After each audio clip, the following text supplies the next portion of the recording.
Chapter 1836. Singing, dancing, and skits were all performances that the art troupe could perform. There were still 10 minutes before the 2-hour performance ended, but the soldiers in the outpost were still reluctant to leave. Du Jiayi suggested to Instructor Gao and the leader in charge of the construction to see if they could increase the interaction between the soldiers and the art troupe. Company Commander Feng of the outpost looked at the time and saw that there was still a familiar figure who had not returned. He agreed readily.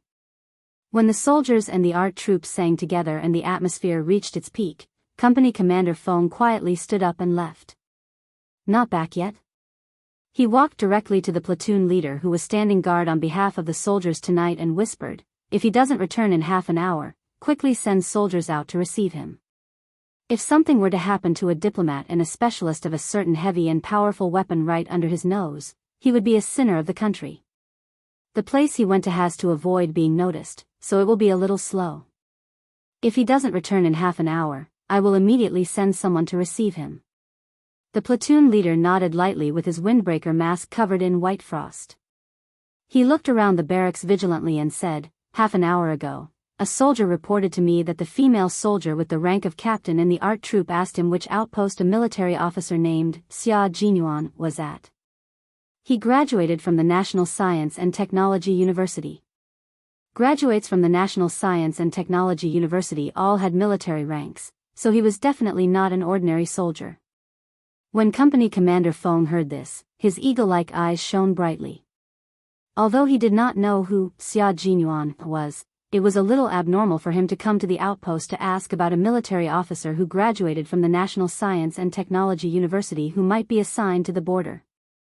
What was even more abnormal was that if it was a normal person, he could have asked him directly and not a normal soldier. As a sentry at the border, any military officer's alertness was definitely not ordinary. Only the female soldier with the surname Du is a captain in the art troupe. Ask the soldiers to keep an eye on her and not let her wander around. Company Commander Feng no longer had a smile on his face. He became very serious. "If she asks the soldiers again, ask the soldiers to bring her to see me." As he spoke, a few small black dots moved faintly. The platoon leader immediately looked through his binoculars. "Company Commander, the political commissar is back. Keep an eye on the inside. I'll go pick them up." Compared to the performance of the art troupe, Company Commander Feng naturally placed more importance on the commissioner who came for the border defense, as well as the diplomat who was also a translator. The translator accompanying Qin Xiu was not a translator, but a missile specialist who carried an important object with him. The satellite launch base at the northwest border of the entire frontier had entered the final phase of testing. At the same time, there was also the construction of a national defense base. The snowy mountains in the northwest of the frigid winter border were sealed off, but it was also the best time for some national defense to be launched. Qin Xiu accompanied the commissioner here and was in charge of completing the exchange between the commissioner and an important figure of a certain country that purchased our country's missiles. Exchanges between countries that could appear on TV could be widely publicized. Exchanges that could not be released could only be considered core exchanges that were completed in secret. Qin Xiu, who was protected all the way back, saw the national flag fluttering in the wind in front of him. Although he could only see the outline of the flag, Qin Xiu still felt a sense of security, as if everything had finally been arranged. As a citizen, only in his own country could he truly feel a sense of belonging and security. Qin Xiu, who had finally completed his mission, declined Company Commander Feng's invitation to watch the art troupe's performance. Du Jiayi was present, so he did not go. He did not want to be recognized. Chapter 1837. As for Mrs. Qin's advice, Qin Xiu chose to forget about it. The commissioner didn't go to watch the performance either. He returned to the barracks with Qin Xiu, closed the door, and rested. Their mission was complete. They could finally have a good night's sleep. Qin Xiu lay on the bed and didn't fall asleep immediately. Although his body was very tired, so tired that he couldn't even open his eyes, the image of Qin Yan, who was full of spiritual energy, still appeared in his mind. She was an interesting girl. She didn't resemble any of the girls he had seen before. The real socialites in Beijing were all capable, but compared to Yi Qian, they were still a bit lacking. His first impression of Yi Qian was her unforgettable face. The sunlight shone through the clouds and through the glass, scattering light on the girl sitting by the window. As he waited, he inadvertently looked up. The girl bathed in the sunlight had delicate skin. When she looked back, her watery eyes seemed to gather the purest spiritual energy in the world. She was attractive at first sight. She was very beautiful. At the time, he thought so. Moreover, he used the pillars as a cover to blatantly admire her smile. At the time, he didn't hide his bad nature at all. Her youthful face, youthful figure, bright smile. Later, when he saw her again, he recognized her at first glance. A second-year high school student could accompany a leader overseas. Which socialite in Beijing had such an honor? If he wanted to pursue Yi Qian, he would have to tell his rigid Mrs. Qin. Only if she agreed could he succeed. Otherwise, with Mrs. Qin's feudal mindset, she wouldn't accept a daughter-in-law with an ordinary background. Thinking of this, Qin Xiu couldn't help but chuckle. He was really daydreaming. Daughter-in-law? With Yi Qian's talent, she had the right to choose a daughter-in-law, not her. However, Mrs. Qin and the Qin family had to pass before he could pursue Yi Qian. Regardless of whether he could win her heart in the future, he didn't want her to be humiliated because of her family. Suddenly, the faint sound of a woman's voice came from outside the window. Qin Xiu, who was resting with his eyes closed, didn't stay for long, but when the voice came from outside the window, he inadvertently heard it. Company commander, is there really no soldier named Xia Jinyuan in our outpost? But why did I hear that he was serving in the most remote outpost in the border? Are you afraid that I'll disturb him, so you purposely said that you don't know him? Or did he serve here before and was transferred away? It was Du Jiayi's voice. She was asking about Xia Jinyuan's whereabouts. You're wrong, there's no doubt that he's in the outpost. The most remote outpost in the border. There are many outposts. There are many outposts. Of course, you have to be sure that he is assigned to the northwest outpost of the border. Company Commander Feng smiled as he looked at the captain of the Arts and Crafts Regiment who had come to look for him after the ceremony ended. His dark purple face had a faint smile as he patiently explained, a military academy graduate from the National University of Science and Technology has a military rank. If he was really assigned to our outpost, as the company commander, how could I not know? Captain Du, I can tell you with certainty that there hasn't been a single officer named Xia Jinyuan assigned to our outpost in the past few years. He was quite stubborn, insisting on getting the answer he wanted. But how was he supposed to answer when there was no one here? Chapter 1838. Du Jie finally believed that he wasn't lying to her. It seemed that he wasn't at this outpost, but at another outpost. She immediately put on a dignified smile and said, I'm sorry, Captain. Xia Jinyuan and I are old friends. He never contacted his mother after he joined the military. I was only looking for his whereabouts because his mother asked me to. I'm sorry for taking up so much of your time. Company Commander Feng had already learned about the situation from Instructor Gao and knew that there was no problem with Du Jiayi's identity. He smiled brightly and said, It's not a problem at all. It's a pity that I couldn't help you. Company Commander Feng had a good impression of the staff officer's daughter, who was polite and didn't put on airs at all. He was very willing to help her.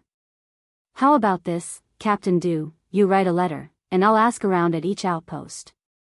If there's any news, I'll send a letter to Barracks 30 Li. What do you think? When Qin Xiu heard Du Jiayi's overjoyed reply, his lips curled into a smile. That's for the best. She was so anxious to find Xia Jinyuan. It seemed that the daughter of the Du family liked Xia Jinyuan. The two families had a dead knot, and Xia Jinyuan was a strong-willed person. Du Jiayi would probably be frustrated. Of course, that wasn't his main concern. His main concern was that he could explain to Mrs. Qin that the daughter-in-law she liked already had someone in her heart. As her son, he wouldn't be the bad guy and ruin Du Jiayi's plans. With the Qin family's traditions, they didn't want rumors to spread about the daughter-in-law they liked. The first person to object wouldn't be Mrs. Qin, but the old master, who was enjoying his old age. The Qin family had always been strict. In the early years of the war, the Qin family went abroad to avoid trouble.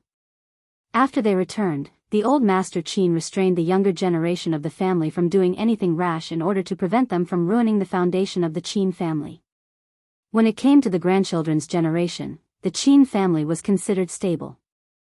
However, the old master Qin couldn't help but feel a little angry when it came to history. Therefore, even if the Qin family returned to its prosperous state before the war, the family's traditions were still strict. The slightest deviation would anger the old master Qin. If one of the grandchildren married a woman who had a bad reputation before she got married, the old master Qin would remove his name to correct the family's traditions. The conversation outside gradually quieted down. Qin Xiu heard Du Jiayi ask, "How are reporter Qin and his colleagues?"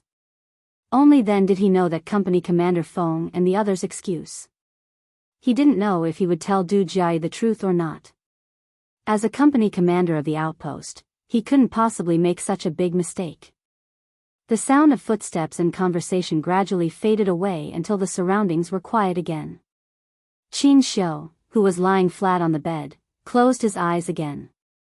There was a smile at the corner of his mouth. He had probably solved another worry, so he fell asleep after a while. The charcoal stove emitted a certain aura.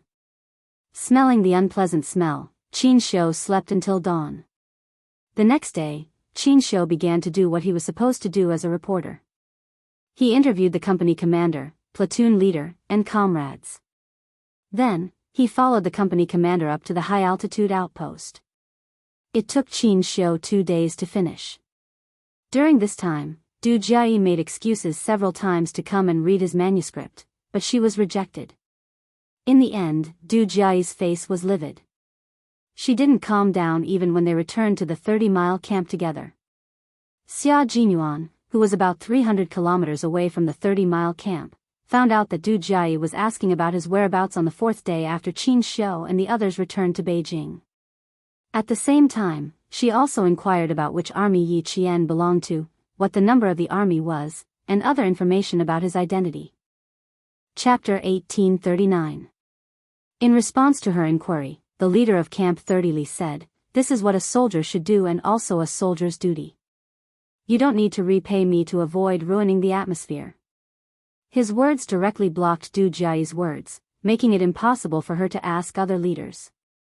She had no choice but to return to the Nongguang military region with regret. When Xia Jinyuan found out that Du Jiayi had asked about him while asking about Yi Qian, his eyes suddenly sharpened. "She found out that I was serving at the border."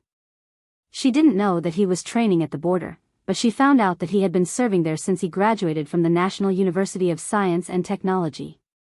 On the 3rd year of Yi Qian, he had entered the Snowfield Brigade and received a mission to protect the construction of a satellite base in the border.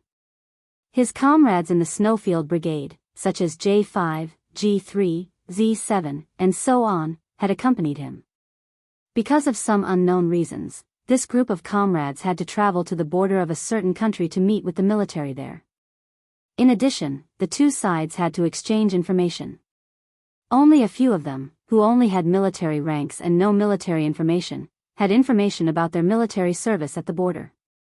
Previously, Han Zhang had said that he still remembered that he belonged to the border army, which was why he had served in the army. It was understandable for her to ask about Yi Qian, but it was incomprehensible for her to ask about Xia Jinyuan's whereabouts. What's more, she was actually asking about him at the border. It was obvious that she was very certain that he was serving at the border. The only way to find out that he was serving at the border was by using his identity to protect the construction of the satellite base. The Major General had already investigated this matter thoroughly, so he said, "The border is at the level of the Deputy Military Region. This is Staff Officer Du's hometown. It's not difficult for Du Jiayi to find out if she wants to." She's really something. Just because it used to be his hometown, she can casually reveal the location of a soldier's military service? Xia Jinyuan's face immediately darkened. There was a strong sense of hostility between his handsome brows. "You've stretched your hand too far. Be careful not to get stomped." The Major General was shocked when he heard this. Du Jiayi had directly investigated Yi Qian and Xia Jinyuan from the system and triggered the warning system. The head of the military's top-secret department immediately reported to him. In less than half a day, he had investigated the entire matter, including how Du Jiayi knew about it. There was obvious hostility in Xia Jinyuan's voice. Major General Lu knew a thing or two about the Xia and Du families. Because he knew about it, he had to settle it properly, in case Xia Jinyuan brought it up without knowing it, which would give Staff Officer Du another chance to go against the family Xia. He then said, "All of your information is now classified as top secret. Your identities are not in the entire system. Therefore, there is no leak of information about the members of the Snowfield Brigade. Furthermore, even the fake identities you used to enter the satellite base were classified as top secret. Even Advisor Du did not have the authority to investigate them." Xia Jinyuan said in a low voice, "I trust the military on the confidentiality aspect. Please tell me how she found out that I was serving at the border." "She found out that you were serving at the border from Staff Officer Du then. She didn't ask Staff Officer Du personally, but..." The Major General paused for a rare moment. When he spoke again, even his tone was much softer. "It was the Commander-in-Chief's ex-wife who asked Staff Officer Du. Staff Officer Du said that he knew you were serving at the border a few years ago, but he didn't know anything else." Chapter 1840. Du Jiayi knew that you might be serving at the border. This was what the Commander-in-Chief's ex-wife told her and asked her to find out. When she left 2 letters. One was in the hands of Company Commander Feng at the outpost, and the other was left at Camp 30 Miles. Wasn't Madame Xiao the Commander-in-Chief's ex-wife? Why would Madame Xiao, who had brought her son along when she was having an affair, suddenly want to find out about him? He didn't tell Mr. Xia about her affair, which was considered repaying her for giving birth to him. When you went to the border to ensure the construction of the base, you went there as an ordinary officer. Staff Officer Du was the one who approved you, so it's normal for him to know. Moreover, he only said that you were serving at the border, but he didn't say anything about the army or other details. You should calm down a little." Major General Lu didn't want him to lose his mind, especially when the Commander-in-Chief's ex-wife, Madame Xiao, was involved. In this family, the person who didn't want to contact Madame Xiao the most was Xia Jinyuan. It was already unbelievable that Du Jiayi wanted to find out where he was serving, but in the end, it was actually Madame Xiao who asked her to do it. Xia Jinyuan couldn't help but look up at the sky. The sun didn't rise in the west and set in the east today. "You don't have to give me the letter. Just destroy it. As for the anger in my heart, to be honest, I'm not angry at all." He originally wanted to find out what Du Jiayi's motive was, but now it was completely unnecessary. Didn't Madame Xiao see her as her biological daughter? Madame Xiao asked her biological daughter to do something, so her biological daughter had no choice but to accept it. Xia Jinyuan, who contacted Major General Lu through the ground navigation system, smiled faintly and said, "Since she was asked by Madame Xiao, it doesn't matter much. However, you still need to keep an eye on Yi Qian. She can't find out Yi Qian's information just because she wants to. Moreover, her information is classified as top secret along with yours. If anyone searches for Yi Qian's information in the system, the military's confidential department will immediately know and contact me. Yi Qian hasn't joined the army yet, so she can't find anything even if she wanted to." The Major General was not worried that Yi Qian's information would be investigated, nor was he worried that someone would find out about Xia Jinyuan. Instead, he was worried that Xia Jinyuan would do something irrational because of Ms. Zhao's interference. The Snowfield Brigade did not belong to any army. In some cases, every member of the Snowfield Brigade was an unregistered citizen without any information about their identity. They had enjoyed all the privileges of our country's soldiers when they were alive, but if they died, they might not be able to enjoy the glory that a soldier should have. Only the Major General of the army had access to the information of everyone in the Snowfield Brigade. Even Commander-in-Chief Xia did not have the authority to do so. However, Xia Jinyuan wanted the Major General to be careful, so he told him about the friction between Yi Qian and Du Jia. "It's not that I'm overly worried, but Du Jiayi is a vicious and merciless person. Major General, you still need to inform the school. With Xia Jinyuan's reminder, the Major General frowned and said coldly, she's so narrow-minded. She repaid kindness with ingratitude. If she dares to do anything to Yi Qian, she won't be able to wear her military uniform for long. Yi Qian was the focus of the military's training. She was not at fault for rescuing Yi Qian, but she used her family's power to harm Yi Qian just because he replied to her. The military was not the Du family's military. It was also not a place where the Du family could cover the sky with one hand. With the Major General's nod, Xia Jinyuan felt a lot more relieved. Then, he listened to the Major General talk about the meeting between the Snowfield Brigade and the Storm Commandos. He picked out the main points of the meeting and told him about it. The military has decided to train 2 special forces teams, sea, land, and air. Chapter 1841. The Snowfield Brigade is already one, and the Storm Commandos will be the 2nd special forces of our country. In the future, no local troops will be involved in the training of these 2 forces.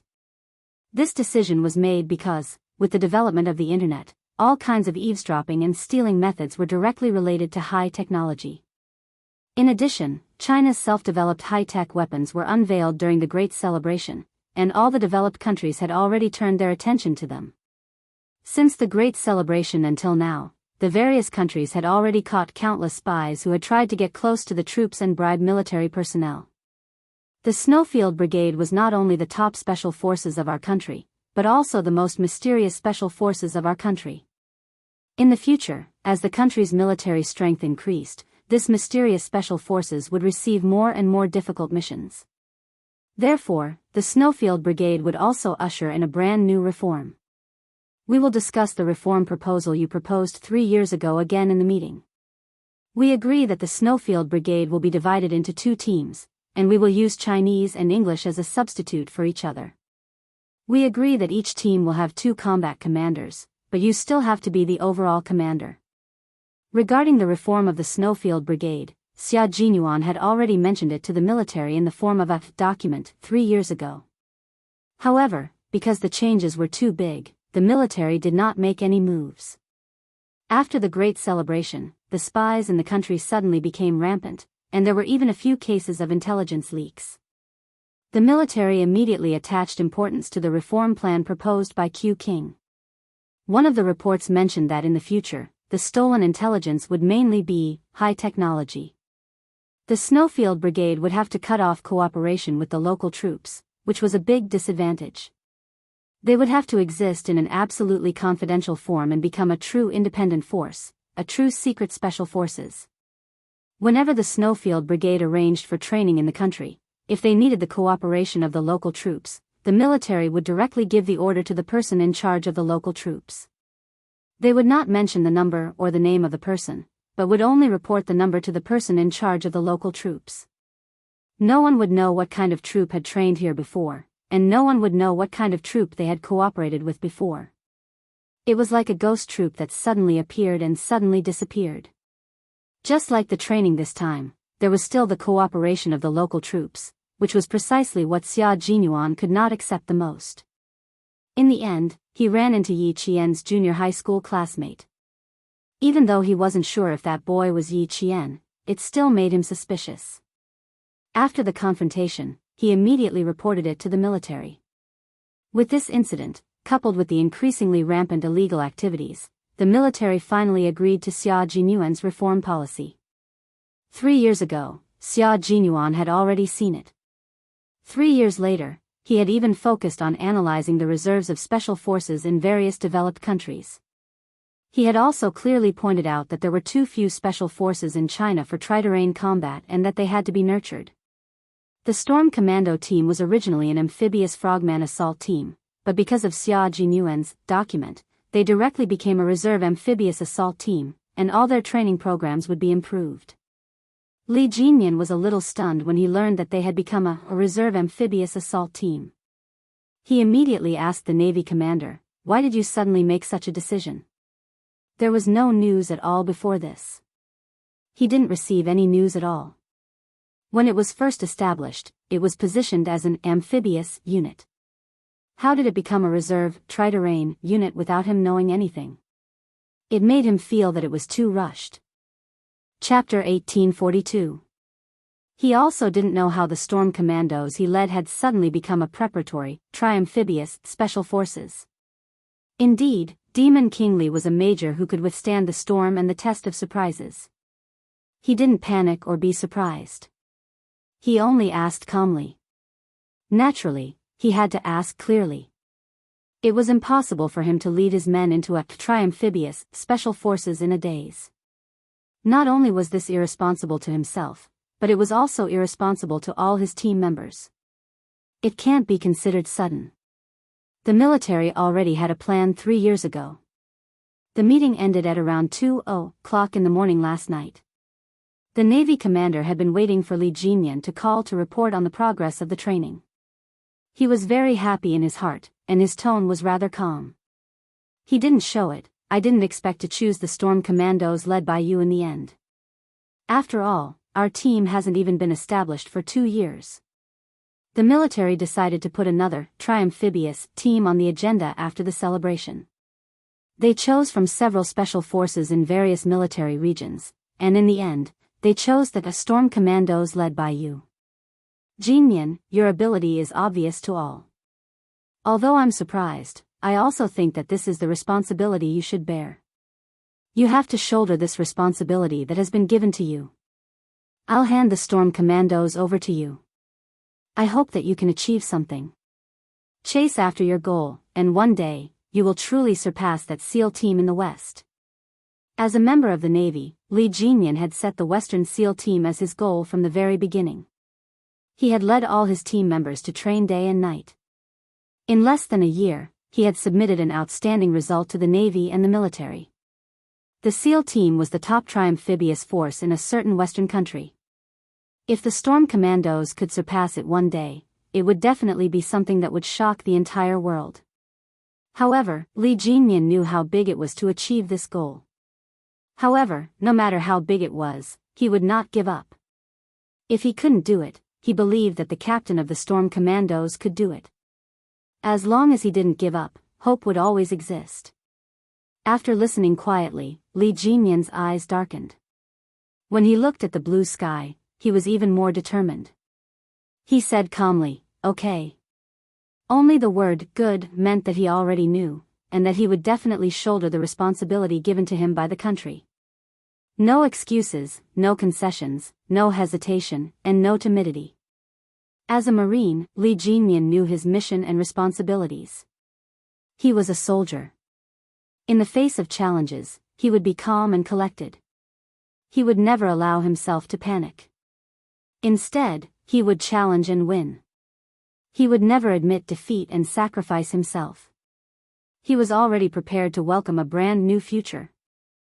Although Li Jinyan and Xia Jinyuan had completely different personalities, their beliefs and perseverance were the same. One could see the brave and fearless spirit of modern soldiers from their figures. Xia Jinyuan didn't tell Yi Qian about how Du Jiayi had left the border to gather information about her after the Highland training ended. She didn't want to distract Yi Qian during the most dangerous individual combat training on the Highland. Take the hiding in the snow training as an example. If a person directly hid in the snow without moving for a few hours, they would be like a popsicle.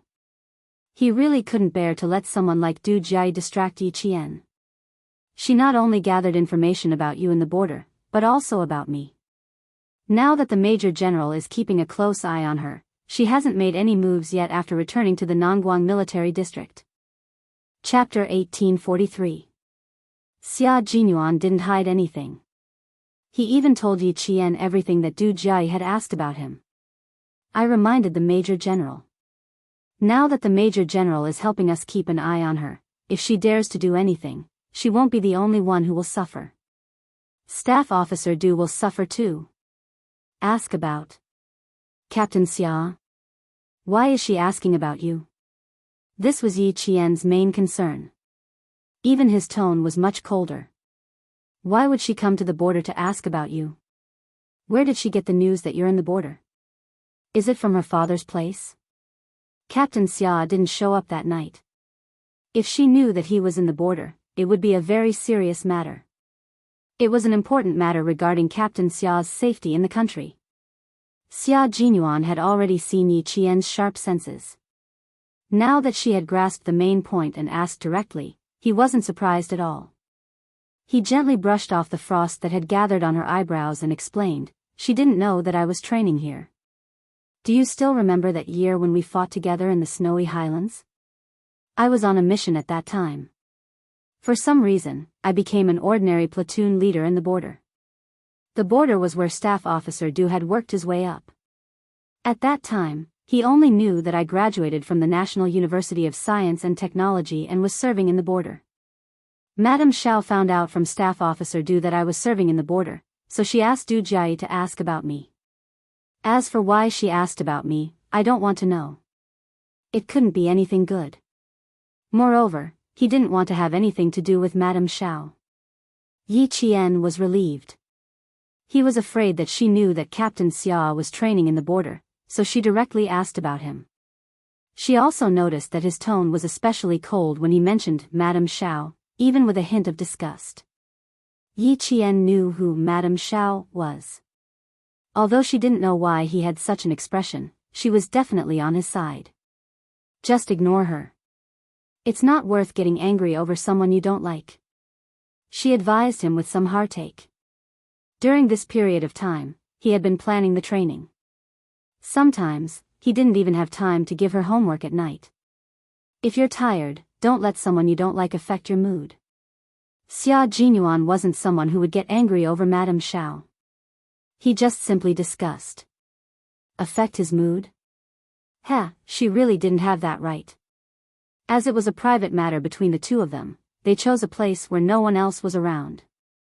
After glancing around to make sure there were no comrades around, Xia Jinyuan suddenly bent down and gave Yi Qian a quick peck on the cheek. His thin lips curved into a wanton smile as he said, "You guessed wrong. You should be punished. Your Captain Xia is not someone who is easily affected by others. Of course, this little fox in front of me is an exception. Just a small look or a small action from her can make my mood fluctuate." Indeed, it didn't affect his mood at all. It could be seen from his indecent behavior. Yi Qian, who had just been kissed, glared at him. There was no anger in her eyes, only coquettishness. "You're getting more and more mischievous. Status. Mind your own status. I pay a lot of attention to my identity. I don't dare to forget it at all times, but I do need to relax occasionally, especially now that it's rest time." Major Xia had always known how to strike a balance between work and rest. They had left the highlands at night. Now, it was equivalent to taking half a day off to wait for the helicopter from the aviation team to arrive. He could take advantage of the rest time to have some sweetness. It could help him sweep away the stress of the past half a month. The two of them didn't leave alone for too long. Just as Yi Qian said, they still had to pay attention to their status. In addition, Li Jinmian came looking for them, so Yi Qian left first and seized the time to revise her homework. Returning to school would be the midterm exams, so she had to hurry. Chapter 1844. It was bitterly cold in the northwest of Xinjiang, but the sun was shining brightly in Nanguang. The lowest temperature today was only 8 degrees Celsius. Compared to the dozens of degrees below zero in Xinjiang, Nanguang was as warm as spring. Yi Zhifan, who was in a suit for the first time, was in a sharp contrast with the soldiers in dark green uniforms. Seeing that the door of the office building was guarded by heavily armed soldiers, Yi Zhifan could not help but swallow his saliva. He had been an officer for nearly 20 years, and this was the first time he had interacted with a senior officer in the army. He put his left hand into his pocket and touched the cold jade pendant. A trace of uneasiness flashed in his eyes. Yes, uneasiness. The reason why he could talk to the young master of the Du family was because he received a call from the mysterious man again. It had been more than 10 years since he received a call from the mysterious man.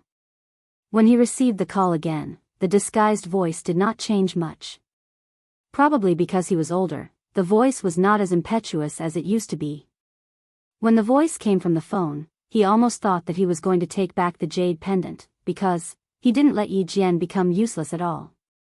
Instead, he watched her go further and further away and stand higher and higher. Even he, a dignified bureau chief, couldn't do anything about it. So he was afraid. He was afraid that the owner of the jade pendant, who had sent him to his official career, would take back everything he had and leave him with nothing. But he did not expect that the mysterious man, who he had not contacted for more than 10 years, would say, "Try to send Ying to the army. He will provide the opportunity." Sending Ying to the army. This was what he had been dreaming of. He followed the order and went to Nongguang to save the young master of the Du family, who was attacked by the mafia during dinner. He was the commander of a brigade in the Nongguang military region. He had racked his brains in the Nan province but still could not do it. But in less than 4 days, he had done it easily in Nongguang. Although he had been stabbed in the back, it was worth it. It was really worth it. "Commander, Bureau Chief Yi is here." The guard knocked on the door and told him the purpose of his visit. There was no immediate answer. Just when Yi Jifan was feeling a little uneasy, the half-closed door suddenly opened. A soldier in his early 30s with a medium build opened the door personally. His eyes fell directly on Yi Jifan, and he laughed loudly. "Bureau Chief Yi, I have been waiting for you. Please, have a seat." This was Chief of Staff Du's eldest son, Du Kaiwei, 33 years old. He was the commander of a brigade in Nongguang military region. His enthusiasm suddenly made Yi Jifan's heart, but when he saw Commander Du smile. "Director Yi, you should have time to have a meal with me after we're done with work." Of course. And I. Director Yi had blocked the knife for him. If he hadn't blocked it, the knife would have landed on Du Kaiwei's neck, and his head would have fallen to the ground on the spot. Just because of this, he could not neglect it. Yi Jifan smiled very elegantly. Facing the warm hospitality, he was still calm. He did not show how happy he was. Chapter 1845. Before Yi Jifan went to Nangguang for the business trip, he had already roughly learned about the Du family's situation. Although it was not a real prominent family, it was still quite rich. Chief of Staff Du's family was relatively simple. There was an elder brother who was the second most powerful person in Nangguang province. His children had already joined the army. Although Chu Yunxing didn't know what they were doing, with an elder brother who was the second most powerful person in Nangguang province, it shouldn't be too bad. Chief of Staff Du was the second son. He had 2 sons and 2 daughters. Commander Du was the eldest son. He was only 33 years old. He also had a younger sister who was a member of the Standing Committee of Jiang Province. This Mrs. Du was in her early 40s, she only had 1 daughter, and she was still studying abroad. But the most noteworthy one was Chief of Staff Du's wife, Mrs. Li. It could be said that the reason why the Du family could become what it was today was largely because of Mrs. Li. She was a very knowledgeable and decisive woman who relied on her family's connections to raise the Du family, which was originally just a peasant family, to its current status. Yi Jifan deliberately learned about Mrs. Li when she was young and what had happened in recent years. He knew that her status in the Du family was quite high, and everyone in the Du family respected her very much. Chief of Staff Du also listened to her every word. Mrs. Li was in charge of everything in the Du family, and she never asked about it. However, it was also understandable that a woman who relied on her family's connections to raise her husband's family to its current status would treat her like an ancestor. This commander in front of Chu Yunxing also respected his mother very much. It was because of this Madame Li that Yi Jifan had no choice but to be cautious. Facing Du Kaiwei's warm hospitality, Yi Jifan, who purposely learned about it before coming here, took a sip of tea and said calmly, "Commander Du, you are too polite. The thing you told me last time, I have thought about it again and again. My daughter is studying abroad in France. If she suddenly drops out of school and joins the army, once she stops studying, it will be very difficult for her to pick it up again. She just turned 19 years old a few days ago. I'm afraid that she won't be able to handle the hardships if she joins the army at such a young age." It was not that he didn't want to bring Ying back to Nangguang province, but with Mrs. Li, a powerful woman who didn't like other people forcing her to help him, he needed to know what she wanted. In the Du family, only when Mrs. Li nodded her head would things go smoothly. Moreover, he didn't believe that Mrs. Li didn't know that he saved Du Kaiwei. He even suspected that it was Madame Li who suggested to let Ying join the army. She wanted to test him. If he had really met Du Kaiwei by chance, it would have been fine. However, he had been arranged step by someone else. The Du family was not an ordinary family, so he felt a little uneasy. He had to be careful at every step. Du Kaiwei's eyes flickered when he heard this. It was a little strange that he had actually refused. Du Kaiwei gently placed the teacup in his hand back on the solid wooden coffee table. He rested one arm on the back of the sofa and spread his legs slightly. He sat casually and had a domineering aura. He couldn't help but smile and ask, "Director Yi, you don't believe me, right?" According to his investigation, in order to send his daughter to the army, Director Yi had put in a lot of effort and tried to establish a relationship with the Southern Province military region. Unfortunately, he failed every time. In his opinion, the biggest failure of Director Yi was that he married a wife who was as stupid as a pig. It would be strange if Director Yi could establish a relationship with the Southern Province military region after offending a national treasure like that. Du Kaiwei did investigate Yi Jifan's affairs.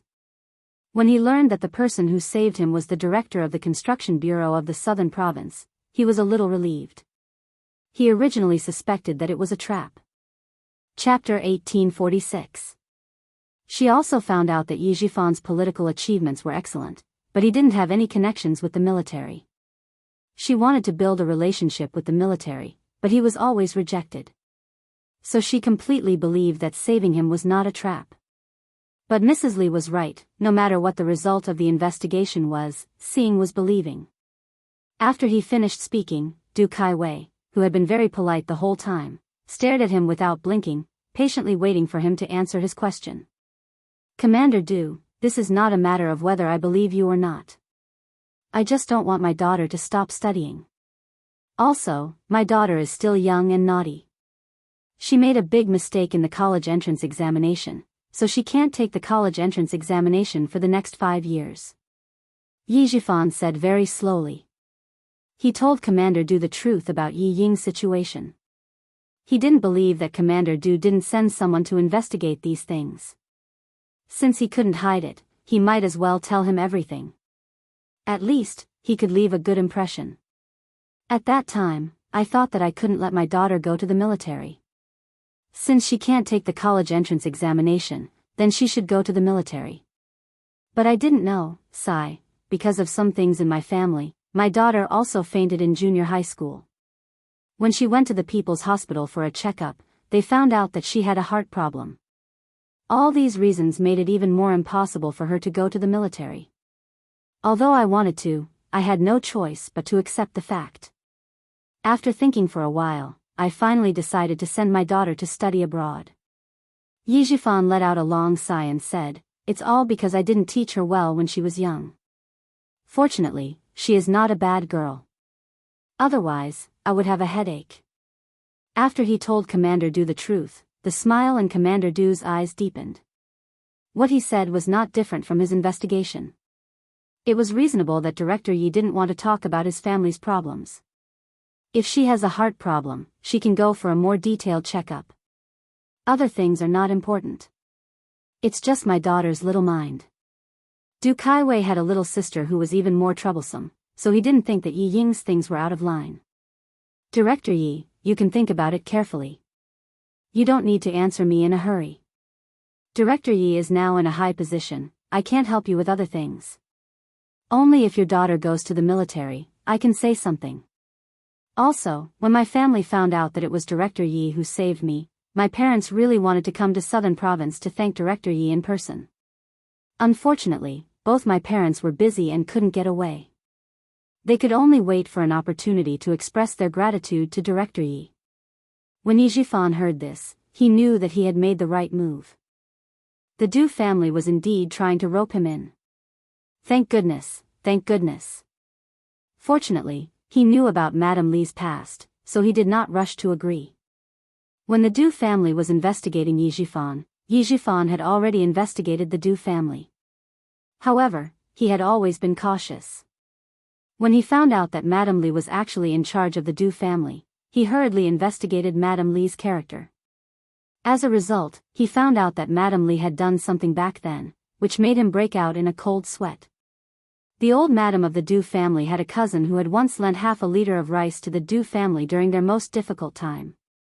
About 10 years ago, that cousin saw that the Du family had become rich. He had not visited the Du family for a long time, so he took this opportunity to visit the Du family. He wanted to help his grandson, who had not been admitted to a good university, get in through the back door. Mrs. Li immediately agreed and sent her grandson to university. As a result, he was directly assigned to the most remote place after graduation. Chapter 1847. The cousin tried to get in through the back door again, but was rejected by Madame Li. She said, "I've already repaid the debt of half a liter of rice." "Cousin, are you trying to force me to repay your debt?" "I'm sorry, but I won't fall for that." It wasn't easy to investigate this incident, and it came from Staff Officer Du's hometown. If he didn't know, he would have brought his daughter's information to them. Taking things slowly was Yi Jifan's rule as an officer. He was never aggressive and never took risks. With someone supporting him from behind, he just needed to walk steadily. He knew that as long as he didn't make any mistakes, he would have a meteoric rise. Therefore, Yi Jifan was so cautious that he wouldn't take action immediately. No matter how much he wanted to send Ying to the army, he would stay calm. Because of his cautiousness, he avoided the minefield again and didn't let the Du family notice anything suspicious. With Du Kaiwei's words, Yi Jifan left Nongguang with a smile on his face. So what if Chen Dongfeng was capable? So what if Uncle Zhen was respected by so many soldiers when he was alive? He didn't care about Commander Liu and Political Commissar Yan. With the Du family's position in the army, he wouldn't give up on what he wanted for his daughter. Yi Jifan didn't mention to Sun Dongqing that he had a relationship with the Du family. Before the matter was settled, it was enough for him to keep it to himself. He didn't even want to mention Yi Ying for the time being. Xia Jinyuan only found out that Yi Jifan had a relationship with the Du family at around 3:00 in the afternoon after the training in the mountains ended. Yi Qian said that he didn't want him to get involved, but as Yi Jifan's position increased, he couldn't really let his guard down. Since he wasn't in Nongguang, he naturally had to ask someone to keep an eye on him. If there were any big movements, he would know immediately. The person on the phone with him was none other than Xia Yiwei. The person who asked him to keep an eye on Yi Jifan was naturally her, the secretary of the southern province. About 40 days ago, Yi Jifan saved the life of Du Kaiwei, who had been at odds with his elder brother since he was young. He returned to Nongguang, and about half a month ago, he made another trip to Nongguang. His accompanying secretary inadvertently mentioned that Director Yi had gone to the Nongguang military district, so I guessed that he did indeed have dealings with the Du family. Yi Jifan actually saved Du Kaiwei's life? Xia Jinyuan furrowed his brows. How could things be so coincidental? Little Fox had just started a feud with Du Jiayi when Yi Jifan had already made friends with the Du family. Have you investigated who wants Du Kaiwei's life? Yes, Du Kaiwei led soldiers to cooperate with the relevant police to clear out a drug manufacturing village in Nongguang. When he showed up, he was seen by someone. The villagers cooperated to pay for his life. Xia Yiwei explained very clearly and also investigated very clearly. The person who helped her investigate was none other than Ho Zi, who was still showering in the bathroom. Sundays in the depths of winter were suitable for lying lazily in bed. Xia Yiwei rested her head on a soft, white pillow and looked at the falling snow outside the window. Her voice was charming but sharp as she said, "This time, it's really all connected. Our family Xia and the Du family have always been at odds. Who knew that my sister-in-law would come into conflict with Du Jiayi in advance, and in the end, Xia Yiwei described the network of relationships one by one. It was really complicated. In one sentence, she concluded, "It's really fate that my sister-in-law and our family Xia are fated. I'm also fated to be with your family Xia." A familiar male voice suddenly came through the phone. Xia Jinyuan did not even frown and said, "Help me ask Brother Z about the progress in France." Chapter 1848. The other side of the phone suddenly went silent, as if someone had covered it. After dozens of seconds of silence, Ho Zi, who had eaten her fill, lazily opened her mouth and said, "I can't delay the matter you asked me to do." "Don't worry, everything is fine." Ho Zi, whose shoulder was pressed against the phone, stuffed Xia Yiwei, who was trying to snatch the phone back, into the blanket and said coldly, "Both of them have the surname Yi, but your Xiao Yi is much more interesting. She's like that woman in France who pretends to be aloof and flaunts her relationship with Yi Ying. I just need to move my hands and she'll take the bait. She'll be busy now." Xia Jinyuan did not ask about the process, nor did he ask how Ho Zi was going to deal with it. When he found out that Yi Ying was studying in France, he immediately contacted Ho Zi. Originally, he wanted to ask for his help to destroy Yi Ying in France, but when he remembered that Ho Zi had blown up the underground gun warehouse in his villa in Mount Dalong, Xia Jinyuan changed his mind and asked Ho Zi to help lead Yi Ying to the bad path. Xia Jinyuan knew that Ho Zi must have countless ways to lead Yi Ying to the bad path. As long as Yi Ying took the bait, she would suffer. France was Ho Zi's second hometown, and he knew a few people from all walks of life. Ho Zi, who had always done things appropriately, knew what to do and what not to do. "Thank you, Brother Zi. I'll treat you to a drink when I go to Nan Province." "You're welcome. I've been quitting drinking and smoking recently. Your sister has cut off all forms of entertainment that are harmful to the liver and lungs. If you want to treat me to a drink, I don't mind, but your sister does." Ho Zi used the blanket to wrap Xia Yiwei, who was struggling to get out of the blanket. His flirtatious peach blossom eyes smiled as he looked at his beloved woman who was blushing. He held the phone in one hand and the blanket in the other to prevent her from jumping up and making a fuss. He had been an underground lover for most of his life. It was time for him to become an official lover. Xia Yiwei's face was sullen, and her eyes were filled with anger. "Ho Zi, if you don't let go, I'll make you pack up and leave right now. Let go of me, do you hear me?" Xia Jinyuan heard her words clearly. The two of them had been entangled with each other for so many years and had gone through so many times, but they had never really cut off all ties. It was impossible for the two of them to break up. Ho Zi had hardened his heart and cut off his underworld ways. It took him 2 years to clear his name. He knew that Xia Yiwei would not be able to dump Ho Zi and marry another man. Seeing that the two of them had reconciled, Xia Jinyuan did not say much. He only said one more thing before hanging up the phone. "Brother Zi, old madam has been waiting for my sister to get married and have children. Don't worry, don't worry. I'll definitely let old madam get what she wants. I'm hanging up first. I'm still a little scared of your sister's temper. Last night, she wanted me to kneel on 2 bowls. Now, she's so scared that she wants me to kneel on cactus. Ho Zi, shut up. Give me the phone." Xia Yiwei, who was wrapped up like a cocoon, roared. Just by listening to her voice, one could tell that Secretary Xia was not as intellectual and dignified as she usually was. Xia Jinyuan was not interested in eavesdropping on other people's private matters. He was about to hang up, but when he heard that Xia Yiwei still had something to say to him, he moved the phone away from his ear. He did not want to overhear the fun between the two of them. "Yes, yes, yes. Baby, are you going through menopause? Why is your temper getting worse?" Ho Zi was a gangster and did not mind talking dirty. Now that he had finally won the heart of his beloved woman, he coaxed her and approached her step by step, making it impossible for her to leave him.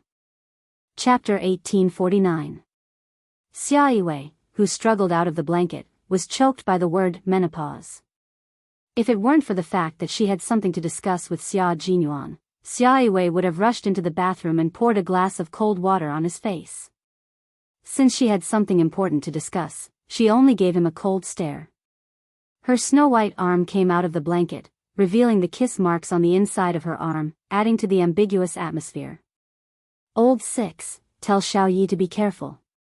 We've been investigating the person behind Yi Jifan for several years, but we haven't been able to find any clues. If they can still guarantee his promotion, the water here is not ordinary."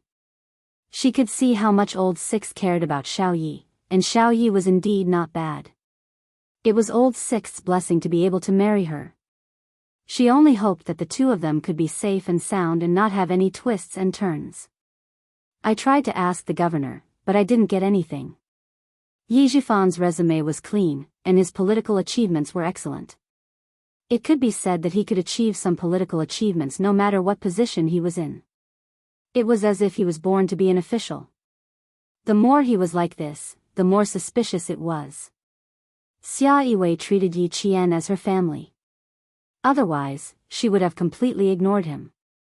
After several years, she still couldn't find any information. It was clear that the person behind Yi Jifan was extraordinarily powerful. Xia Jinyuan had always known that the person behind Yi Jifan was extraordinarily powerful. Otherwise, with Yi Jifan's seemingly good political achievements that didn't bring any benefits to the people, it was impossible for him to be promoted so quickly. Now that he had connections with the Du family, it gave family Xia a chance. Hearing this, she said calmly, "Continue to help me keep an eye on him. If you can't find any loopholes in him, his daughter will become his loophole." With Ho Zi's methods, Yi Jifan's daughter must be living a prosperous life in France. As if thinking of something, his eyes darkened and he said, "Sister, ask his secretary to find an opportunity to ask if he still has the intention of sending his daughter to the military. If there was, then Du Kaiwei would definitely arrange for Yi Ying, who had heart problems, to enter the army.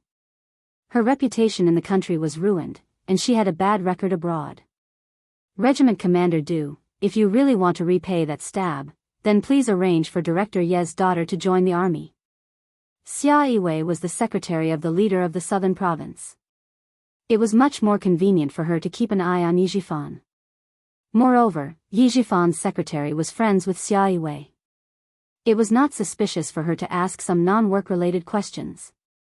Tell Sixth Brother that he doesn't need to worry about France. Just focus on his own things.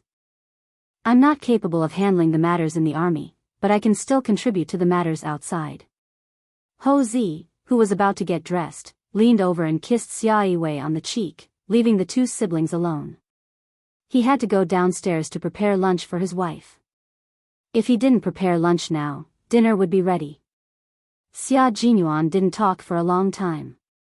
He had just finished the training, so he was actually a bit tired.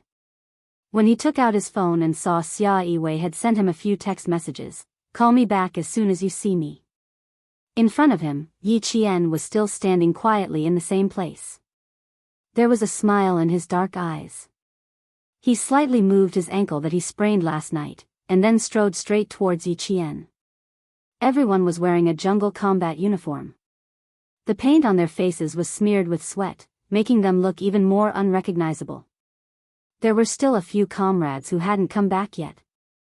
While waiting, they didn't forget to exchange their training experience and tactics with each other. Diving for a long time requires you to finish it in one go. You can't stop at will in case of insufficient oxygen. However, for a long-distance march in the mountains, we must strike a balance between work and rest. When we need to run, we must increase our speed. When we need to rest, we must stop. Only then can we maintain our stamina and keep our body excited. J5 was talking to a few members of the Storm Commandos. Yi Jian stood beside and listened carefully. Chapter 1850. Every member of the Snowfield Brigade was very outstanding. Their tactical experience and training were accumulated over a long period of time. After more than 40 days of joint training, Yi Qian was amazed by the abilities of each of them. The T6 soldiers had delicate baby faces, but once they held a sniper rifle, they could directly complete an accurate sniper shot with a golden hook hanging upside down from a tree. The Longhawks and Sparrowhawks were the scouts of the team. As long as the prey was targeted by them, it would be impossible for them to escape from their sight. Moreover, they could complete the reconnaissance in the shortest time possible. Yi Qian always felt that she was full of energy from head to toe when she trained and fought with them. Because they were all role models for her to learn from on her way to the military. Fighting with a group of role models, she would never relax or think about slacking off. She would always be spurred on. The Navy's main mission is anti-reconnaissance, anti-landing, beach raiding, and so on. The military skills and abilities you all have are incomparable to other branches of the military. Previously, you focused on naval combat, so you were limited. In the future, you will move toward a more large-scale tri-service systematic combat. With the ability of the Devil King, I'm guessing that within 3 years, you will be a very terrifying naval special forces. Brothers of the Storm Team, I'm looking forward to the establishment of the 2nd Tri-Service Special Forces. Your predecessor was the military's Emergency Mobile Combat Force in the 1990s. In case of an emergency, you can be directly commanded by the General Staff Department. With such a powerful predecessor, there should be a tri-amphibious special knife-wielding unit. Now that everything is finally settled, I'm looking forward to our next joint training. When the time comes, we can learn from each other again. I'm sure it will be very enjoyable. Just as J5 finished speaking, Yi Qian saw Xia Jinyuan, who was standing in the distance making a phone call, walking towards him. He smiled at him, then looked away and focused his attention on J5 again. Why did J5 say that he was looking forward to it? It had to be from the beginning of the 1990s when someone in Tai provoked our country, causing our entire army to be in a state of readiness for war from the second half of 1995. From 1995 to 1996, danger appeared again, and there was a transfer of troops from the south to the north. They only cared about one side and did not care about the other. It also made the military and the highest leaders in the Great Hall more aware of the lack of amphibious forces in our country. It wasn't until 1998 that the Nongguang Military District sent a division to be reorganized into another strong force of the Navy that the transfer of soldiers from the south to the north was resolved. After that, the military requested the Navy to launch amphibious operations. When the time was right, they immediately issued the order and ordered the establishment of a special amphibious frogman force. They were now known as the Amphibious Frogman Combat Unit. It had been less than 2 years since it was established the year before last, and now it was changed to amphibious. Such a big reform would make any soldier who knew about it happy. What did this mean? This shows that the growth of our country's national strength and military strength, as well as the conditions for war reserves, are maturing day by day. As a special forces soldier who guarded every inch of the country's land, how could he not be excited? Only when the country is strong can the people be strong. Only when the country is strong can the people be at peace. When they talked about the reform, Xia Jinyuan came over and made the atmosphere of the discussion more technical and academic. Wearing the jungle combat uniform, they were very clear that our country's current national defense technology and military equipment construction had entered a stage of rapid development. They needed to move forward with the times, and they could not be complacent and end up as useless chess pieces and retire with regret. When the devil came, the discussion reached an unprecedented level of excitement. Yi Qian, who was still a military school student, had his eyes shining, and his little face was faintly red with excitement. Chapter 1851. There will be big moves next. We are the Navy of South Island. Facing the complicated geographical environment of the sea in South Island, all navies must have amphibious capabilities. So the next move is to have the Navy engage in a full-scale amphibious operation to meet the current needs and future needs. This was Li Jinyan's speech. After hearing it, Yi Qian gave him and Xia Jinyuan many thumbs up in her heart. Although she didn't care about military affairs in her previous life, she had seen on TV that our army had held several large-scale exercises at sea in the next 10 years, which was the full-scale amphibious operation that Li Jinyan was talking about now. The future hadn't come yet, but they had already realized and prepared for it. Yi Qian could already hear the ups and downs of her excitement. The blood in her body flowed faster, and she was so excited that small beads of sweat appeared on the tip of her nose. How lucky she was to be able to fight side by side with them.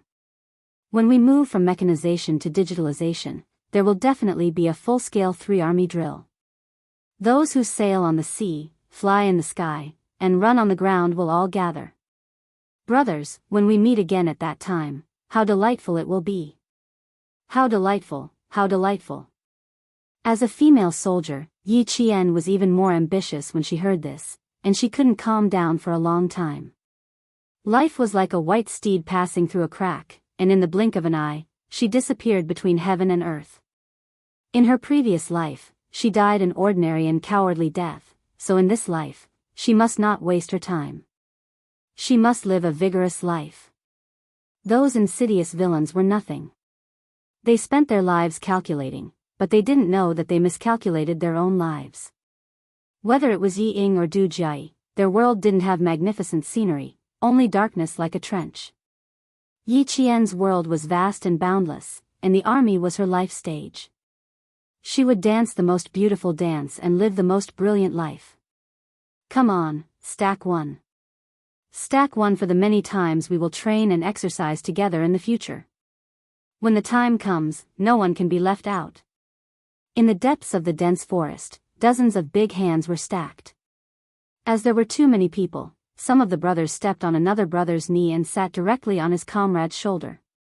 To the special forces, this kind of stacking was a piece of cake. 22 Army Special Forces soldiers and 22 Navy Special Forces soldiers formed two teams. Their outstretched hands were stacked on top of one another. Because they were all wearing camouflage suits for jungle combat, there were also strips of lucky camouflage on the outside. From afar, they looked like two big trees with vines growing out of them. It was a spectacular sight. Qing Miao, our bridge is yours. Let's go. The comrade sitting on the top floor shouted. Yi Qian, who was the last to reach the top, jumped and ran. The comrade on the second floor reached out and firmly grabbed her outstretched hand. With a lift, Yi Qian agilely climbed to the second floor, then quickly climbed to the third floor. She stood in the middle like a flagpole between the two teams. She stretched out her arms and placed her hands on top of the large hands of her comrades. 1, 2, 3, for our next meeting in the future, all the best. Come on. Come on. All her comrades shouted together. Their voices weren't loud, but they were so uniform that it was as if one person was saying it. Although their voices were low, their momentum was great, like the low chime of a morning bell that reverberated in the depths of the valley. This was the friendship of a comrade, a friendship that went through life and death, and entrusted their backs to each other. Although they didn't make a sound, it was as deep as the sea and as vast as the sky. Chapter 1852. The promise of not one less was their promise to each other, as well as to themselves. However, they were special forces soldiers who walked on a knife's edge. Perhaps one day, they would fall off the knife and the cold gleam of the knife would pierce through their hearts. That would be an eternity. K7 chewed on this promise and committed it to memory. Looking at his comrades hugging each other and saying goodbye, he felt a slight warmth in his cold heart. Some people said that he was too cold and inhumane, and that it would be best for him to be reformed in the army. Perhaps he would be able to cover his face with his heart by going through life and death situations with the soldiers. He didn't say no, and a week later, someone sent him to the army.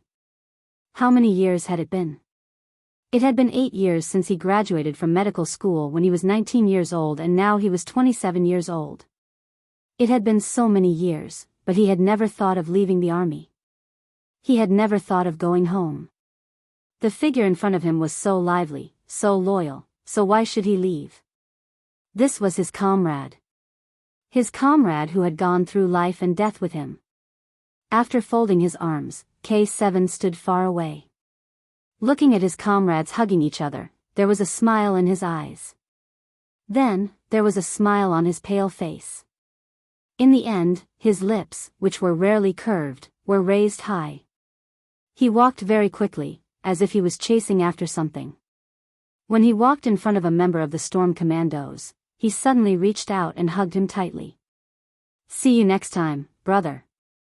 It was the most common farewell hug, but the Snowfield Brigade members who saw it looked as if they had discovered a new continent. They stared at K7, who had never hugged his comrades before.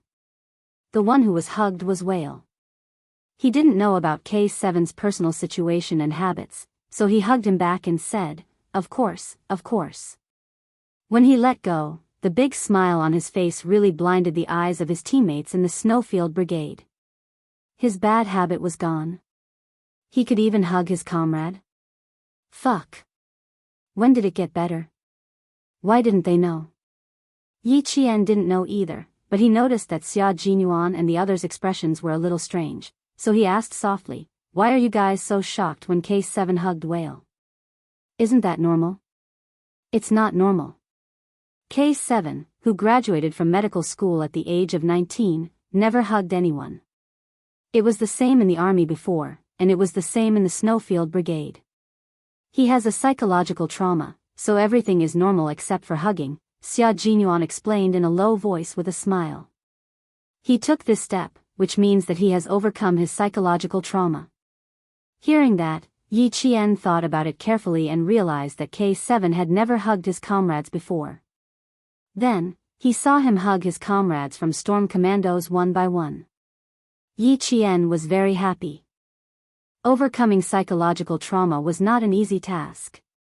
"Qing Miao, I'm afraid it won't be easy for us to meet again after this farewell.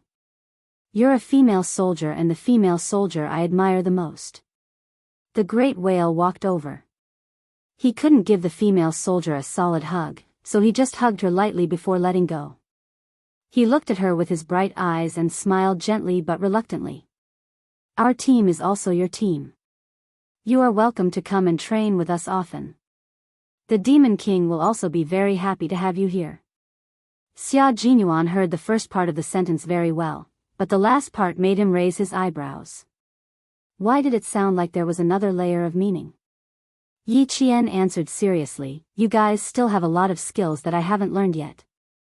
As long as there are arrangements, I will definitely return to the team." "Ha ha ha, sure, we'll all be waiting for you." Whale's laughter became louder. Chapter 1853. At this moment, they were all looking forward to meeting each other again. They could train together again. The sea, the mountains, the highlands, the Gobi Desert. They had been through all these together. If there was a chance, they would do it again. Big Whale did not know about the relationship between Yi Qian and Xia Jinyuan. Now that the training was over, there were no rules between them. Seeing that she agreed readily, he raised his voice and shouted at Li Jinyan, "Captain, do you really like Yi Qian to come over?"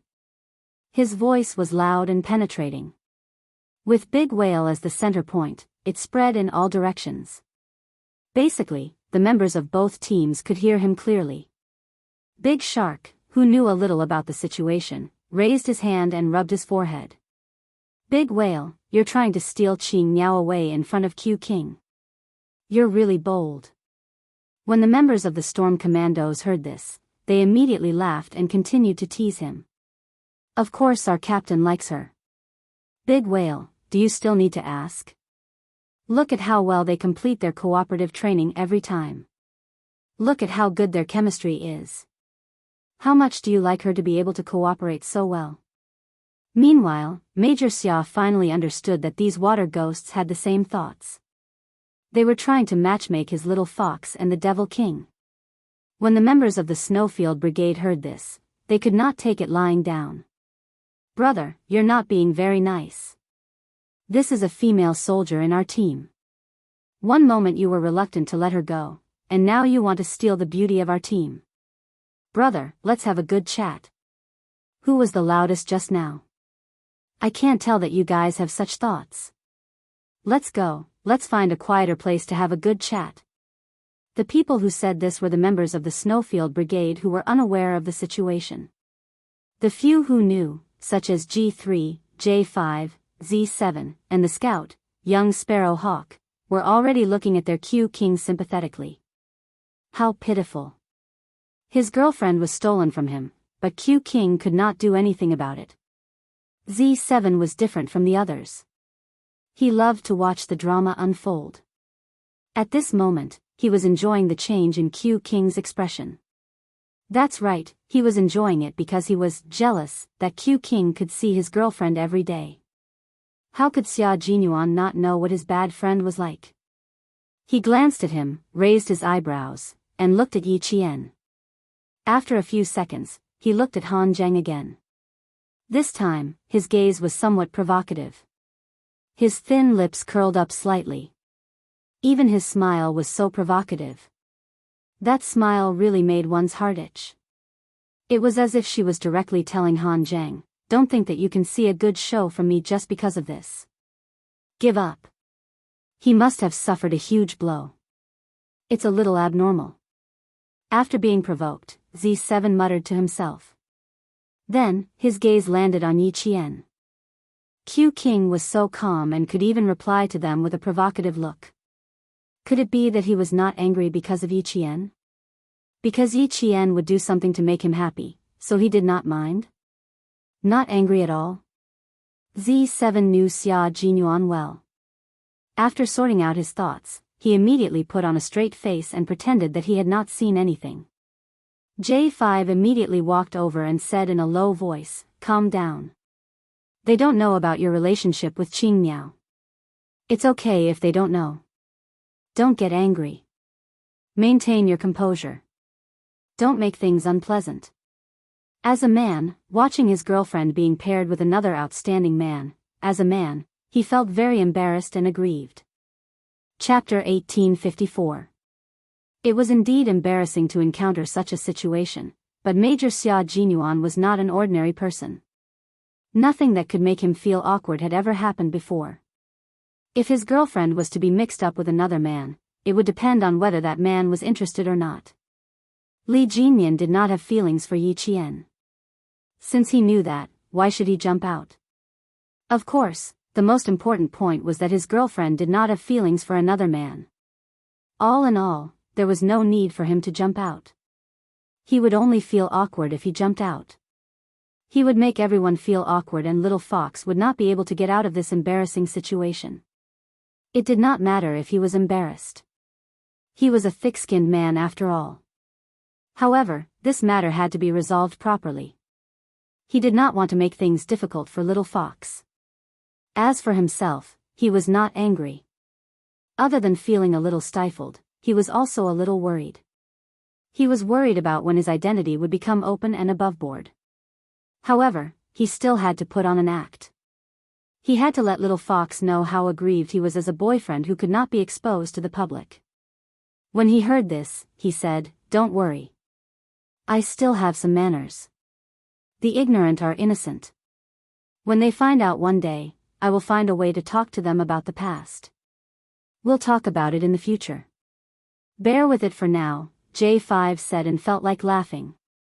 You have to understand that the rarer something is, the more valuable it is. What's more, Qing Miao is extraordinary. Her talent and appearance are top-notch. The hormones in a man's body will cause trouble, and he will more or less have some fantasies about her. Cough, do you want to take a breather now? Major Xia felt that his comrade was too good at backstabbing him.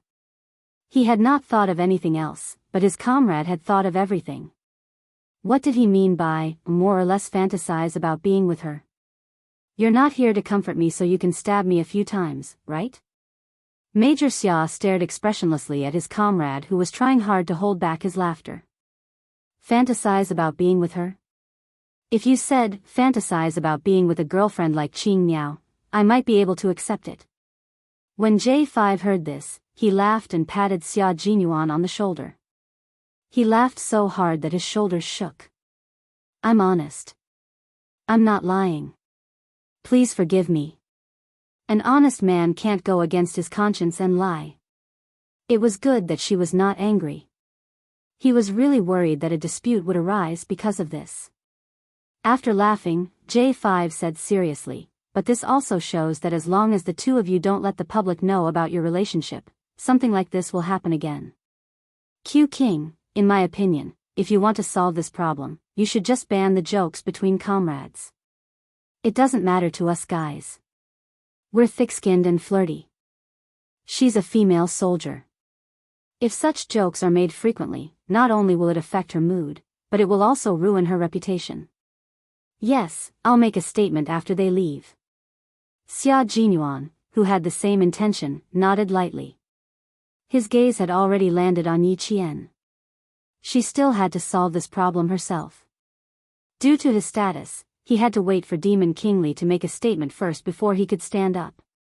Although the two teams trained together, they were two different teams after all.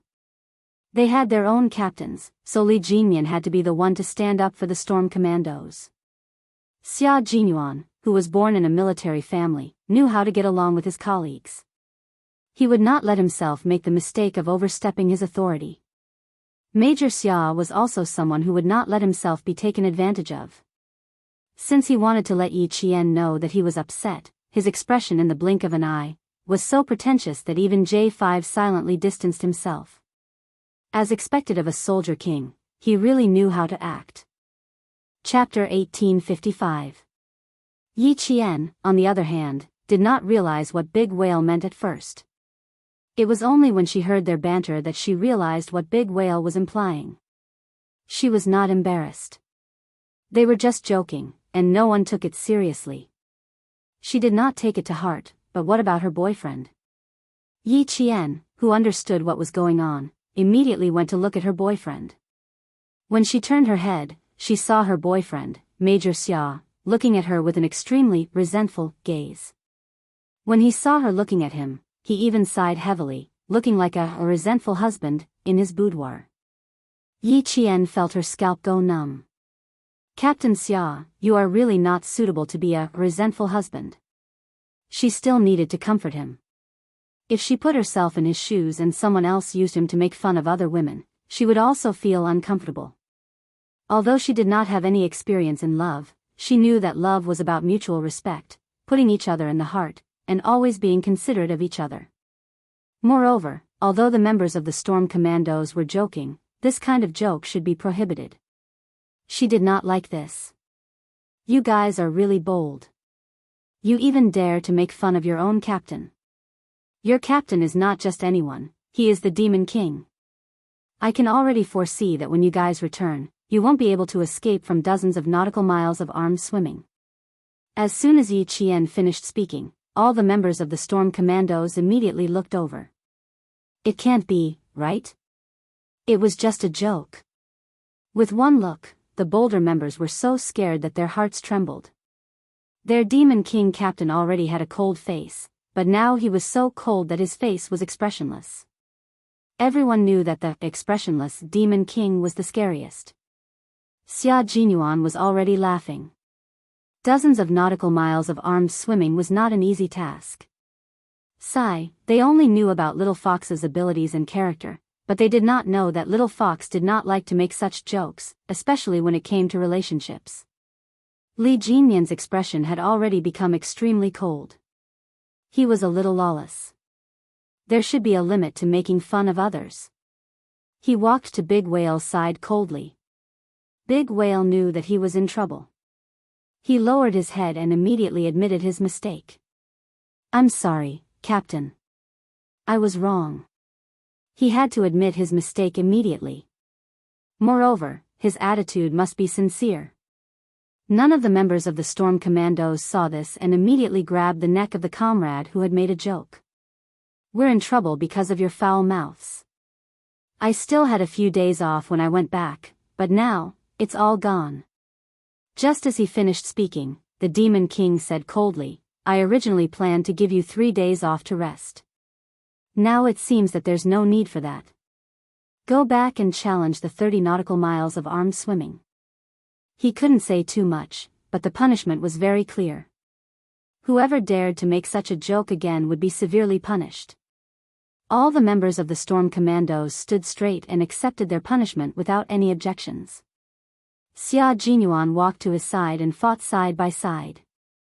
His handsome face, which was always smiling, now looked just like the Demon King beside him, cold, sinister, and sharp as a sword. You can joke around, but remember that there's a limit to it.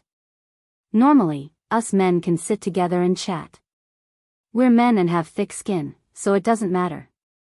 Qing Miao can also take a joke, but you've all made the most basic mistake. Xia Jinyuan's words were not only for the water ghosts, but also for all the special forces of the Snowfield Brigade. You've all forgotten that Qing Miao is a female soldier. You've forgotten that although we're comrades, there's still a difference between men and women. Chapter 1856. I hope that we won't hear jokes like today's in the future. I also hope that everyone can give Qing Miao some face and not make her feel too awkward. After all, she's the only female soldier in our team. With the two captains' statements, the soldiers from both teams realized that they shouldn't have acted this way. They only wanted to keep Qing Miao in their team, but they didn't consider whether Qing Miao would accept it or not. De Jing was the first to apologize, and Yi Qian gladly accepted it. After today's incident, Yi Qian knew that there wouldn't be anyone from both teams who would make fun of him and the Demon King in the future. There wouldn't be any more problems like this either. Yi Qian was very satisfied with the outcome. The helicopter was already in position, and the signal to prepare to board came through the wireless communicator. It was time for the two teams to part ways. The handsome and cold Li Jinyan walked to Yi Qian's side, and a faint smile appeared in his eyes. You'll have your exams when you get back. Do well, don't worry. There was no need to mention anything else. She was going to join the Snowfield Brigade for amphibious warfare, and she still needed to improve her naval combat skills. The chances of her returning to the Storm Commandos training were still very high. Yi Qian saluted this outstanding commander. Demon King, I'm looking forward to the opportunity to join the Storm Commandos and experience your devilish training. It's good that you're not afraid. If you're afraid, you won't come. Yi Qian replied quickly. If you're afraid, you won't come. What a big tone. After carefully studying her brows for a while and confirming that she was really not afraid, Li Jinyan's cold smile gradually spread into his eyes. It was like a warm spring breeze, adding color to his handsome face. This kind of female soldier was really admirable and breathtaking. It was as if they were influenced by her and sighed, so such female soldiers still exist. Li Jinyan nodded slightly, and finally said a word of praise. You're very good. You've never disappointed anyone. Never letting anyone down. It didn't mean that you only did a good job, but if you did it better than expected, then you would never let anyone down. In the end, Li Jinyan also gently hugged the female soldier who used to be in his team. He hugged her slender but unbending body into his arms. The softness that belonged to a girl softened his calm heart. Work hard. Don't bury your talent. I'm looking forward to your participation in the overseas tournament. With such a female soldier, the male soldiers would feel proud. The helicopter that would pick up the Storm Commandos would arrive in half an hour. Li Jinyan looked at the time and pointed at the rifle on Yi Qian's back. Before we leave, we need to confirm one last thing. We want to see how you shoot with our own eyes. This matter started when they entered the mountainous area and entered the search shooting competition as well as the accurate shooting with 100 bullets within a time limit of 300 meters competition. When Yi Jian's shooting data came out, she was 0.003 seconds faster than Devil King Li. This meant that when Li Jinyan finished his first shot, Yi Qian had already finished his second shot. For the 300-meter limited shooting, I realized that you don't need to aim at the target in advance to be able to shoot accurately. When Commander Dong got your data, he couldn't wait to come over personally to watch you finish. We're even more curious and want you to teach us. When it came to training, Li Jinyan spoke more than usual. After Yi Qian heard this, he took the rifle from his back. Sure, no problem at all. There are still 14 blanks here. After I finish firing 14 rounds, you should be able to find out the reason. Chapter 1857. The members of the Snowfield Brigade who had been on missions with Yi Qian knew that she had skills that normal people couldn't learn. Even though they knew, they were all very interested when they heard Yi Qian say that she was going to shoot 14 blanks. She wasn't going to choose a target and then complete it. Instead, she was going to choose a target that needed to be hit. For example, 4 meters away, 7:00, second tree, bird's nest. Or, 5 meters from the ground, a tree branch. Next, as long as the Snowfield Brigade announced the target, once Yi Qian's line of sight locked onto them, just like what Li Jinyan had seen before, she didn't need to aim. She just loaded the gun and pulled the trigger to complete the shot. Bang bang bang, continuous gunshots rang out. The water ghosts of the Storm Commandos saw Yi Qian shoot as if she was aiming at a huge monster. She didn't need to aim at all and just completed the shot. After the 14 blanks were fired, the water ghosts were shocked into silence. What kind of shooting technique was this? Were they a bunch of unqualified special forces soldiers? With 14 bullets, it would take some time for each bullet to aim and fire. Qing Miao was just shooting blindly. Bang bang bang. After a series of shots, she was done. The target was done, and so were the bullets. You really didn't have any aiming movements. How did you do it? Li Jinmian had a vague feeling that Yi Qian's shooting technique wasn't something that they could easily learn. Without any aiming movements, a 100% hit rate. Qing Miao, how did you do it? I have this gun in my heart. My eyes see the target, and the gun in my heart is already aiming. From the moment I raised the gun and pulled the trigger, the gun in my heart was alive. I could already feel the bullet eject from the magazine, the cartridge case jump out, and the bullet hit the target through the barrel. It was the same explanation as before. Yi Qian answered truthfully. As for whether they believed it or not, it was up to them. An inconceivable explanation, a visible fact. Even Li Jinmian, who had always been calm about everything, found it hard to accept in an instant. She had this gun in her heart? But it wasn't this gun that completed the shooting in the mountains. Raising the question again, for the first time, the calm Lieutenant Commander Guan Lai was a little anxious. Yi Qian smiled. Yes, as long as it's a gun that I'm familiar with, I'll always have that gun in my heart. Li Jinmian got another inconceivable answer, but he knew that this was the correct answer. After a long while, he slowly said, I think we won't be able to learn it. In the past, we all wanted to learn and tried, but in the end, we gave up. Xia Jinyuan smiled and said, because no one can have this gun in their heart when they get it. Only she can do that. Thinking about it, Yi Qian was groomed as a Special Forces member of the Snowfield Brigade, so the soldiers of the Snowfield Brigade would definitely be the first to know about it. Since they were familiar with the battlefield, they would naturally want to learn as well. Unfortunately, no one could do it. Indeed, we can't do it. I know that without even trying. Li Jinmian got an unbelievable answer. He smiled helplessly and said, Commander Dong told me that since Qing Miao can't become a Marine, then we should learn her shooting skills. After a slight pause, he added, when I go back and report this, Commander Dong will be secretly upset for a while. After listening to her explanation, the shock on the faces of the water ghosts didn't disappear for a long time. They tried to think about it in their hearts and even raised the rifles in their hands. In the end, their first action was still to aim. Chapter 1858. Have a gun in their hearts? Yes, they all had a gun in their hearts, but this gun was dead, not alive.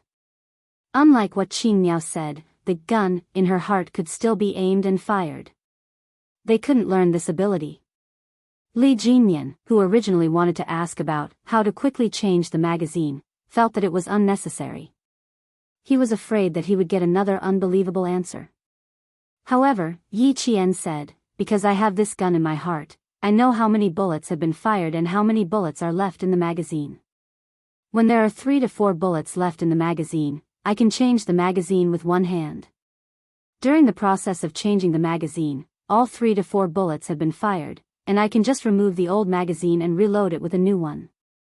I don't need to wait for the tracer to appear or pay attention to the warning of the magazine. She explained the last question in his heart. Li Jinmian nodded lightly. I understand.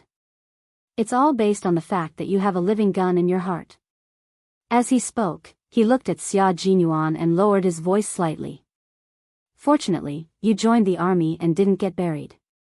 Fortunately, she was a Chinese soldier and one of them. If such an enemy appeared on the battlefield, they would tremble without thinking about it. Yi Qian nodded and said, you can say that. Previously, the Navy commander also told me that I also wanted all my comrades to learn how to shoot. However, Q King and the others have all tried, and they didn't achieve the expected effect. Because we can't do it, we'll never be able to achieve it. Xia Jinyuan said helplessly. At that time, he was very interested and thought that he might be able to do it too. However, it turned out that he was thinking too much. The water ghosts of the storm commandos touched their faces. All right, it was time for them to wake up. Don't think about learning Qing Miao's shooting skills. Before they saw it for themselves, they were all delusional. Outside the dense forest, the faint rumbling sound of propellers could be heard. It pulled the water ghosts back from their shock and they looked up at the sky. The helicopter to take them back to South Island had arrived. After receiving all the explanations, Li Jinyan smiled at the female soldier who had once again surprised him. He turned around and faced the water ghosts behind him. His cold voice rang out with extreme harshness, "Everyone, assemble." Li Jinyan, who turned around with a smile, was the cold and seemingly ruthless young lieutenant commander. It turned out that the 22 members of the Storm Commandos had gathered within a minute, and the last seat in the front row was empty. This used to be Yi Qian's seat. Without Yi Qian, their original number was reduced to 21. The empty space reminded them that the female soldier Qing Miao would not return to the South Island with them. Their resolute gazes fell upon Yi Qian. Even if they were reluctant to part, they still had to bid farewell. "Attention, salute." As Xia Jinyuan's commanding voice sounded, all his comrades straightened their backs like steel plates, raised their right hands neatly, and saluted the departing figure. "The green mountains will not change, and the green water will flow forever. We will meet again. Sigh, if Qing Miao was in our team, she might be sitting opposite me now." Daxia, who had boarded the plane, looked at the empty seat opposite him, and his reluctance to part with her was evident in his words. When the other commandos who came in with him heard this, they did not say anything. They only sighed and looked at the empty seat opposite them. If Qing Miao were to board the plane, she might be on the same plane as them. Chapter 1859. Soon, the empty seat was taken by a comrade who boarded the plane. Sea Anemone looked at Daxia, who was staring at him with a strange expression. "What are you looking at?" "You're sitting in Qing Miao's seat." Sea Anemone turned to look at the cabin door. He remained silent until the door closed. "She didn't board the plane, and she won't board the plane. Qing Miao isn't a soldier in our team. She can't board the plane with us. Also, we did something stupid just now. Q King scared me when he said that. We didn't consider Qing Miao's position. She's a female soldier who deserves our respect. We won't say anything like that again. You can't learn her shooting skills even if you want to. She can shoot accurately without aiming." I was a little shocked when I first heard her say that. It's not that she didn't aim, but she already did it in her heart. She also said that as long as it's a gun she's familiar with, that gun will live in her heart. Daxia, whose eyes were full of admiration, still found it unbelievable. From this point alone, it shows that she's more familiar with guns and ammunition than we are. I suspect that she's very familiar with all the known types of guns from all over the world. His words made the water ghosts who boarded the plane gasp. If that's the case, how terrifying is that? It's already terrifying. If it gets scarier. I'm just glad that she's a soldier from our side and not an enemy. Daxia sighed. His words were full of admiration for Yi Qian. Female soldier Yi Qian is rare, rare. That's true. Fortunately, she's a soldier from our side. We can rest assured. We can rest assured. We'll have to worry about the enemies she faces in her missions in the future. Aya, why isn't she a female soldier from our team? Wishful thinking. That's impossible. The water ghosts said one after another. Their admiration for Yi Qian could be seen from their expressions. Female soldier Yi Qian, codenamed Qing Miao, was a female soldier who was braver than the male soldiers. She had incredible shooting skills. The more he interacted with her, the more he was attracted to her unyielding spirit. The more he was attracted to her, the more he could discover each of her strengths. In the end, he would be convinced by her and admire her. This was probably the so-called charisma. Li Jinyan was the last to board the plane. When he reached the cabin door, he turned around and saluted all the members of the Snowfield Brigade who had saluted him. He then nimbly retracted his right hand and turned around to board the plane. When there was a reunion, there would be a separation, and when there was a separation, there would be a reunion. There would be a day when the brothers of the two teams would meet again. The members of the Snowfield Brigade raised their heads and watched the two helicopters pick up the storm commandos until they could no longer see the fuselages of the helicopters. Xia Jinyuan, who was standing at the front, turned around and faced all his comrades. He reorganized the team and gave them instructions on what to do next. First, everyone should submit a training report and a combat report. We can discuss in groups and submit one report. Second, we need to write down the suggestions for the exoskeleton power equipment we're going to wear in the Gobi Desert, as well as the problems we found when using it. The equipment experts are still waiting for our feedback. Marching and fighting were not a problem, but the report was a pain in the ass for this group of Special Forces soldiers who were trained in science and engineering. Everyone, including Xia Jinyuan, did not want to write it. Yi Qian looked at them and wanted to laugh. You're the one who said you wanted to write a report, but now you look like you don't want to. You'll affect the rest of the team when they write their reports. Chapter 1860. I was influenced by the veterans. It was my first year in the team. Do you know what the first thing the J5 said to me was? He said, "Finally, someone who can write a report." And from then on, I don't want to write anymore. The tired Xia Jinyuan closed his eyes as he spoke. They didn't leave in a helicopter like the water ghosts. Instead, they left in a truck, arrived at the military airport, and flew back to the base. This time, they didn't alert the local troops when they entered the mountain for training. They only used 4 trucks from the local troops and prepared enough fuel to drive the trucks into the mountain. Now, they naturally had to drive the trucks to leave. Yi Qian, who was driving, saw this and said softly, "Stop talking. Go to sleep." Xia Jinyuan, who was both physically and mentally exhausted, was already silent. His head was tilted to the side of the window. His thin lips were slightly pursed, and he had already fallen asleep. Yi Qian quickly sized him up. When he saw the obvious fatigue between his brows, his heart ached. The car was driven very steadily. Xia Jinyuan didn't wake up even when K7 came to take over. Drive in a flat area. He's quite tired, Yi Qian whispered as he handed over the car keys. Let him have a good sleep. K7 smiled and made an "okay" gesture. After Yi Qian got into the car, he glanced at Q King, who was sleeping soundly, and chuckled. If you and Yi Qian can really develop a relationship, it's not bad. He didn't care that the sleeping person couldn't hear him. After he finished speaking, he started the car. After Yi Qian arrived at the airport, she flew to the city where the university was located. She followed Xia Jinyuan and took a direct flight to Beijing. Principal Chen was still in the hospital. She wanted to visit this person who still cared about her at the brink of death. She didn't allow Commander Liu and Political Commissar Yen to inform him. When the plane arrived at Beijing's airport, it was already past 2 in the morning. When they arrived at the military hospital, it was already 3:30 in the morning. Yi Qian, who did not even have time to wash up, got out of the car in his jungle combat uniform. He did not walk but instead ran towards the lobby. After taking a look at the hospital's map, he ran through the lobby and headed towards the sanatorium. Xia Jinyuan ran with her while contacting the sanatorium. Visiting Principal Chen was not something that could be done at will.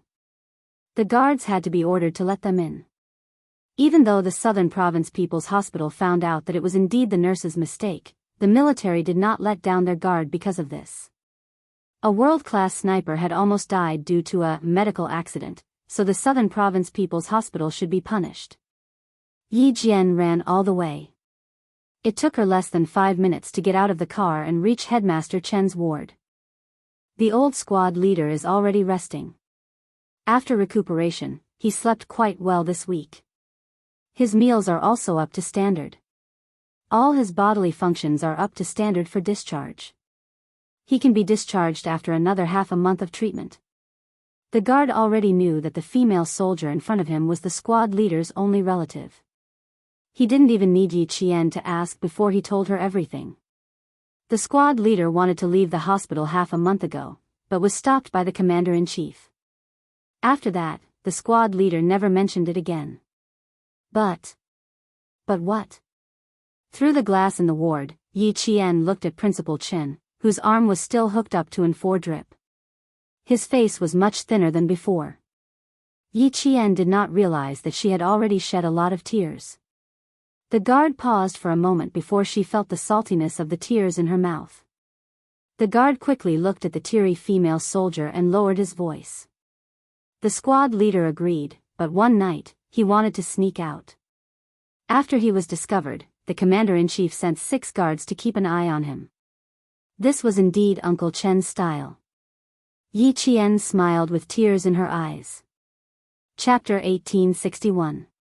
There was only one light in the room, and it quietly shone a warm light in the corner. The layout of a normal intensive care unit did not have as many terrifying instruments as the intensive care unit. A few green potted plants on the windowsill added a touch of gentleness to the snowy white room. Yi Qian did not go directly into the room. Instead, she chose to stand outside and watch quietly. Uncle Chen's sleep had not been very good. If she went in, she would wake him up. Yi Qian looked away and lowered her head to wipe away her tears.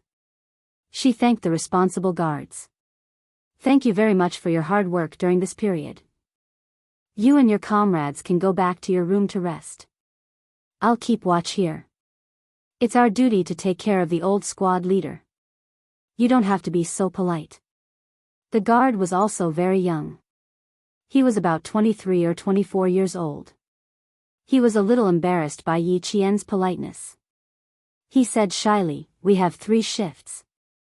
Our comrades in the morning shift will arrive on time at 7 o'clock. The 2 of us can go back to rest then. There's no need to rest. The 3 of us can keep watch. If there's anything you want to ask, you can ask me. My comrades and I have always been here when the old squad leader was admitted to the hospital. We know more about the old squad leader's condition than the comrades in the morning shift. It was her duty to not leave her post at will. It was her fault. The normal intensive care unit arranged was very humane. It was similar to a bedroom and a living room. The only difference was that the living room was smaller, but family members could rest while keeping watch. There used to be a foldable bed, but it had been moved out and replaced with 2 round stools made of steel without backs. Although there were high stools, it was obvious that they were just for decoration. The guards had never sat on them before. The plastic packaging on the stools was in good condition. There were no traces of friction at all.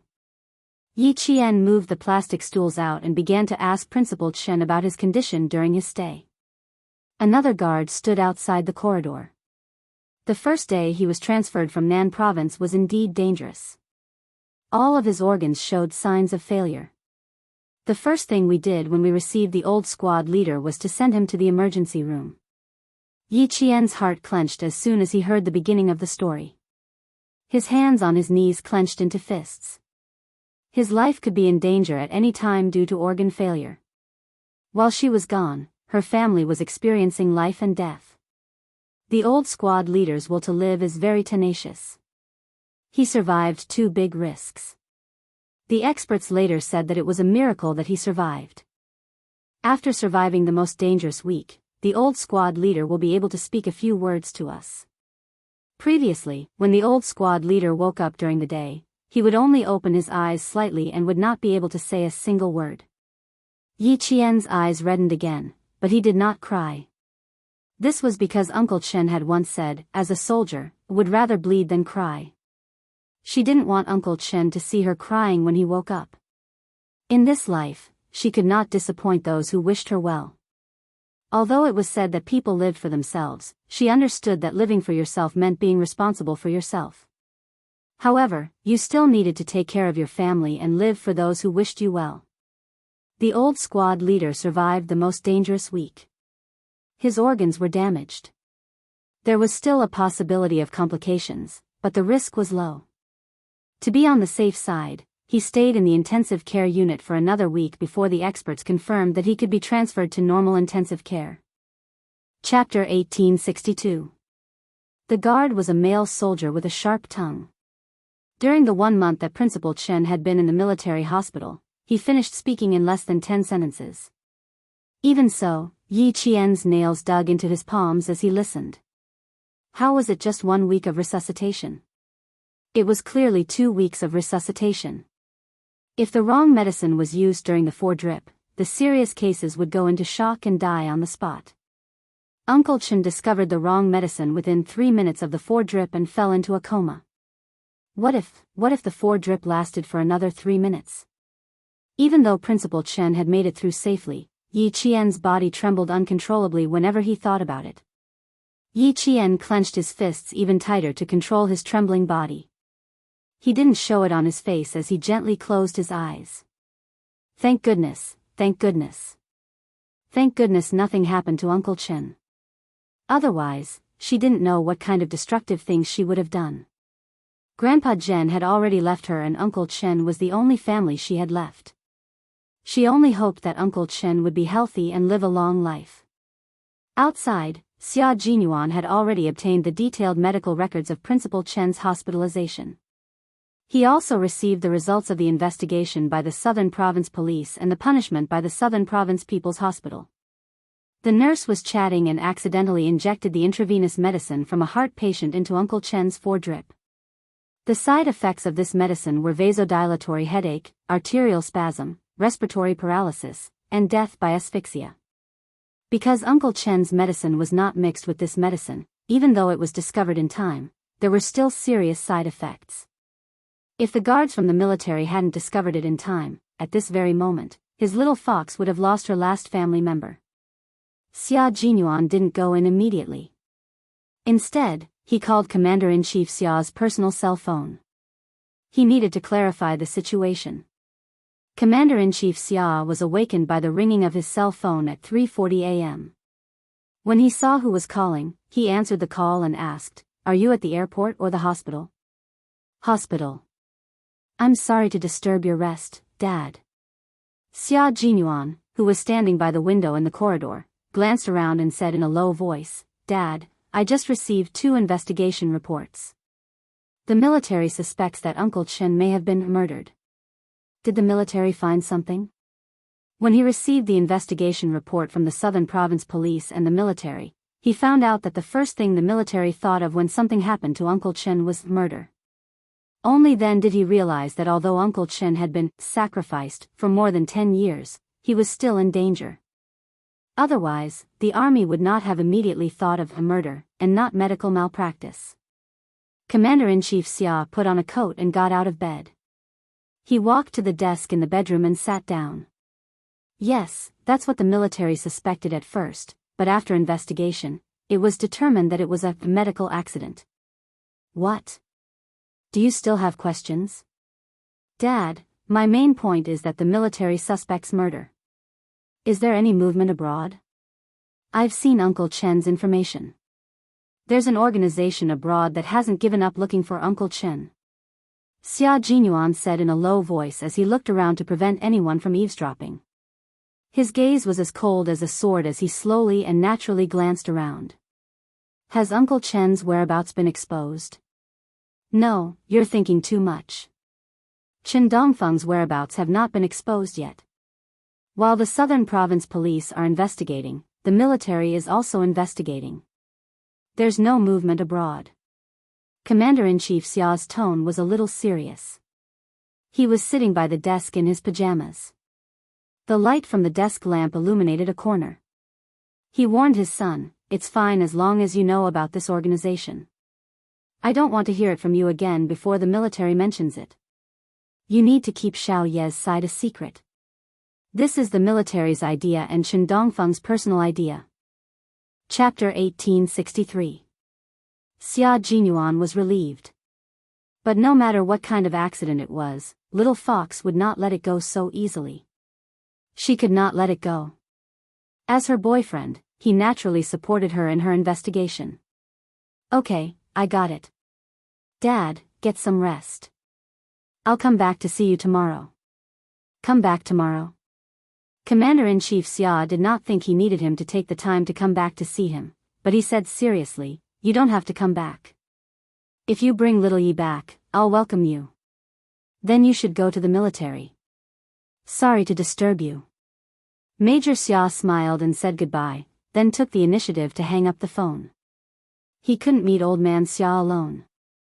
Whenever they met, Old Man Xia would always mock him. It was the type of person who would feel uncomfortable if he didn't mock him. Fortunately, he was mature now and did not argue with him. Otherwise, the father and son would have a fight. Xia Jinyuan stared at the phone for a few seconds and said softly, "Old man, I'll keep a close eye on your daughter-in-law." Commander-in-Chief Xia listened to the rapid beeping sound and could not help but smile and shake his head. "Little brat, you should spend more time with your girlfriend. Don't follow in my footsteps." All parents in the world were pitiful. The dignified commander-in-chief was also like an ordinary parent, deeply caring for the devil incarnate's son that he spoke of. Knowing that it had nothing to do with a foreign organization, Xia Jinyuan's footsteps became lighter. However, it did not mean that he did not have any other questions. On the contrary, he had a lot of questions. Xia Jinyuan, who was chatting with the guard outside the door, began to ask a few questions. The content of his questions was different from Yi Qian's. He mainly asked if anyone had come to visit and if anyone from the southern province had come to inquire. Other than Commander Lu and Political Commissar Yan, no one else from the southern province had the opportunity to visit. He only asked if anyone had come to inquire about the situation. The People's Hospital of the southern province has sent people here many times. The military has issued a strict order not to leak any information about the squad leader. The General Military Hospital strictly followed the order and did not release any information. The people from the People's Hospital of the southern province still do not know about the squad leader's situation. Other than the People's Hospital of the southern province, only Commander Lu and Political Commissar Yan from the southern province visited him once half a month ago. In other words, there were no other suspicious people in southern province. Then, Xia Jinyuan narrowed his eyes as he read the report. His eyes were dark and unfathomable. This was what Uncle Chen had said to cooperate with the military's investigation. The military had asked him if anyone had come to the Southern Province People's Hospital while he was hospitalized, if he had any conflicts with anyone, or if anyone had come uninvited, and so on. The rest of the answers were fine. Only the part about Yi Jifan made him feel a little strange. He couldn't tell what was strange about it, but he couldn't tell what was wrong with it. However, he didn't know why he felt strange when Uncle Chen said, "I don't have any personal grudges with Director Yi." It didn't mean much, but it could be understood as, personal grudges existed. Since that was the case, then Uncle Chen's next sentence, "If an official knows the law, I don't think he needs to do something that will ruin his career. My case is actually just an ordinary medical accident." "I don't think," could be used as a way of saying, "I don't think he is sure of himself and has a certain degree of suspicion." Little Fox had been insulted and framed by Yi Jifan and his family. She almost couldn't attend high school normally. During the college entrance examination, Yi Jifan had used underhanded means to frame Little Fox. As a family member, Uncle Chen already hated Yi Jifan to the core. How could he say, "I don't have any personal grudges with him"? Chapter 1864. And the last sentence, "My matter is actually just a normal medical matter," made him feel strange. It was as if he was intentionally trying to absolve Yi Jifan. That's right. That was why he felt so strange. Uncle Chen's words made him feel as if he was intentionally trying to absolve Yi Jifan, but at the same time, he was angry. That's why he said things like, "It doesn't really matter," and, "I think," which contradicted what he said at the end. Did Uncle Chen think that there was something wrong with Yi Jifan? Or could it be that he sensed something? How could Yi Jifan have the guts to harm Uncle Chen? Why would he harm Uncle Chen? What would require him to do so? What could Yi Jifan gain by harming Uncle Chen? Was he not afraid of being exposed and losing his official position in the end? Yi Jifan was a smart and cautious official. Even when Little Fox had such a bad relationship with his family, he did not do anything irrational. Even when Yin got into trouble during the college entrance exams, he did not do anything irrational. How could such a person suddenly harm Uncle Chen? For a moment, Xia Jinyuan was unable to make sense of Principal Chen's statement about cooperating with the military's investigation. He originally planned to show Little Fox the military's investigation report, but he decided to wait and listen to Uncle Chen's explanation first. Yi Qian did not ask for too long. She got up and looked at the sleeping Principal Chen through the glass. Her chapped lips were tightly pressed together, and her gaze was like that of a child who was afraid of losing something. It was as if she was afraid that if she blinked, everything would disappear. How could she not be afraid? In her previous life, Yi Qian longed for family and love, but even until her death, she was alone. In this life, she got what she wanted and made up for the regrets of her previous life. Uncle Chen had already passed away, and Yi Qian was most worried about Principal Chen. In addition, she knew the identity of Principal Chen, so she was even more afraid of losing her last family member. She was really scared, really scared. Even if she was a strong-willed soldier, she was still afraid of losing her family. If you keep watching like this, you'll wake up Uncle Chen even if you don't go in. Xia Jinyuan gently pushed open the door and walked in. He pulled Yi Qian away and told her not to keep looking at him.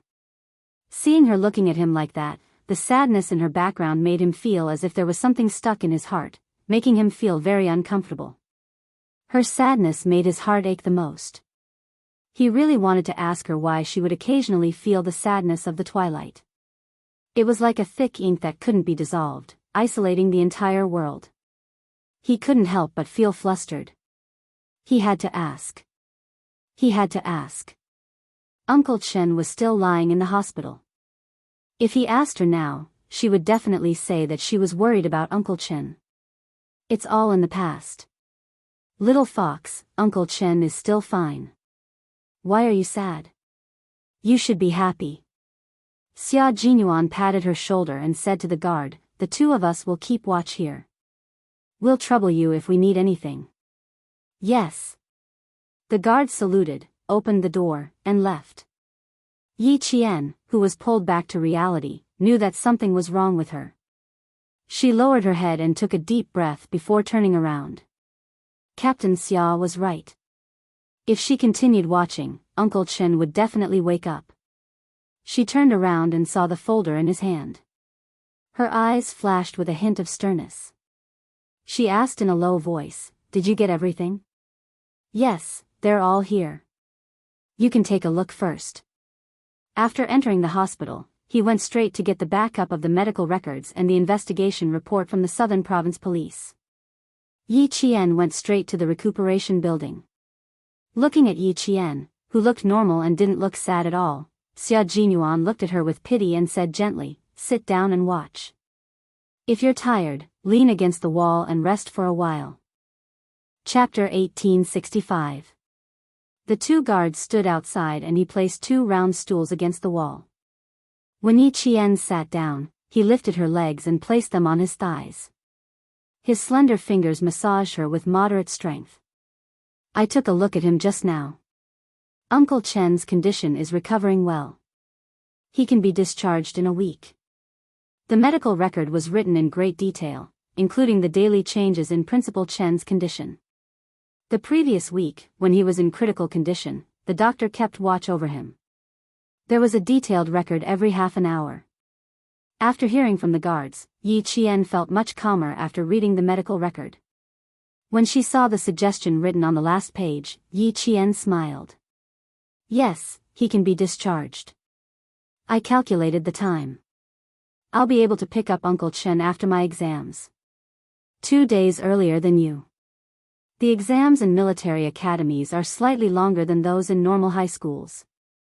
She smiled. Xia Jinyuan also felt very happy. After he's discharged, Uncle Chen can't return to Nan province for the time being. Why don't I arrange for Uncle Chen to live in the government's family compound? Then I'll transfer 2 guards to take care of Uncle Chen's daily life. Since it concerned Principal Chen's daily life, Yi Qian nodded without hesitation. As long as Uncle Chen is willing, I have no objections. However, although she didn't hesitate, Yi Qian frowned when she thought about Principal Chen's status.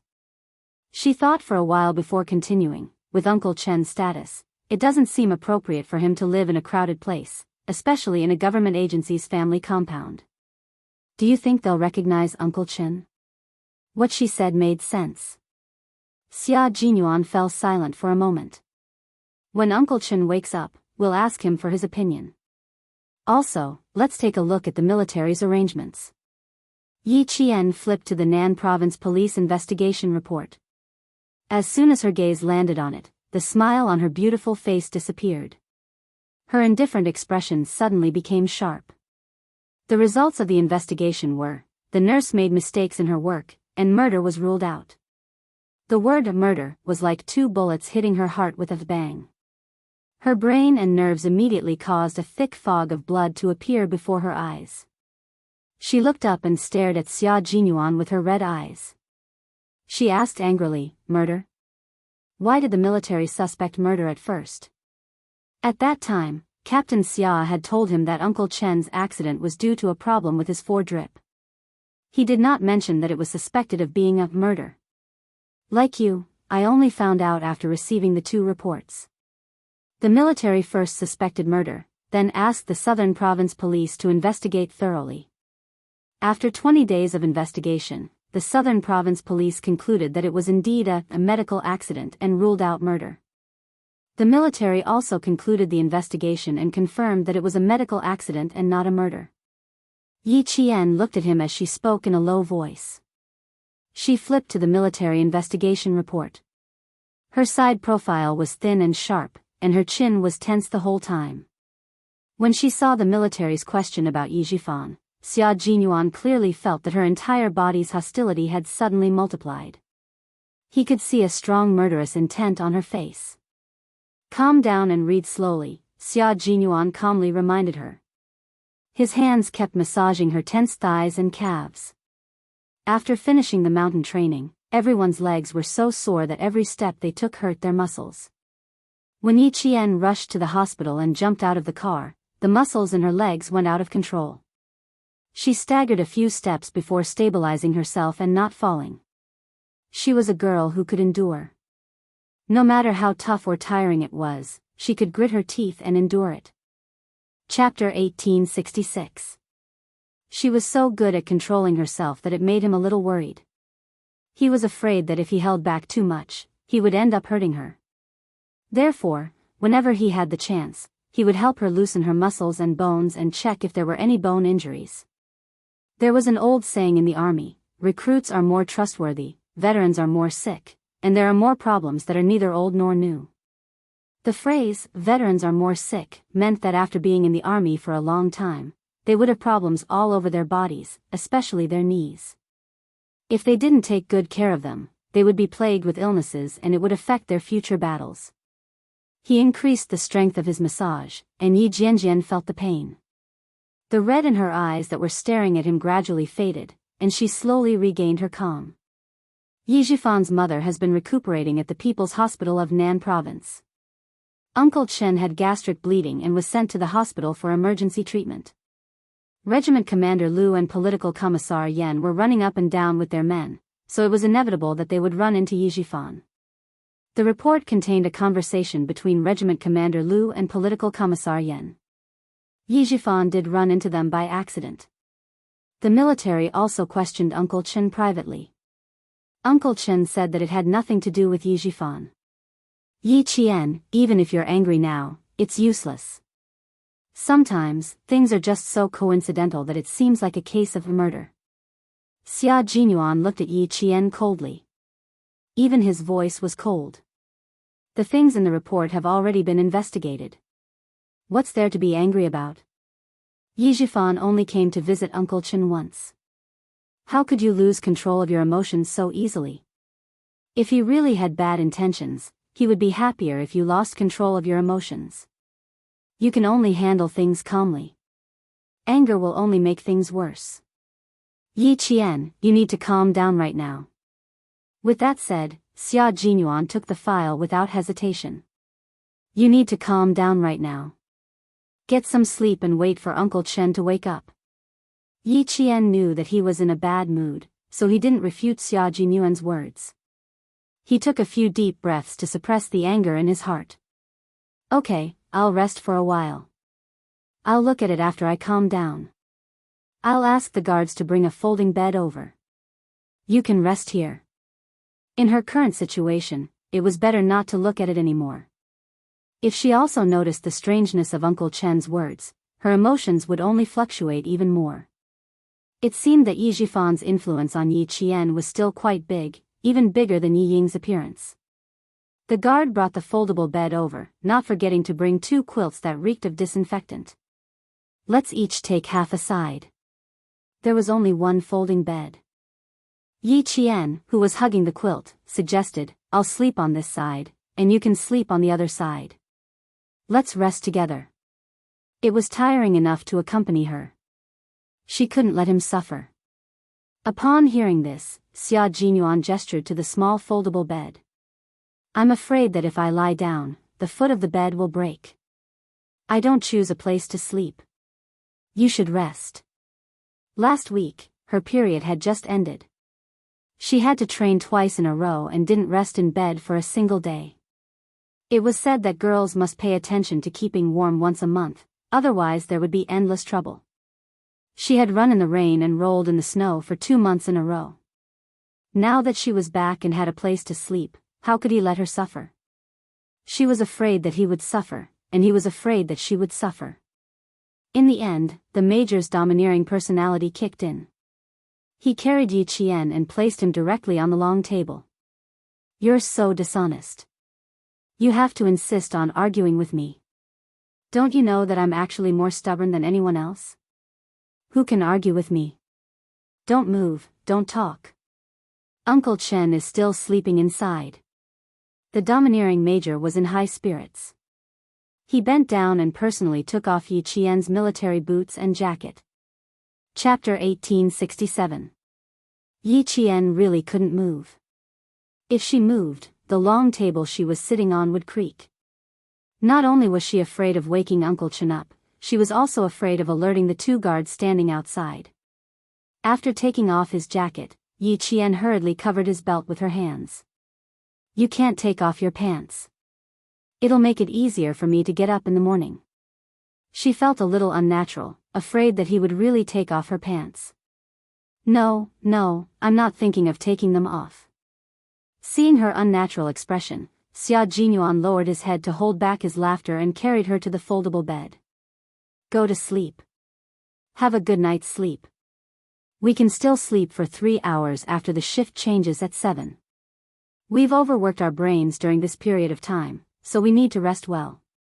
It won't be too late to think about things when we wake up. Faced with the determined major, Yi Qian lay down in bed and got up on her elbows. She still asked worriedly, how are you going to sleep? Get the guards to bring another layer of blankets and sleep on the floor. Xia Jinyuan hugged the blankets and put his feet on the long table. He leaned against the corner of the wall that was warmed by the heater and raised his eyebrows. This is good. The heater is facing us, so we don't have to worry about catching a cold. It was still winter in the capital, so the hospital was still using central heating. Yi Jian watched him close his eyes, as if he was too tired to say another word. Only then did she lay back down gently on the bed. She was a person who could calm down quickly. She was no longer as angry as she was before. She snuggled a little deeper into the bed, only her short black hair was visible, so he couldn't tell if she had closed her eyes or fallen asleep. Xia Jinyuan quietly opened his eyes and saw that she was lying motionless under the blankets. Only then did he relax and close his eyes again. There was a faint smile on his handsome face, and he soon fell asleep. The shift change at 7 o'clock. Xia Jinyuan only slept for 2 hours before opening his eyes. Sleeping in this position was not comfortable at all. 2 hours was his limit. His legs were long and slender to begin with, so when he put them down, they were like a bridge. When he put them down, his legs were numb and didn't feel like his own legs at all. He only gently put on his military boots when his blood flow returned to normal. 2 hours of deep sleep had swept away most of the fatigue in his body. He stood up and looked into the room. He met the eyes of Principal Chen, who had just woken up less than 10 minutes ago. The 2 of you are too good at tormenting people. Why didn't you go to the hotel next door to rest? Can you sleep well if you sleep outside? Principal Chen lectured a little unhappily. After more than 40 days of high-intensity training, you should have a good rest when you come back. How can you mess around? During the emergency treatment, the military was afraid that something would happen to him, so they told him that Yi Qian was training with Xia Jinyuan and asked him to persevere and wait for Yi Qian to return. Although he didn't know where the training was, if it could make Yi Qian neglect his studies, it must be a very important and high-intensity special training. He did not feel sorry for Yi Qian during training. Soldiers did not have the right to think that training was tiring. He would only feel sorry when training was over. He would feel sorry for not having a good rest. How can I be at ease if I don't see you? Also, don't you know Yi Qian? If she doesn't come to see you, even if I tie her up and take her to the hotel, she will still find a way to escape. Xia Jinyuan poured a glass of warm water and handed it to him. Have a glass of water first. The guard said that Uncle Chen didn't like to be served by others. It was as if he was a good-for-nothing who could only be taken care of. Xia Jinyuan kept that in mind and did not dare to feed him water. Uncle Chen, she hasn't woken up yet. I'd like to take this opportunity to ask you a few questions. I need you to answer them for me. Since this was a serious matter, Xia Jinyuan asked directly, I want to know if you have any scruples about Yi Zhifan. Chapter 1868. Xia Jinyuan's words really gave Principal Chen a fright. He thought that Xia Jinyuan had found something. No, it was impossible to find anything. If the military couldn't find anything, how could he have the time to investigate in the middle of training? Therefore, he didn't find anything. He just had his suspicions. Principal Chen's body was injured, and his brain wasn't as fast as it used to be. He lowered his head and took a sip of warm water. He asked calmly, Why do you ask? Uncle Chen, take a look at this. Xia Jinyuan's gaze slid past Principal Chen's face. He took out a page of the report that he hadn't shown to Yi Qian. This is one of the military's investigation reports. It's also the military's investigation into whether there's anything wrong with Yi Zhifan. They want to confirm what you said. If he had only had his suspicions before, then Uncle Chen's act of drinking water just now confirmed his suspicions. Uncle Chen must have some misgivings about Yi Zhifan. In other words, he also suspected that there was something fishy going on this time. It might have something to do with Yi Zhifan. Principal Chen glanced at the single piece of A4 paper on top of the quilt. He put the glass of water aside and picked up the report. He unhurriedly opened it. What's wrong? Did I say something wrong? Principal Chen opened the A4 paper that Xia Jinyuan had folded for convenience. Although he looked calm on the surface, he wasn't calm on the inside. He casually glanced at it and sneered. There's nothing wrong with what you said. There's nothing false about cooperating with the military's investigation. Xia Jinyuan did not expect to get anything out of Principal Chen immediately. He was not in a hurry, but the color in his eyes darkened a little. He said slowly and elegantly, You told the military that you and Director Yi Zhifan did not have much of a personal grudge. This can be understood as a personal grudge. No matter how big or small it is, you and Yi Zhifan have a personal grudge. In the end, you said, I don't think there's a need for him to do something that would ruin his career. Uncle Chen, I don't think is a term of uncertainty and suspicion. It means that you've already suspected Yi Zhifan. Principal Chen, who was listening quietly, couldn't help but narrow his eyes. Deep in his eyes, there was a well-concealed surprise. Even the military didn't suspect him, but he actually suspected him from a few words. As expected of the Weapon King, this kind of sensitivity, this kind of intelligence, he was definitely not an ordinary person. Principal Chen was also a king among the snipers. If he didn't make a move, the people around him naturally wouldn't be able to tell. When the two generations of Weapon Kings met face to face, Xia Jinyuan knew that the veteran king was still better.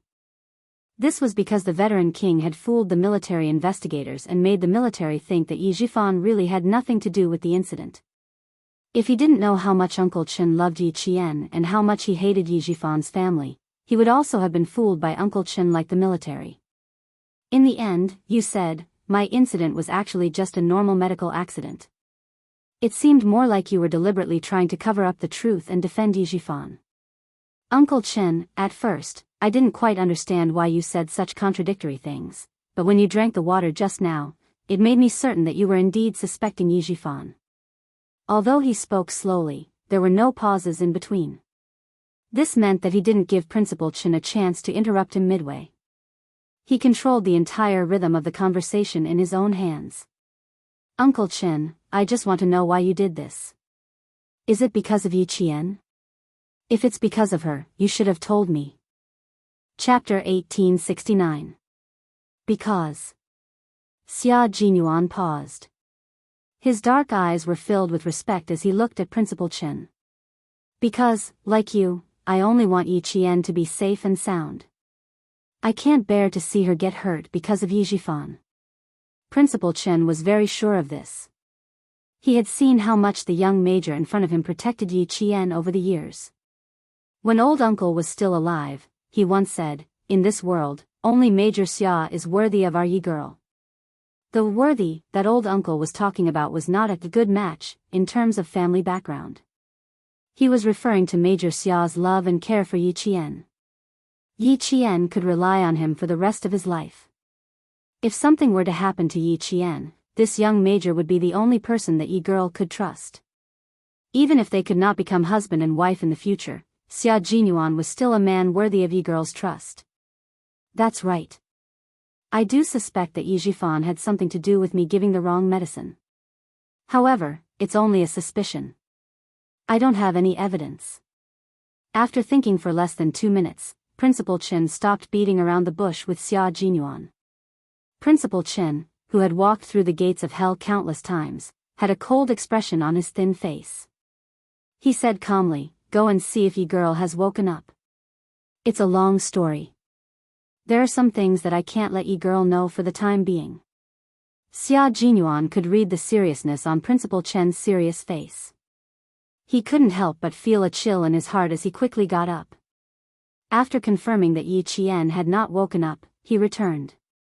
Almost 50 days ago, Martyr Sun Xueqing's former comrade came to Shuka village to look for me. He told me about Martyr Sun Xueqing's past in the army. Taking advantage of the fact that Yi Qian was still unconscious, Principal Chen sped up his narration. He started from Chief Kai's visit to Shuka village, to Chief Kai's suspicions, and how there were people who wanted to harm Martyr Sun Xueqing. Chief Kai suspects that Martyr Sun Xueqing's sacrifice was actually due to an assassination attempt, and it's very likely that it was done by someone close to her. Xia Jinyuan's handsome face was getting colder and colder. He couldn't help holding his breath as he listened to the conversation. His eyes were fixed on the small glass window in the ward. When Yi Qian woke up, the first thing he would do was stand at the glass window and look into the ward. This way, he could immediately interrupt the conversation. Even after Bureau Chief Kai retired from the army, he still couldn't find any clues. That was until he accidentally met Yi Qian, who bore a striking resemblance to Martyr Sun Xueqing in Tongzhou. Tongzhou? Wasn't that a mission to clear out the cultists? He even carried out this mission with Yi Qian. At that time, Chief Kai was busy and couldn't talk to Yi Qian in detail. Before he left, he told Yi Qian that if she wanted to know about Martyr Sun Xueqing's past, she could contact him at any time. After that, Yi Qian didn't contact him. Because of Yi Qian's appearance, Chief Kai recalled the past and returned to his own army, which was the army that Martyr Sun Xueqing was in when she was alive. Chief Kai couldn't accept this. The army had information on all of them, but there was no information on Martyr Sun Xueqing, who sacrificed herself for the country. There wasn't even a single word about her. Yi Qian's mother was an outstanding female soldier when she was alive. She was also one of the first batch of female soldiers to officially join the female special forces. She had made countless contributions to the country and was personally received by the president during the commendation ceremony. She was one of the first batch of female soldiers who had made countless contributions to the country and had the highest honor. In the end, the army that she was in when she was alive didn't even have a single word about her. Her contributions to the army were erased just like that. It was equivalent to erasing martyr Sun Xueqing's entire being. Chapter 1870. What did this mean? This meant that it was a covert denial of the existence of such a martyr, denial of this person, denial of all this person's contributions. It made everyone forget her, completely erasing her from everyone's memories. At this moment, Xia Jinyuan, who was also a soldier, was furious. How dare they? That's right, they are indeed brave. When this matter was brought up again, Principal Chen was also angry. No soldier could accept this fact. This was an insult to a soldier. If martyr Sun Xueqing had made a big mistake, it would be fine. But she didn't. She was a soldier who sacrificed herself for the country. How could she be treated so unfairly? After martyr Sun Xueqing passed away, the army sent her belongings back. Among her belongings was a very precious hornless dragon jade pendant. When this jade pendant landed in Yi Jifan's hands, it became a protective talisman for his meteoric rise as an official. Xia Jinyuan immediately frowned. Uncle Chen, I don't quite understand what you're saying. How could a piece of jade become a protective talisman for his meteoric rise? First of all, Yi Jifan was able to become an official because he was protected by martyr Sun Xueqing. The government made him a village official so that he could take good care of Sun Xueqing.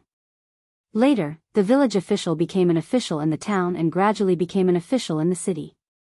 Uncle Jen said that with the protection of the jade pendant, Yi Jifan would rise higher and higher in the ranks, but he would also fall even more miserably.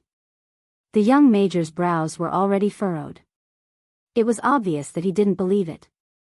Principal Chen sighed and said seriously, I didn't quite believe it at the time, but I knew that Uncle Jen wouldn't say such things for no reason. Also, he said that the jade pendant wasn't something good and told Yi Jifan not to take it back. Although I didn't believe it, I still took it to heart. It wasn't until I was hospitalized with gastric bleeding that Yi Jifan approached me in the name of returning martyr Sun Xueqing's relic to the little girl. I suddenly thought of the jade pendant, what Chief Kai said, and what Uncle Jen said. Thinking of this, Principal Chen said, martyr Sun Xueqing used her own life to get an official position for Director Yi so that her daughter could be taken care of. In the end, Director Yi got the benefits but forgot the kindness. As he said these words, he had been paying attention to Yi Jifan's expression. He saw that his face had suddenly turned cold, and a deep viciousness had flitted across it. He knew that Yi Jifan had become suspicious. He suspected that he knew something. His expression told me that the benefit of the jade pendant was to protect his promotion. Uncle was right. I was still waiting for him to come again and deliver martyr Sun Xueqing's relic, but something happened to me at around 11 that night. After saying so much, Principal Chen drank all the water in the cup. I warned Yi Jifan, and something happened. I was lying when I said that I didn't suspect him. But everything needs evidence. The military and the Southern Province Police did their best to investigate. Even the doctors and nurses in the hospital who knew that I was hospitalized were investigated. There was no evidence that pointed to Yi Jifan wanting to murder me.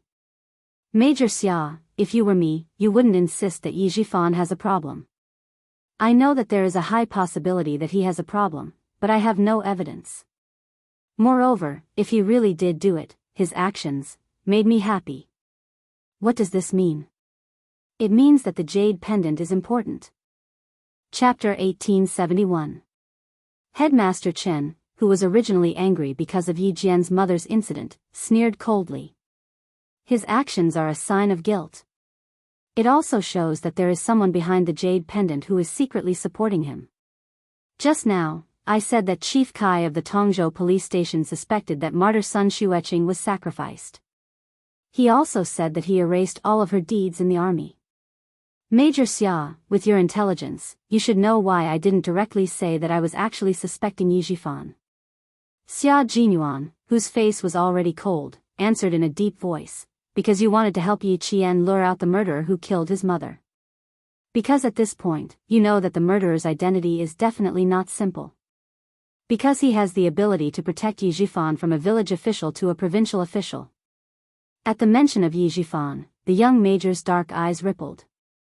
I investigated Yi Jifan a long time ago and found that there was someone behind him, but I didn't find anything. This also shows that this person's identity is not simple and is very well hidden. There's one more thing I need to tell you. Yi Jifan has already connected with my family Xia's enemy, the Du family. The Du family's chief of staff Du has been at odds with my father since he was young. Chief of staff. Principal Chen's expression changed drastically. He asked in shock, the General Staff Department? Yes, the General Staff Department, but he's a deputy. Xia Jinyuan nodded. His thin lips pressed together and the coldness in his eyes deepened. It's quite surprising that he has connections with the Du family. The eldest son of Chief of Staff Du Kaiwei, is the commander of a brigade in the Nongguang military region. After participating in a drug production cleanup operation in the village, he was targeted. One time, he went out for dinner and was suddenly attacked with a knife. He was coincidentally saved by Yi Jifan, who was eating with him. It's said that if Yi Jifan hadn't blocked the knife, it would have directly cut Du Kaiwei's neck and killed him on the spot. Now that you've heard about this jade pendant, even I have my suspicions. Such a big coincidence, is it a coincidence? Or was it arranged by someone? It's such a coincidence that I saved the eldest son of Chief of Staff Du, who doesn't get along with my family Xia. Even the experienced Principal Chen couldn't help but gasp. You mean, the person behind the jade pendant knows that the Du family and family Xia don't get along, so they deliberately let Yi Jifan get close to the Du family?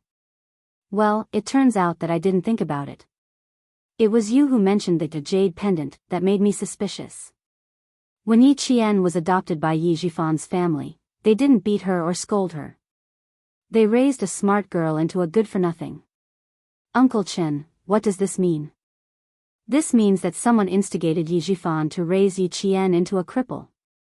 He purposely got that comrade of martyr Sun Xueqing to tell Chief Kai that Yi Qian had died after falling into the water. That person didn't want others to know about Yi Qian's existence. But that person had some misgivings and had no choice but to keep Yi Qian alive. But he was very unwilling. Even if he kept Yi Qian alive, he only wanted to see a good-for-nothing like Yi Qian.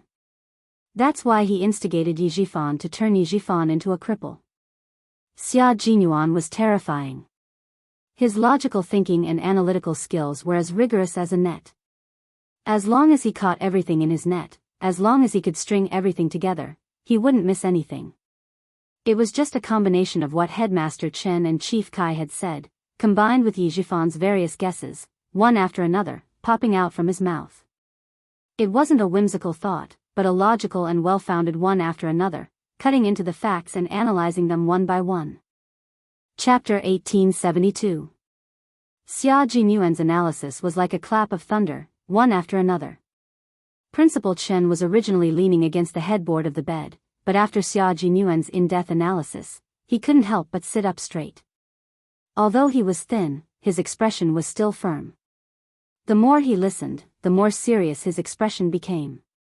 Major Xia, who was born in a military family, and whose elders and brothers were either in politics or the military, was definitely more politically sensitive than a retired soldier like him. Every word he said would not be shot without aim, and his speculations would not be made carelessly. On the contrary, Headmaster Chen felt his back drenched in cold sweat after hearing his speculation. He and Uncle Jen had both made a mistake.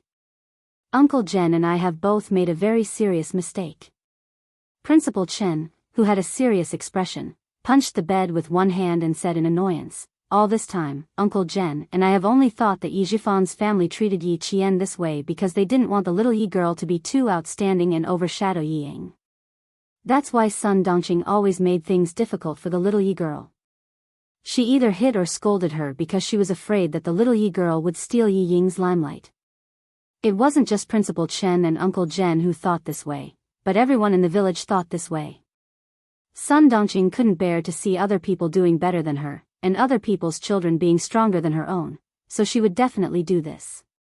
They all thought this way and never thought about it in other ways. I heard from Uncle Jen that not long after Sun Xueqing was buried, old Madame Yi started spreading rumors in the village. She said that her eldest son and eldest daughter-in-law died early because of the little Yi girl. Whoever wants to take in the little Yi girl, beware of bad luck. With just one sentence, she convicted Yi Qian, causing everyone in the village to avoid Yi Qian like the plague, afraid that they would be tainted with bad luck. Xia Jinyuan had never heard of this part of Yi Qian's past. When he heard it, every word turned into fine steel needles that pierced his heart. It pierced his heart until it hurt, causing his handsome face to twist into a vicious expression. How old was little fox? He was only 2 or 3 years old. That was a time when farming was a big collective and there was no guarantee of livelihood. It was a time when news was blocked. No matter if they were in trouble or sick, the first thing they would do was to pray to the gods and Buddha. There was a rumor that the little fox was a jinx. The Yi family was really vicious. When Xia Jinyuan heard the pain in her heart, she sneered softly and said, "From the looks of it, old Madame Yi is paving the way for Yi Jifan to adopt Yi Qian. He's a jinx to his parents. Even if the village wants to adopt Yi Qian for the sake of the pension, they're scared by the fact that he's a jinx." A jinx in his life? To treat the little fox so cruelly and viciously, it was only right that he cursed them until they had nothing left. Principal Chen only knew about Yi Qian's past from Uncle General. Knowing all this, he felt even more pity for Yi Qian, and his heart ached for this little girl. Principal Chen looked at the middle-aged major, who was so angry that his handsome face was filled with anger, and felt gratified. Although Commander-in-Chief Xia's only son was the son of God, he was also a man who valued friendship and righteousness, and had the demeanor of a gentleman. If one day he was no longer around, with Major Xia taking care of him, Principal Chen would be able to answer to Uncle Zhen, at that time, who knew why the Yi family did this. When old Madame Yi lost her son, everyone sympathized with her. After she lost her beloved daughter-in-law, the rumor that the little girl was a jinx was much more credible than the usual gossip. Chapter 1873. Yi Jifan, who happened to be the village official, was furious because of this. He said that old Madame Yi was too foolish and that Yi Qian wouldn't be able to live in the village in the future. Uncle Zhen was still in the army at that time. By the time he returned, everything had been settled. Yi Jifan didn't care that his family would be cursed by Yi Qian and went with Sun Dongqing to bring Yi Qian back. To the villagers, it was a happy ending. They didn't have to worry that Yi Qian would be arranged to stay at their house for a while. Not long after, old Madame Yi and old man Yi left Shuku village together and went to the coastal city with their daughter and son-in-law. The reason they left was that Yi Qian's life was too tough and would be a curse to her. The villagers more or less believed in fate and didn't suspect anything. Even when Sun Dongqing treated Yi Qian badly, the villagers didn't say anything. Yi Qian's life was too tough. Sun Dongqing raised her well. It was normal for a child to be beaten and scolded. If a child was disobedient, wouldn't they also be beaten and scolded? But who knew that not only did Sun Dongqing beat and scolded Yi Qian, sometimes she also didn't give Yi Qian food to eat. Other than dressing similarly to Yi Ying, who knew what she did when she closed the door? Principal Chen recalled the expression on his uncle's face when he talked about these things. Every wrinkle on his weathered face was filled with deep guilt. It was a deep guilt towards Yi Qian. Even though Xia Jinyuan knew that Yi Qian's childhood wasn't smooth sailing, he never thought that it would be so tragic. Suppressing his anger, he closed his eyes gently and suppressed the surging anger in his heart. He said to Principal Chen, "Uncle Chen, tell me more about Yi Qian's childhood. I'll see if there are any other suspicious points." He wanted to know everything about her. He didn't participate in her past, but he wanted to know everything. He wanted to know how painful it was for her back then so that he could dote on her more in the future. He wanted to make up for all the pain she had suffered. He wanted to take responsibility for the rest of his life. Little Ye's childhood, sigh. Before he could say anything, Principal Chen's long sigh turned into a sharp thorn that pierced straight into his heart after entering his ears. It hurt so much that he had to clench his fists tightly to suppress his anger. At least in the eyes of the villagers, Yi Jifan is living a good life. Every time he comes back, the first thing he says is, "Yi Qian, come out and see what delicious food I brought for you." After a long time, the neighbors started to feel that Yi Jifan had not let big brother and sister-in-law down. He wasn't afraid of being jinxed by bringing his niece, Yi Qian, into his home. Every time I come back from the army, I'll ask about little Yi. Naturally, what I hear is that little Yi is doing well. She has food, clothes, and even goes to school. Later on, little Yi grew up a little. Everyone in the village knows that little Yi is naughty. She likes to get into trouble and likes to lie. Sometimes, Ying has to apologize on her behalf. When she was in 4th or 5th grade, she almost froze to death in the snow. Luckily, Uncle Jen found her and brought her home. Unfortunately, little Yi at that time wasn't the little Yi now. She didn't accept any help from me at all. Every time I went to look for her, I would be scolded by Sun Dongqing. After looking for her a few times, I gave up. Just like that, little Yi lived in Yi Jifan's house. On the surface, everyone thought that she was living a good life. Scolding, beating, and framing became a common occurrence in the family. If she didn't say anything, no one would know. Chapter 1874. Under such circumstances, none of the villagers would stand up for Yi Qian. Even though the villagers were down to earth and narrow-minded and did not stir up trouble, in the face of Sun Dongqing's scolding and beating of Yi Qian, they believed that as long as Yi Qian had food to eat, a place to stay, and a place to go to school, that would be enough. It was normal for them to be scolded and beaten for being naughty. Faced with Yi Qian's tragic past, Xia Jinyuan clenched his fists several times before he asked in a low and hoarse voice, "Did Yi Jifan ever scold or beat Yi Qian?" No, it was always Sun Dongqing who stepped in, so it was not convenient for Uncle Jen to stand up for Yi Qian sometimes. When he saw that she was unwilling to come back, he just assumed that Yi Qian was doing well, so he gave up on bringing her back. Principal Chen sighed as he talked about Yi Qian's childhood. It wasn't until the second day of Chinese New Year that Yi Qian came to her senses and resolutely left the Yi family to look for Uncle General. You know what happened after that. That was when Yi Qian's bitter days finally came to an end. As for her past, if Uncle Jen hadn't asked about it, I wouldn't have known that she was living such a bitter life. Uncle Jen blamed himself and kept telling me that he blamed himself for not persevering and leaving the child in a wolf's den. After hearing about Yi Qian's childhood, Xia Jinyuan, whose eyes were slightly red, was silent for a long time before he said in a hoarse voice, "Yi Qian almost froze to death outside in the 4th or 5th year of Chinese New Year." What was the cause? On the eve of Chinese New Year, Yi Qian did something wrong and angered old Madame Ye's one-eyed son-in-law, Sun Yaozu, who kicked him. Old Madame Yi also thought that Yi Qian was a jinx to her and was an unlucky person, so she ordered Sun Yaozu to throw Yi Qian, who was pretending to be unconscious, to the edge of the field.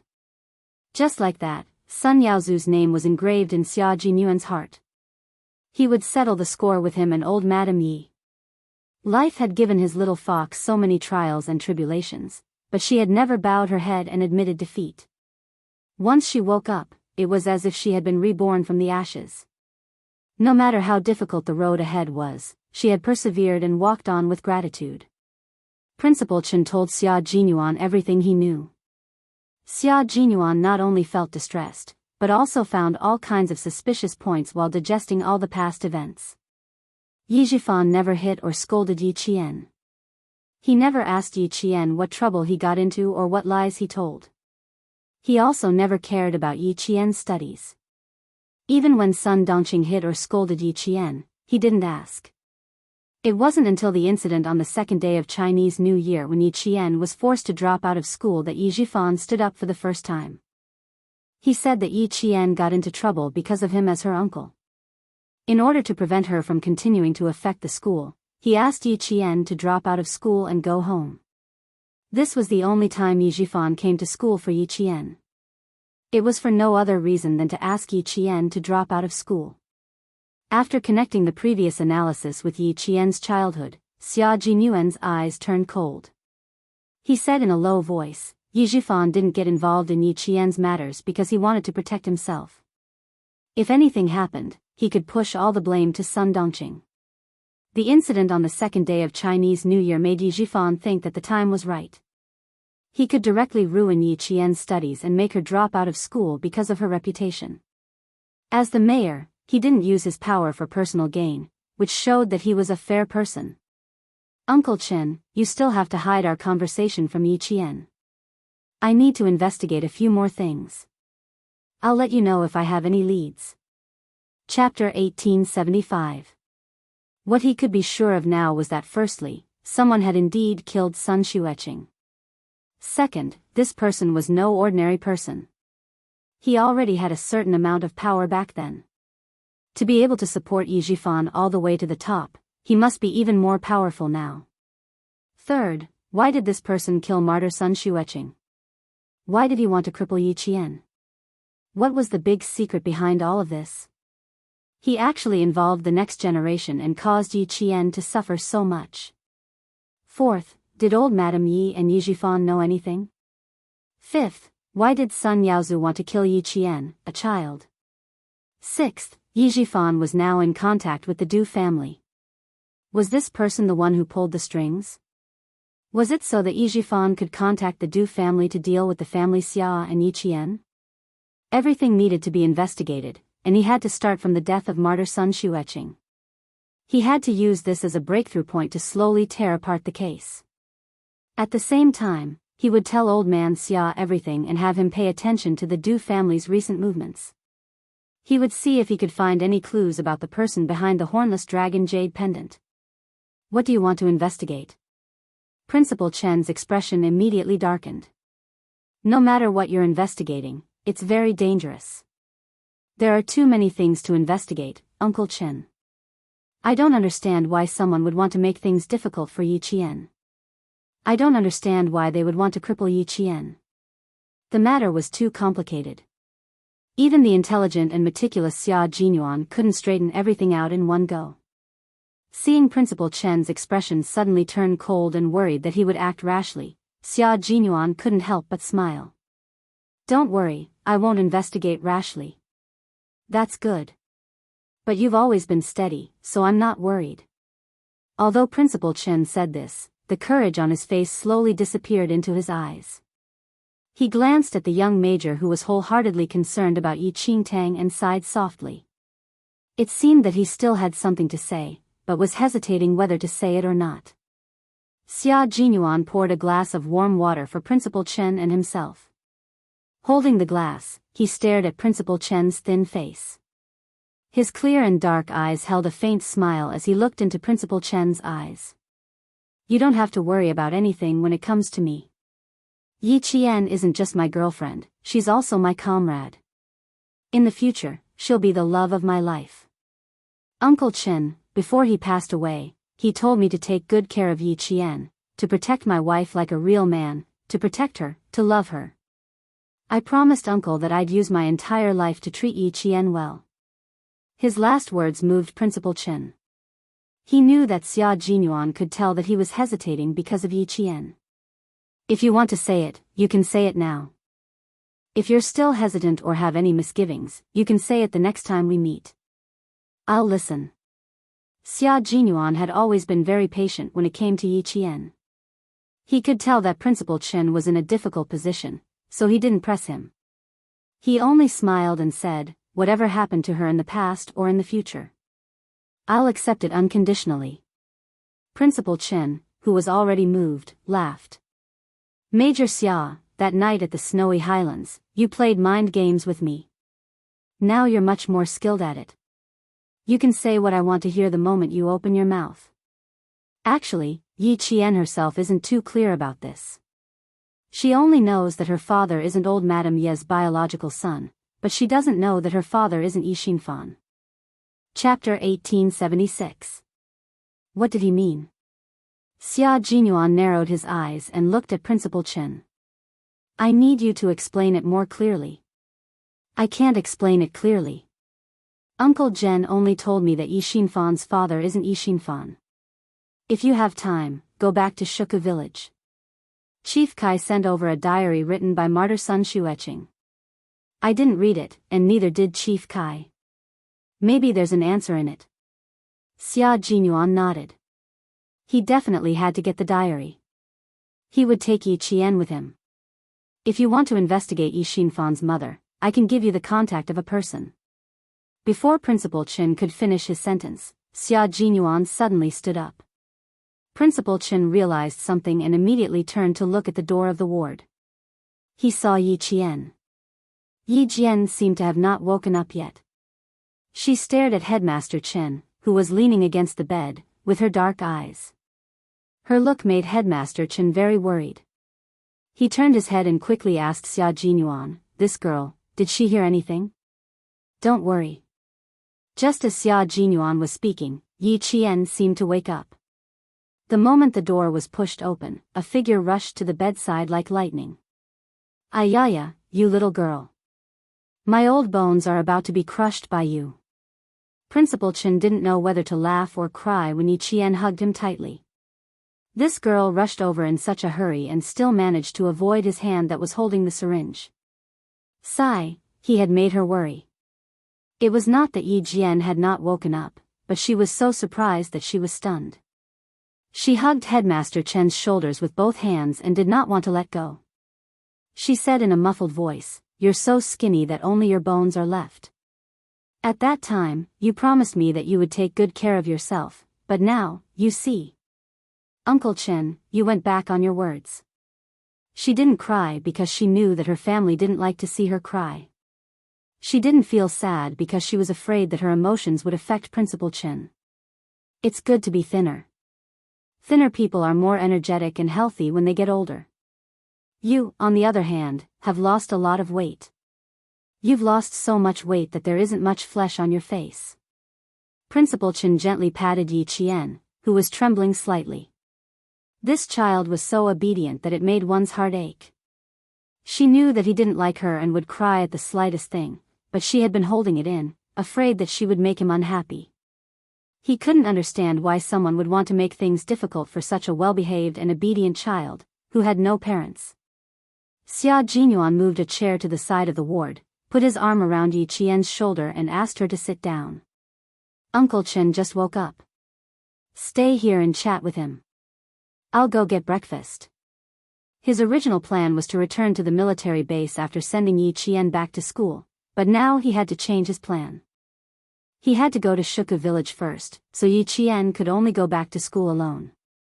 The 4-day break was a little rushed. If he went to Shuku village, he wouldn't be able to go to the National University of Science and Technology of China. Xia Jinyuan, who had rebooked his plane ticket, came up with a bowl of plain porridge. He happened to see the doctor doing his rounds. After the doctor finished writing the medical record, he smiled and said, "I didn't expect you to be able to understand these medications. I almost thought that you were a military doctor." He then said to Principal Chen, "Your child is really smart. She can even teach herself medicine." Yi Qian was changing Principal Chen's foredrip. She had inserted too many needles recently, and there were countless needle holes on Principal Chen's arms. There were also many bruises left behind from the needles. The nurse came over and inserted 2 needles, but there was no blood flow back. Yi Qian disinfected her hands and asked the nurse to go to the side. She then inserted the needles into Principal Chen's arms with familiarity. This made the doctors around her think that she was a military doctor. Chapter 1877. Xia Jinyuan suddenly remembered that night in Fujian town, the soldier who was chasing after the gang leader was shot. At that time, it was Yi Jian who assisted the military doctor to complete the operation. When the military doctor was cleaning the gunshot wound, Yi Qian would be able to prepare the necessary surgical tools and pass them to the military doctor accurately. At that time, he thought that the military doctor had told Yi Qian in advance, but now it seemed that she probably knew it herself. Why did she know it? How old was she at that time? She wasn't even a third-year middle school student. How did she know it? Who taught her? Did the military doctor teach her at that time? If he had taught her, with her memory and comprehension, she would have been able to remember it. Suppressing his surprise, he heard Principal Chen laugh and say, "She's smart. She likes to flip through all kinds of books and knows how to use her own hands. She just looks familiar. How can she compare to a nurse who graduated from a professional college? Besides, they also need to learn some simple emergency measures. If they don't know anything, then it'll be troublesome."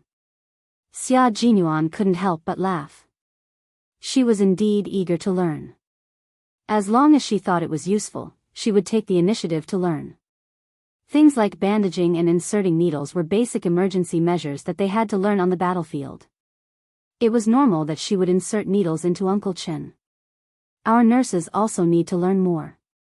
She's not a professional and can insert needles on the first try. You guys need to learn more, the doctor said humorously to the two nurses. Although he was joking, he was also lecturing them. The two nurses nodded and humbly listened to the lecture. Just now, the two of them were indeed a little embarrassed. They had each inserted needles twice without success, but the female soldier from the army succeeded on the first try. They were so familiar with her that they thought she was the accompanying military doctor in the army. Yi Qian, who was wearing the jungle combat training uniform of the field forces, was easily misunderstood by them. After adjusting the speed of the drip, Yi Qian stood up straight and said with a smile, "I was a little impatient. Please forgive me, Professor. This child sure knows how to be polite." The doctor saw that Yi Qian was very polite and mature. He smiled and said, "Then you have to take good care of the old class leader. He can eat some meat now, but it should be light. He can't eat spicy food." The military was extremely meticulous when it came to living arrangements. Previously, there were caretakers to take care of him, especially when it came to food.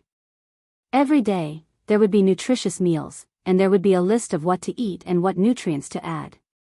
This was something that Principal Chen, who was used to living a rough life, could not get used to. Last week, after he was allowed to eat some meat and fish, he was determined not to be given any more preferential treatment. He even asked the military and the hospital to withdraw the caregivers and stop giving them such special treatment. The guards asked for instructions from their superiors. Only after obtaining the military's approval did they inform the hospital to withdraw the special treatment according to Principal Chen's wishes. Only then did Principal Chen feel much better.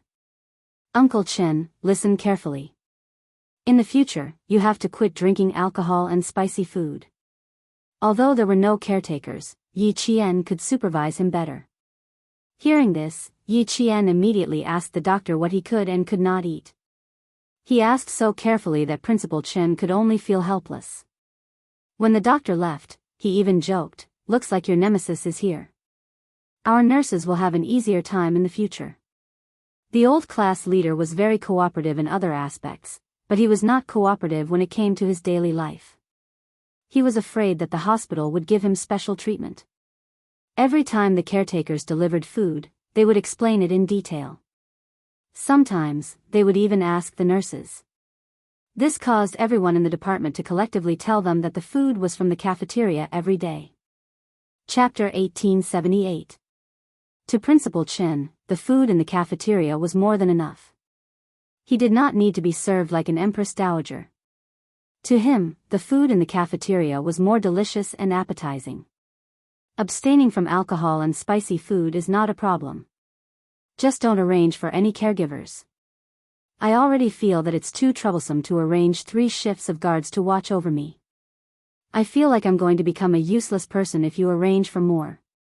Principal Chen, who was drinking millet porridge, said earnestly, "You've already caused a lot of trouble for the military. You can't be so meticulous about everything. Little Yi, remember not to make any requests." "Uncle Chen, I'm just seriously ill. I'm not crippled. I don't need anyone to take care of me. Don't treat me like a useless person. I don't like to be served like this." Yi Qian knew Principal Chen's temper.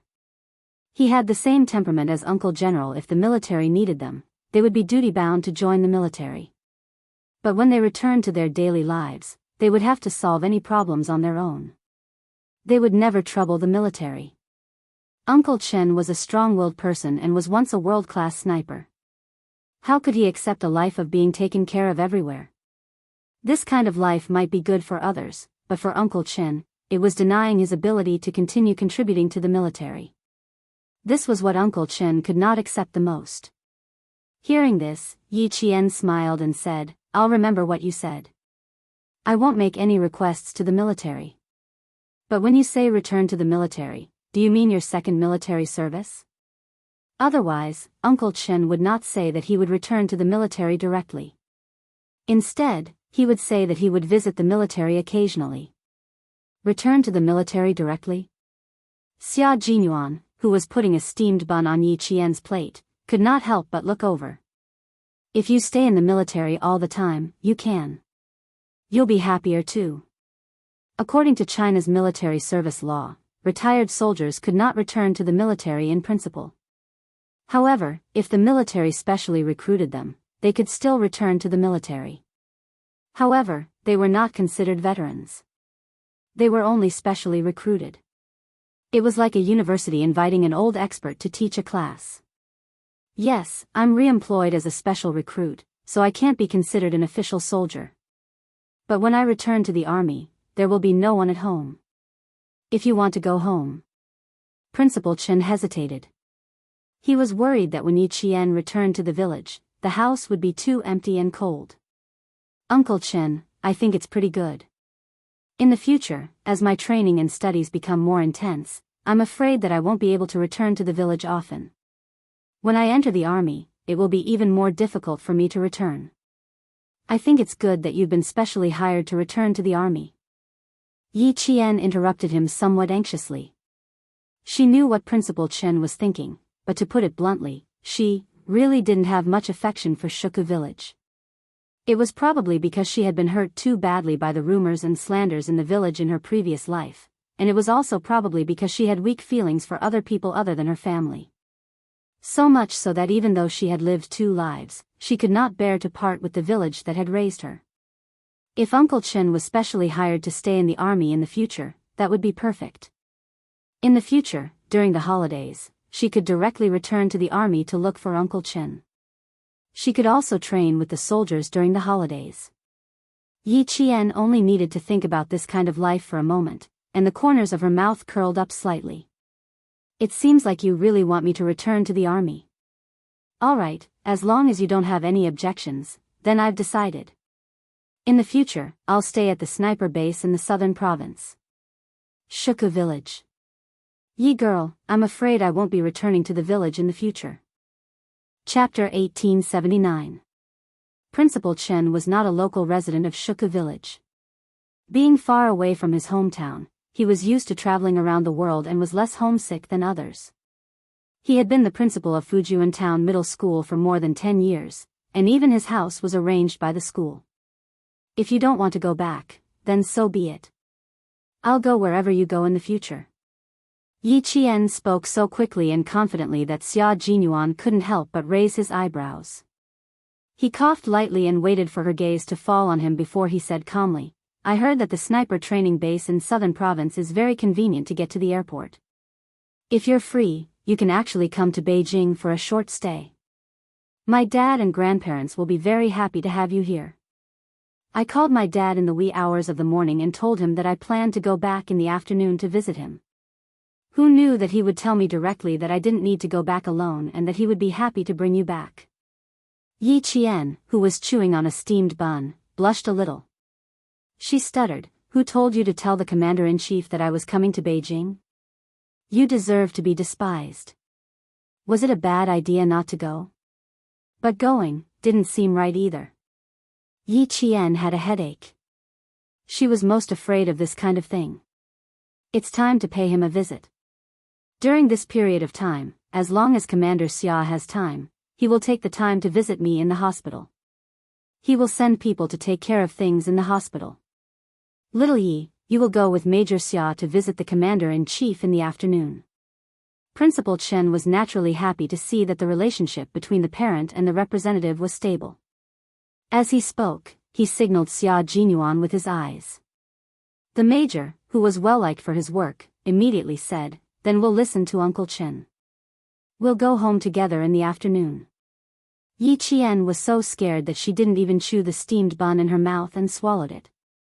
She didn't want to go back to Captain Xia's house now. She didn't want to go at all.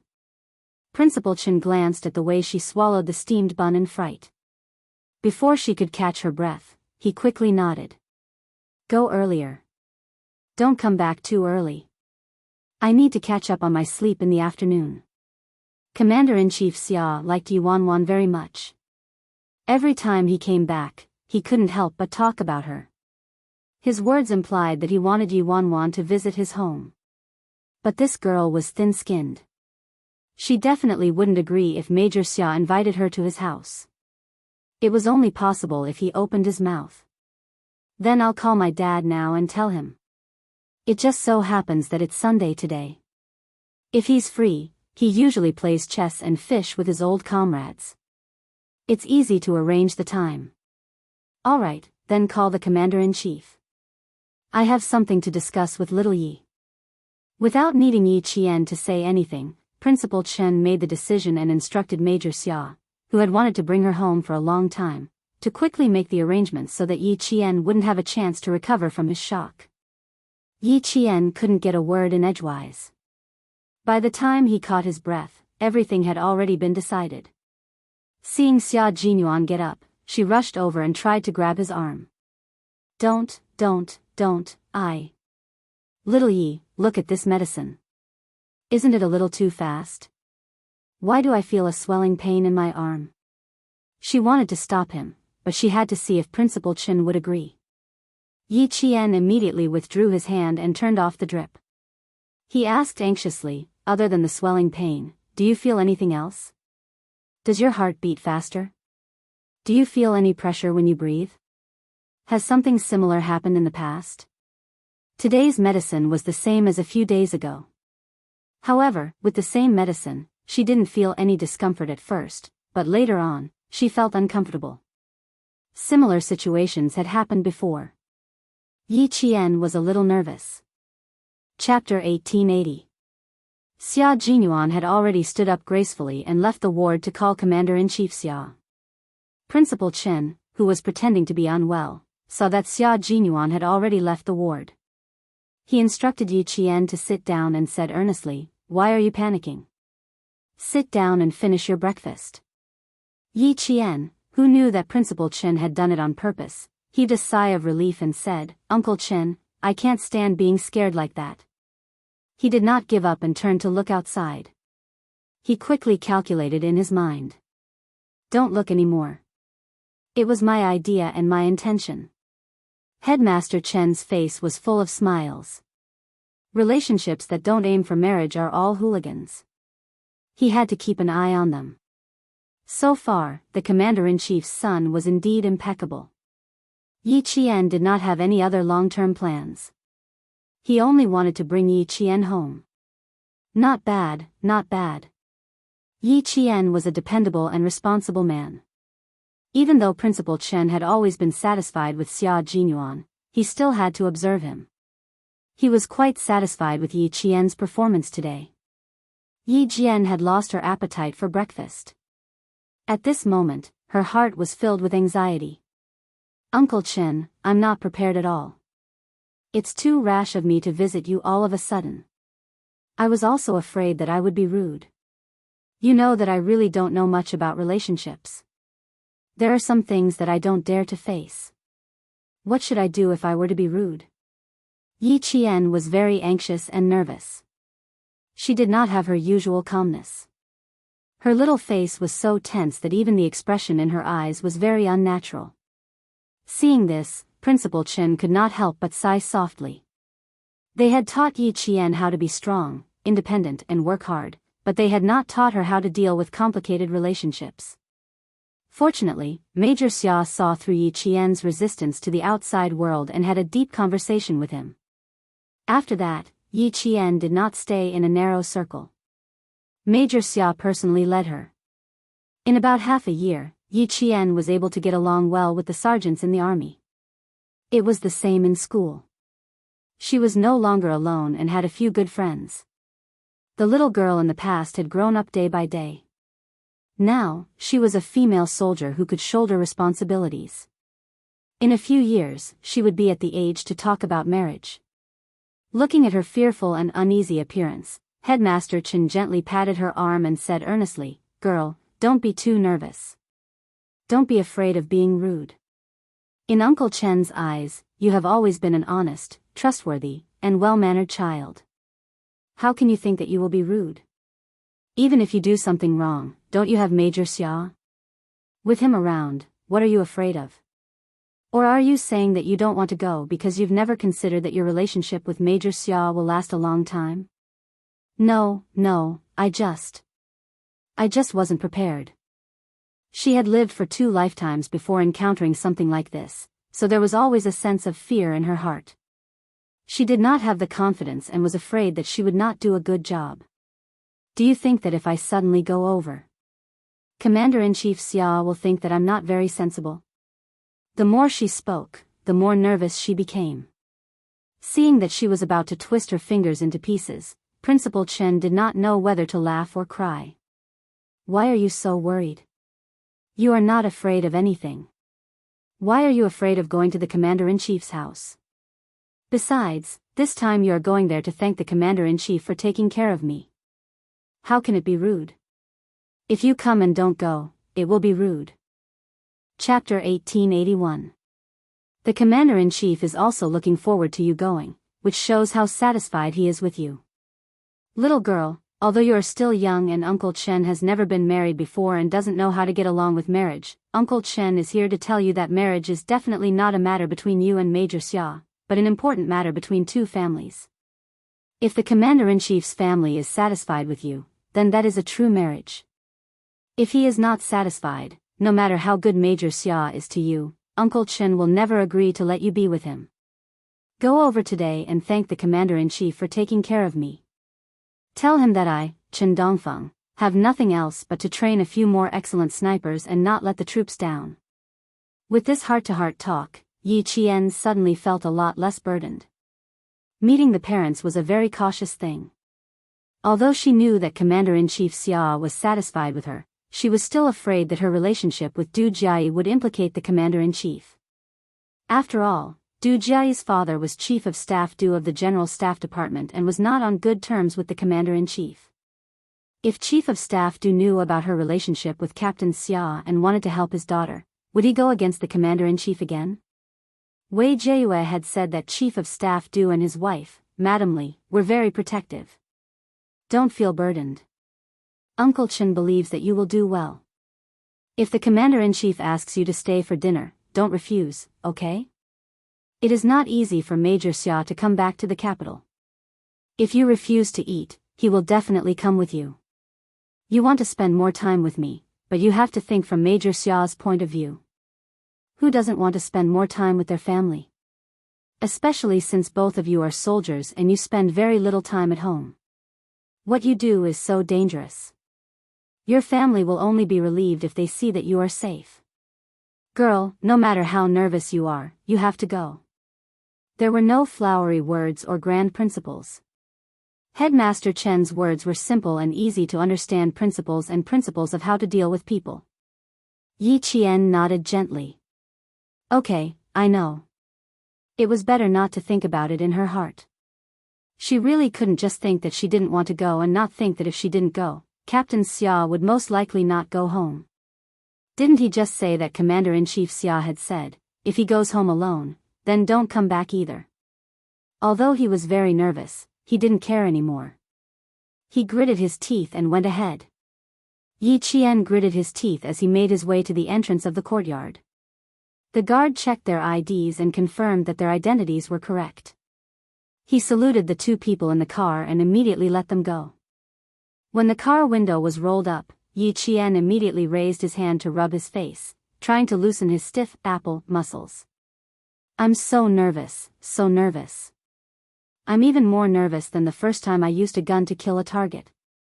She rubbed her face, pouted her cheeks, tugged at the corner of her clothes, adjusted her hat. She looked extremely nervous. Xia Jinyuan tried hard to hold back his laughter. He was afraid that his laughter would provoke this little ancestor, so he directly opened the car door and rolled on the ground.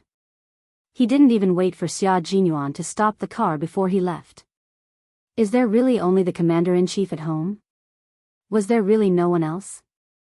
Are there any other leaders? Captain Xia, you have to tell me the truth too. Don't make me confused. Then, before Xia Jinyuan could answer, she said again, if I do anything wrong later, quickly give me a look. I can understand what you mean. If I do something stupid, don't just sit there. You must stand out. Is my bow tie crooked? Is my collar flat? Oh, Are my epaulets loose? Chapter 1882. There was no one else who could be this nervous. Without Xia Jinyuan saying anything, Yi Qian, who had been talking to himself, began to tidy up the military academy's winter uniform, afraid that it would be rude.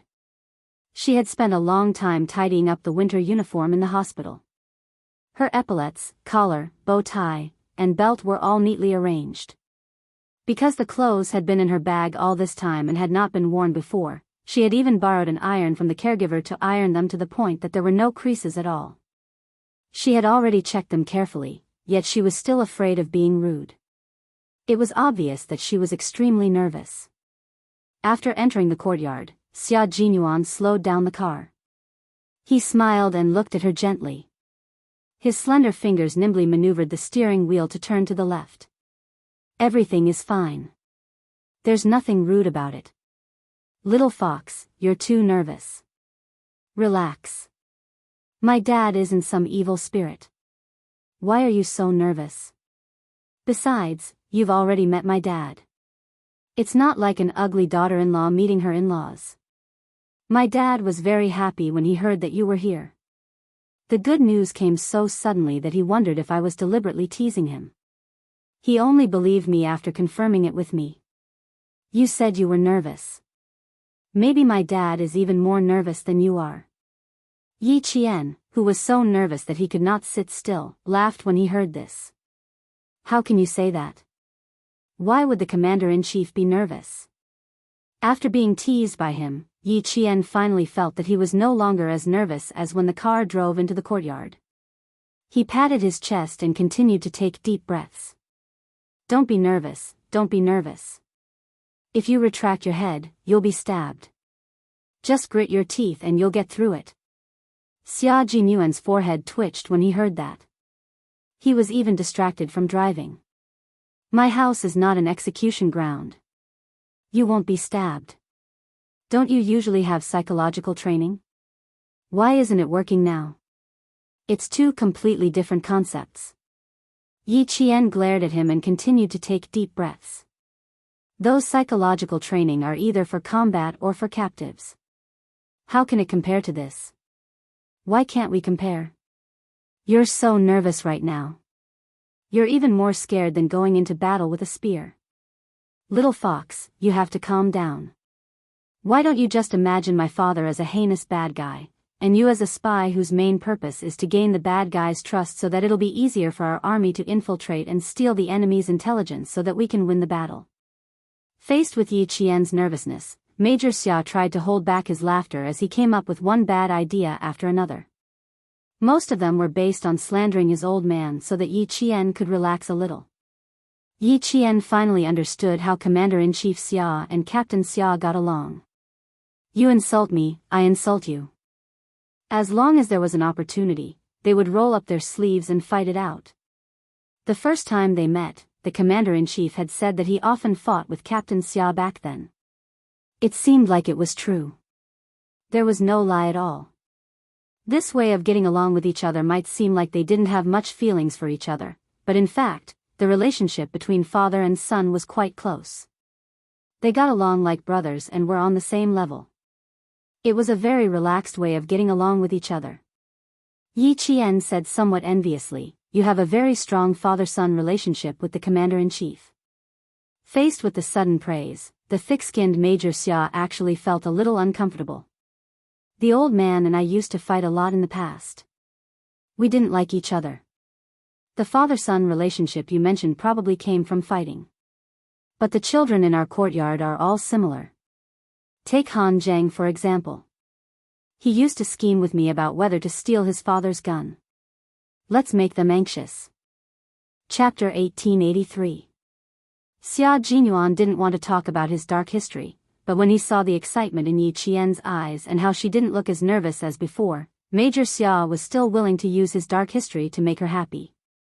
A man who was willing to coax you with a dark history that he didn't want to talk about was usually your Mr. Right, because he was willing to share the rest of his life with you, only hoping that you could completely walk into his world.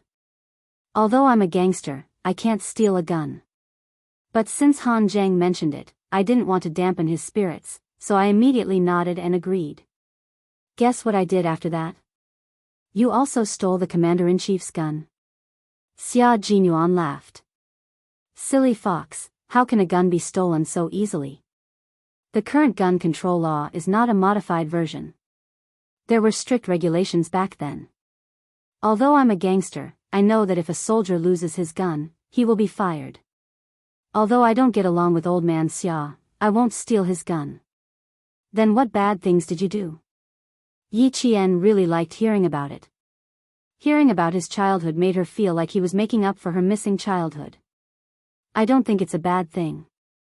Han Zhang gets angry every time I mention it. When I went back, I thought about it and was afraid that Han Zhang would really steal the gun, so I ran back to the Han family and told Uncle Han. When Han Zhang came back from his calligraphy class, he was greeted with a whip. Han Zhang was beaten until he cried out in pain. Yi Qian couldn't help but laugh out loud. Her laughter was as clear as spring water and was filled with the flavor of sunshine. Han Zhang must be angry. He couldn't make up his mind and specially came to ask you. It wasn't easy for him to make up his mind, but you betrayed him right after he made up his mind. He was beaten up until he cried out in pain before he even did anything bad. It would be strange if he wasn't angry. After Han Zhang was beaten up, he said that it was worth it to be beaten up for doing something bad. He didn't even have time to do anything before he was beaten up. It was a big loss. Speaking of the past, Xia Jinyuan couldn't help but want to laugh. He had done so many horrible things that he couldn't even finish recounting them in 3 days and 3 nights. Uncle Han beat Han Zhang up and even brought some fruits over to thank him. When my dad heard that, he felt that Han Zhang didn't have the guts to do that. I was probably part of it. When Uncle Han took a step forward, I would be beaten until I cried out in pain. Ever since this incident, I've understood one thing. Before doing something bad and snitching on others, you have to consider whether you're important enough. Although Uncle Han came to thank me, he also exposed my involvement. In the future, if you want to do bad things, you must remember that you can't leave a tail behind. You must not casually snitch on others. You must hide yourself well. You must hide your achievements and reputation. Yi Qian was laughing so hard that tears were welling up in the corners of his eyes. Even though Captain Xia did not have a mother by his side during his childhood, he was still very happy with the love of his family. Captain Xia, you're very lucky, she said sincerely. Trust me, little fox, we will always be happy. Her childhood was filled with darkness. He was willing to use his own childhood to fill her with longing for her childhood life. With Xia Jinyuan's childhood memories, Yi Qian's tense heartstrings finally relaxed. When the car drove into an ancient Shanghai courtyard that was even covered with ivy vines outside the red walls, the smile on Yi Qian's face did not disappear.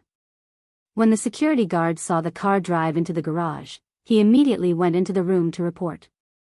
Commander-in-Chief Xia, who had long been prepared for his future daughter-in-law's visit, quickly stood up, straightened his clothes, and personally opened the door to welcome her. At least that guy had some ability. He knew how to coax his wife back. Chapter 1884. The compound arranged by the military for Commander-in-Chief Xia had a large area of vegetation. In front of the old Shanghai-style compound, there was a corridor that looked like a modern sky garden.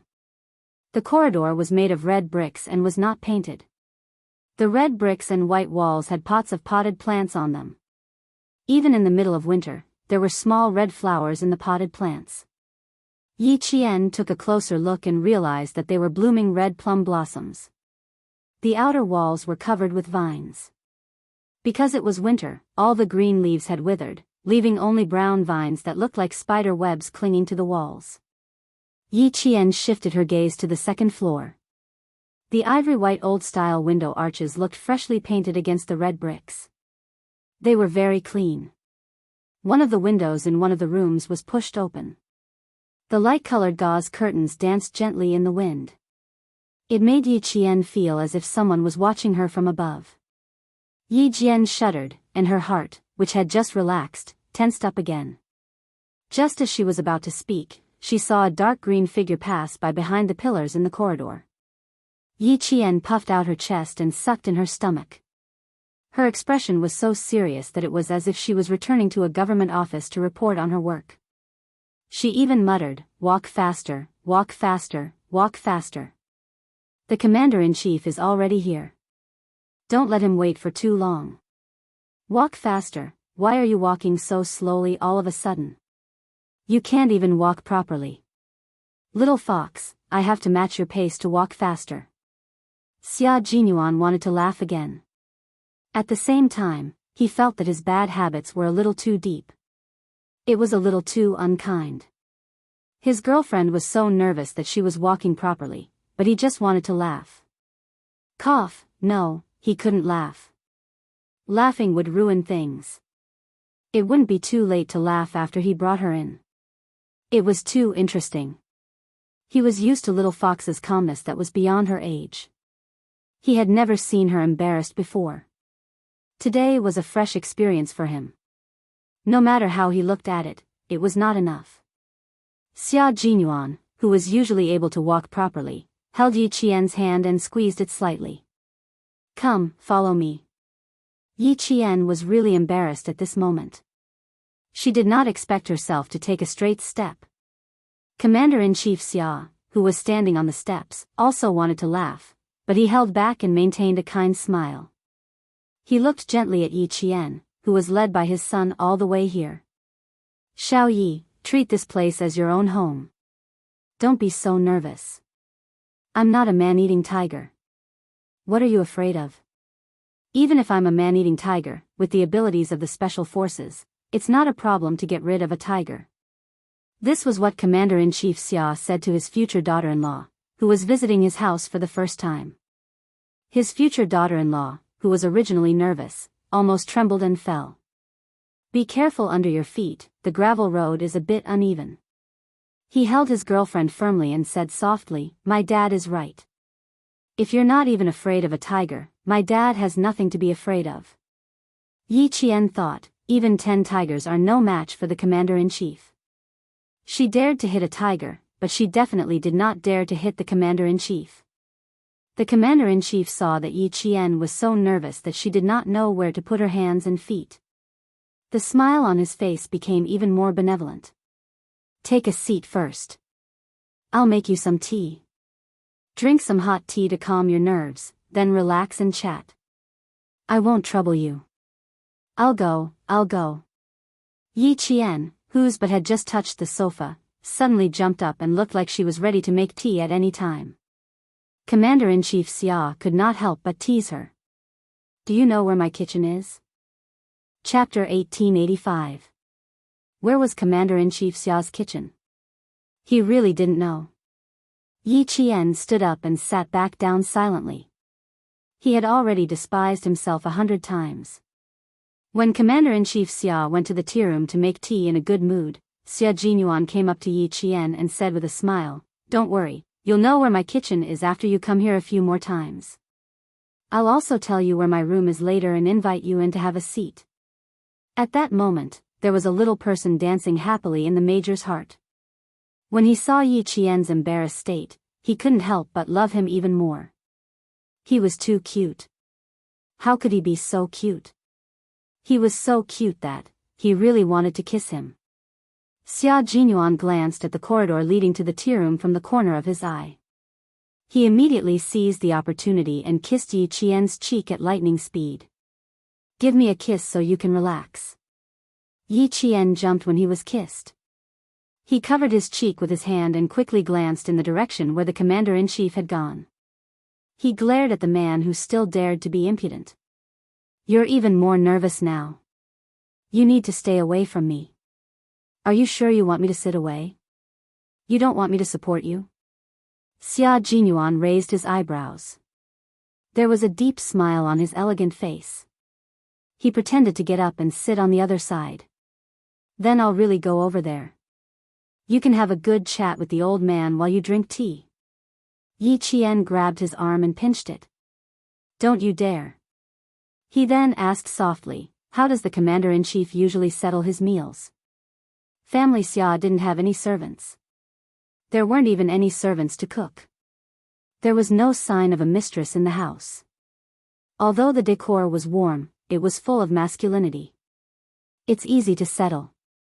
I usually settle it at the military headquarters. Occasionally, I'll come back early and call the guards in advance. The guards will take care of the meals. Sometimes, he would go to the North Sea to rest. Family Xia's old house is near the North Sea, so he would go back to accompany Old Master and Old Madam. Ever since Xia Jinyuan was admitted to the National University of Science and Technology of China, Commander-in-Chief Xia sent the old servant who had been serving him and his father to Old Madam Yang and did not hire another servant. Then you should spend more time with the Commander-in-Chief when you're resting. You should also go back to the old mansion to visit Grandpa and Grandma often. Her voice was so soft that she had to prick up her ears to hear it clearly. Even so, Yi Jian was still worried that Commander-in-Chief Xia would hear her. Xia Jinyuan gently squeezed her hand and said with a faint smile, "You have to go back to visit Grandpa and Grandma. Are you blaming me for not taking you to visit them? Why don't we go to the old house tonight? Take a look at the two elders." "I didn't mean that." Knowing that he did it on purpose, Yi Qian could only hold it in for the time being. "Don't mention going back to the old mansion later. I can say that I'm here to thank the Commander-in-Chief, but if I visit the two elders, I'll become mute." He knew that she wasn't fully prepared to face his family, so how could he make her feel awkward? Seeing that she was so close, Xia Jinyuan lowered his head and pressed his forehead against hers intimately. He rubbed it a few times before looking up and smiling gently. "Okay, I won't scare you anymore. Don't worry. I won't take you back to the old mansion today. You have to be prepared. I have to give you time. But we'll definitely have to go back to the old mansion in the future. You have to be prepared in advance. The earliest is next year. Old Master will be celebrating his 90th birthday next year. If we have time, we have to be there." Chapter 1886. There was still a year to prepare, so Yi Qian felt that he would be fine. He nodded and said, "Okay, if I have time, I will definitely accompany you home." "Really?" Xia Jinyuan raised his eyebrows. There was a deeper meaning in his smile. Yi Qian didn't seem to realize that he had just agreed to something. He nodded and said, "Of course, I always keep my word." "Okay, I will remember." Major Xia smiled like a cat that had stolen a fish. No matter how you looked at it, there was a deeper meaning behind his smile. Yi Qian didn't know about family Xia's rules. If a man with a family Xia brought his girlfriend home to attend the birthday banquet, it meant that their relationship was stable enough that they could get married and have children at any time. Yi Qian, who didn't know, agreed to Major Xia's proposal. He believed that he was the wife of family Xia and Major Xia's wife. Major Xia was naturally happy that their relationship had changed so drastically. When the Commander-in-Chief came out with the tea, he saw the two of them sitting side by side on the two-seater sofa, their heads touching as they chatted. He felt very comfortable. In his life, he had lived up to the heavens, the earth, the country, and the people. But he had let down his only son. He owed him too much, so he didn't have the confidence to educate him. He had to straighten his neck and roar in order to feel a little more confident. He felt more at ease when he saw the young couple kissing each other. They seemed to be in a good relationship. Yi Qian heard footsteps behind him. He was about 2 fists away from Xia Jinyuan. He immediately stood up and greeted him. "Commander-in-Chief, I can do it myself." "Xiao Yi, don't be so formal. We don't need to be formal at home. You can call me uncle. I will be happier when I hear that." Commander-in-Chief Xia wasn't as rigid as he was at work. He was witty and humorous. However, he had been in the military for many years and held a high position. Even when he smiled, he still had a dignified aura about him. Commander-in-Chief Xia handed the steaming teacup to Yi Qian, who blushed when he heard his words. He added, "You're making me even more nervous." Hearing this, Yi Qian did not know how to respond without being rude. Come. Sit. Old Six, let little Yi sit down." Director Xia did not want his future daughter-in-law to be afraid of him. Although he was wearing a military uniform, he deliberately restrained his military might. He was afraid that she would be too nervous and not dare to come again after her first visit. Have a seat, don't stand on ceremony. In front of the commander-in-chief, Xia Jinyuan hid his bad habits very well. He did not do anything that would make Yi Qian feel even more unnatural. Even the way he spoke was much more normal. The tea was very hot. Yi Qian took a small sip and was about to put the teacup on the coffee table when a pair of slender hands reached over and took the teacup for her. Be careful not to burn yourself. After taking the teacup, Xia Jinyuan also took a sip from her cup before putting the teacup on the coffee table. Yi Jian, who was blushing, kept receiving the gaze of Commander-in-Chief Xia. She straightened her back and sat upright, not daring to relax at all. Go home and relax. Although this is your first time home, this will be your home in the future. It will make you relax and feel happy. Not many people could completely relax in front of him. Commander-in-Chief Xia smiled and looked at the nervous but magnanimous girl. He kindly asked about Principal Chen. He's about to be discharged.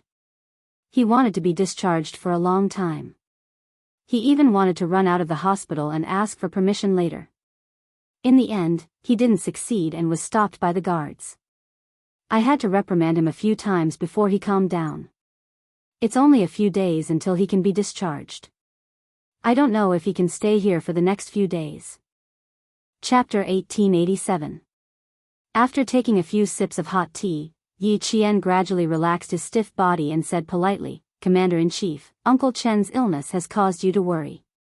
Thank you very much. If it weren't for your timely arrangements, Uncle Chen might not have been able to pull through. I don't deserve your thanks. This is what the military should do.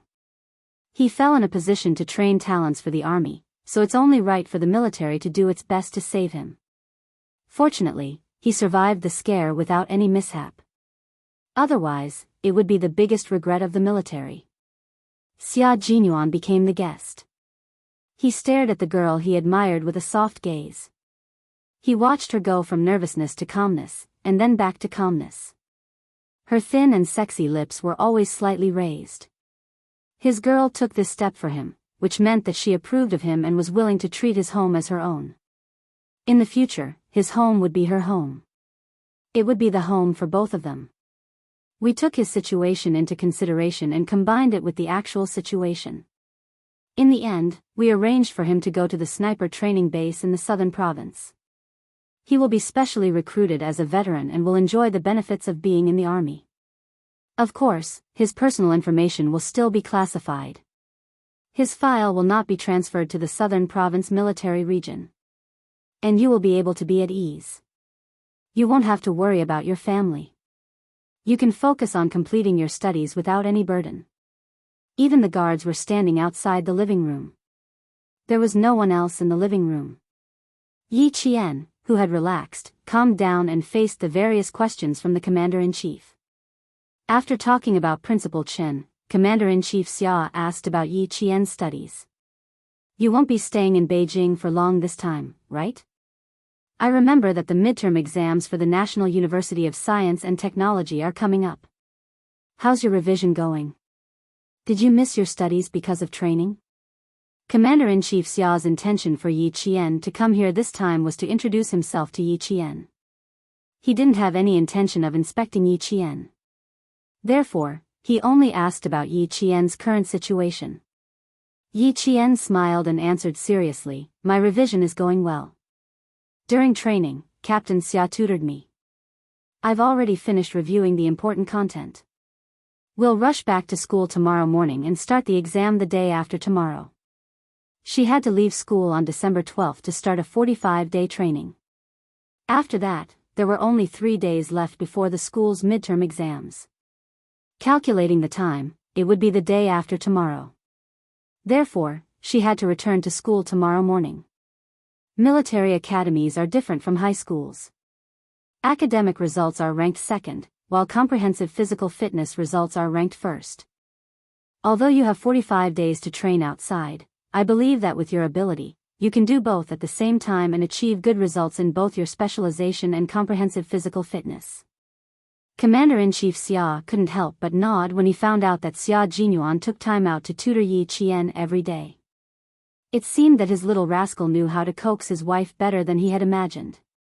Starting from his studies, Yi Qian was able to gradually relax.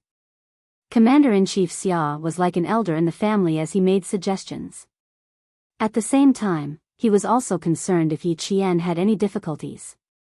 If there were any, he should mention it and so on. More than an hour passed by just like that. Yi Qian arrived at the compound at 3:00. In the blink of an eye, it was already past 4:00. Commander-in-Chief Xia, who didn't realize that time had passed by quickly, was still teaching Yi Qian. You have a lot of room for improvement. In the future, you have to be as steady and solid as you are now. You don't have to worry about Principal Chen. I had a small meeting with the southern province. He will be specially hired to return to the army and train a group of snipers like you. Chapter 1888. You and sixth brother don't have to worry about family matters. Just take care of your own affairs and don't let down the country's expectations of you. He then said to Xia Jinyuan, you also have to restrain yourself better. As a man, not only do you have to shoulder the responsibility of your military uniform, but you also have to shoulder the responsibility of your family. Treat Xiao Yi well, who dared to go through hardships with you. Don't mess around. She was a very nice girl who didn't deliberately curry favor with him just because he was the commander-in-chief. Although she was very nervous, it was obvious that her nervousness stemmed from the importance of family Xia. She was afraid that she would be rude. She had a down-to-earth temperament, a sincere way of dealing with people, and her talent. Every family would like such a female soldier. Commander-in-Chief Xia didn't want such a good girl to fall into his family. Xia Jinyuan, who was once again reminded, curled his lips and sighed to Yi Qian. See, I'm really not Commander-in-Chief Xia's biological daughter. I should be the son-in-law who moved in with his family, and you should be the biological daughter.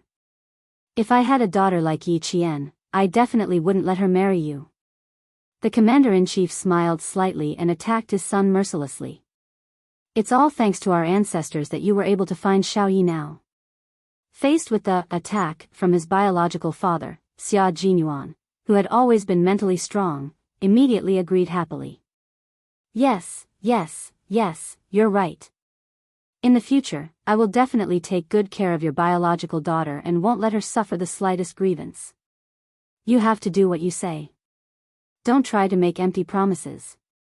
Take Xiao Yi around and familiarize her with the environment. I'll take care of some small matters. Seeing the guards coming over, Commander-in-Chief Xia knew that he had something to take care of, so he got up and prepared to go back to the study. Xia Jinyuan looked at the time. It was almost time to prepare dinner. He pulled Yi Qian's hand and stood up together. Yi Qian was caught off guard and was startled by his sudden handshake. Why are you pulling my hand in front of the Commander-in-Chief? She naturally wanted to pull her hand back, but Xia Jinyuan did not let go. Instead, he interlocked his fingers with hers, making it impossible for her to break free. The Major's expression did not change as she said, Dad, it's better to let Uncle Blessing and Aunt Blessing come back in the future. With them around, Yi Qian and I can still eat hot food when we come back. I have to think about it. I won't be having dinner at home tonight. I've booked a table outside. We'll go to the hospital together. You guys go ahead, I'll be quick. Commander-in-Chief Xia looked at Yi Qian with a gentle gaze as if he didn't notice their little actions. Just take a look around. You don't need sixth brother when you come back in the future. You can go home on your own. In the morning, when Commander-in-Chief Xia heard that Yi Qian was coming to visit, he planned to invite Uncle Blessing and Aunt Blessing back to make dinner. The family of three could even have a drink together. However, Xia Jinyuan said not to alert the old mansion for the time being, in case the whole family was alarmed and came running to the house. He was afraid that Yi Qian would be so scared that he wouldn't dare to visit again. Now, he's asking Uncle Blessing and Aunt Blessing to come back. Did something happen while he was making tea? Okay, you go ahead. Yi Qian, whose hand was held and could not break free, bowed slightly. Her ears were slightly hot as she watched the commander-in-chief stride away and go to the study. My dad will like to see the two of us holding hands. Struggling so hard, aren't you afraid of dislocating your wrist? Their fingers were intertwined. Xia Jinyuan looked at her red ears and bent down to get closer to her. Why are you still so shy? It's just holding hands. Chapter 1889. There's nothing to be shy about holding hands with, but in front of the commander-in-chief. Why? Shouldn't you be more reserved? Being around him was really a good way to train one's psychological tolerance. Yi Qian looked at their interlocked fingers and decided there was no need to shake them off. However, he still had to make things clear. I was shocked by you. I'm not used to holding hands in front of elders. She wasn't angry, but she was indeed not used to it. Xia Jinyuan kissed the back of her hand. Everything requires a process of getting used to it. I'll only hold hands and won't do anything else. How about that? He was so shy that he needed to practice. Are you sure? Yi Qian didn't believe him. He had already experienced Xia Jinyuan's insatiable nature. Xia Jinyuan immediately changed the topic. Let's go. I'll take you around. The old man is right. In the future, when I'm not at home, you can go home alone. Before they left, Yi Qian suddenly heard the sound of something slamming on the floor upstairs. Xia Jinyuan looked up. The sound didn't come from the study, but from the bedroom. Xia Jinyuan was a little worried. He frowned and said softly, "Wait a minute. I'll go ask the guard." Yi Qian, who was nervous again, quickly nodded and gestured for him to go take a look. He was angry. Something big must have happened. He thought he would have to wait for a long time. Who knew that the man who left in less than 3 minutes would return to the living room? This was bad. Even Xia Jinyuan, who had been smiling the whole time, looked a little gloomy. Yi Qian became more and more uneasy, but he knew it wasn't because of her. When Yi Qian walked out, he realized why his face was gloomy. It turned out that Commander-in-Chief Xia's ex-wife, Madame Xiao, came to the villa complex a few days ago but was rejected. This afternoon, she went directly to the family Xia's old mansion to disturb Madame Xiao's peace. Every time she comes back, there are a lot of things to do. She makes everyone unhappy, and then she leaves without taking any responsibility, just like before. After Xia Jinyuan said coldly, he looked calm again. Let's not talk about her. Let's go. I'll take you to the place where I used to go when I was young. One is the sports field, where the punishment is the most severe.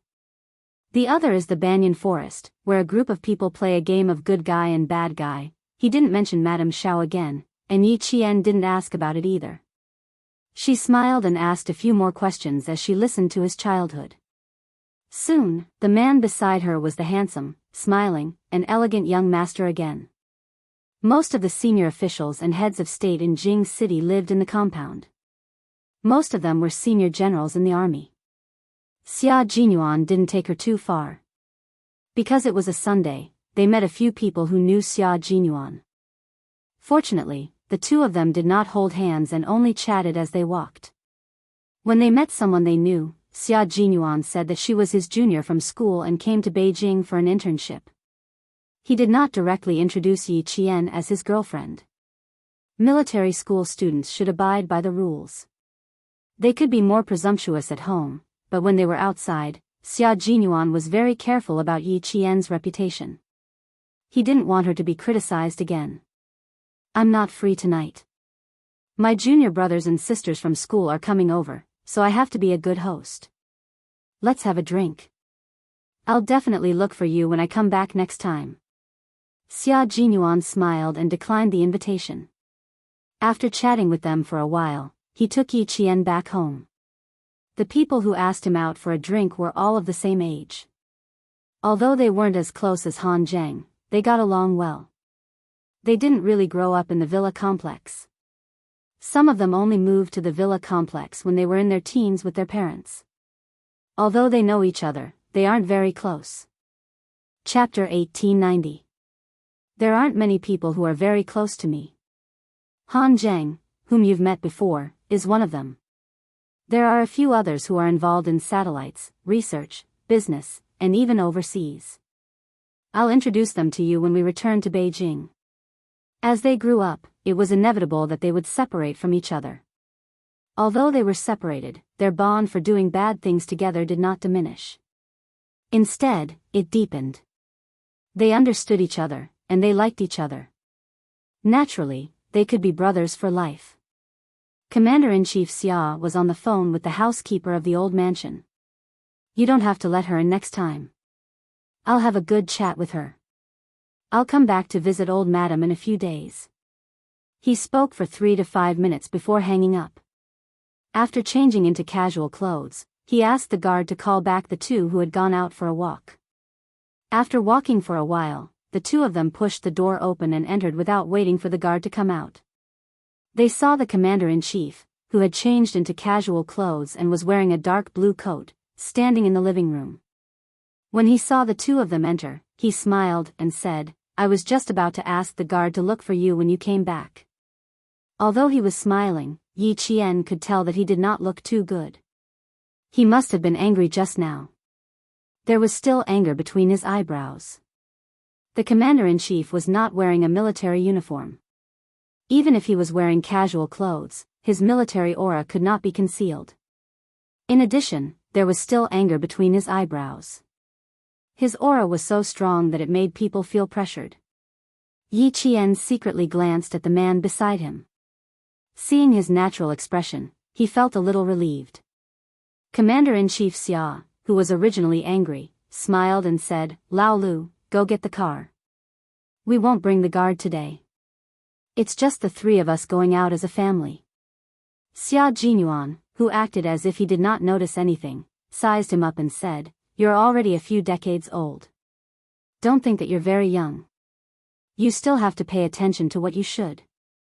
It's windy outside today. You'd better get a scarf. He asked the guard to go back to the room and get a scarf. In the past, the father and son often fought. When the father grew old and the son grew up, although they argued with each other, they were still filial. Yi Qian liked a warm family. Looking at the scene in front of him, the smile in his eyes was like a blooming flower, and his heart was full of joy. As for the unhappiness just now, it was like a stone thrown into a pond, and after the ripples, it was calm. He's getting more and more involved. Although the commander-in-chief complained, the smile in his eyes could not lie. He looked at his son, who was half a head taller than him, and then looked at the girl standing behind him with a smile on her face. He sighed softly and said, This family finally looks like a family.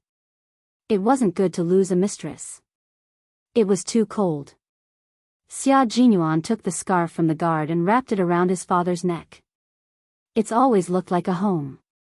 I don't think there's anything different about it. In the future, when you have Yi Qian, you will also have grandchildren. Your home will be livelier and livelier every day. Yi Qian, who was standing behind her, twitched his mouth. The moment he saw the birth date, he was already thinking about having a child. Commander-in-Chief Xia loved to hear this. He was so happy that he patted Xia Jinyuan on the shoulder and said, Good luck, I'll be waiting for your good news. His ex-wife, Madame Xiao, was a topic that could not be brought up. Forget it, it was better not to mention it. There was no need to dampen his spirits. Both father and son had similarities. Yi Qian finally understood what the similarities between the father and son in front of him were. They were both people who always thought one step ahead of others. Chapter 1891. By the time they left, it was already 5:30 p.m. Xia Jinyuan and Yi Qian, who had not changed into their casual clothes, walked out together with the commander-in-chief in their neat military uniforms. Their laughter was light, and the atmosphere was very harmonious.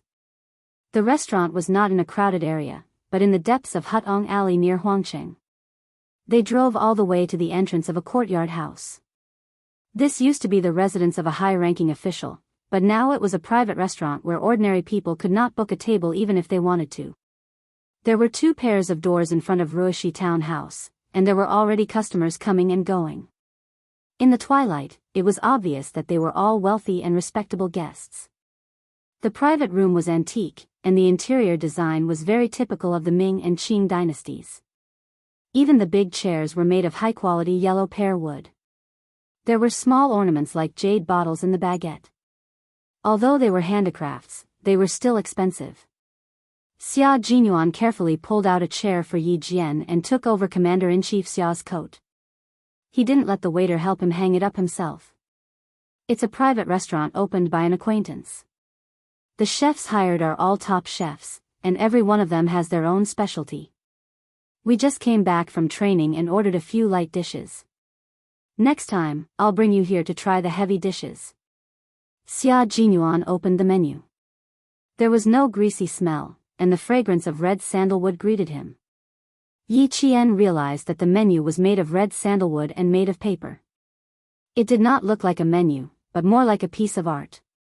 While waiting for the dishes to be served, the three of them chatted about some interesting things in life. They did not mention anything about the army, and they were very alert at all times.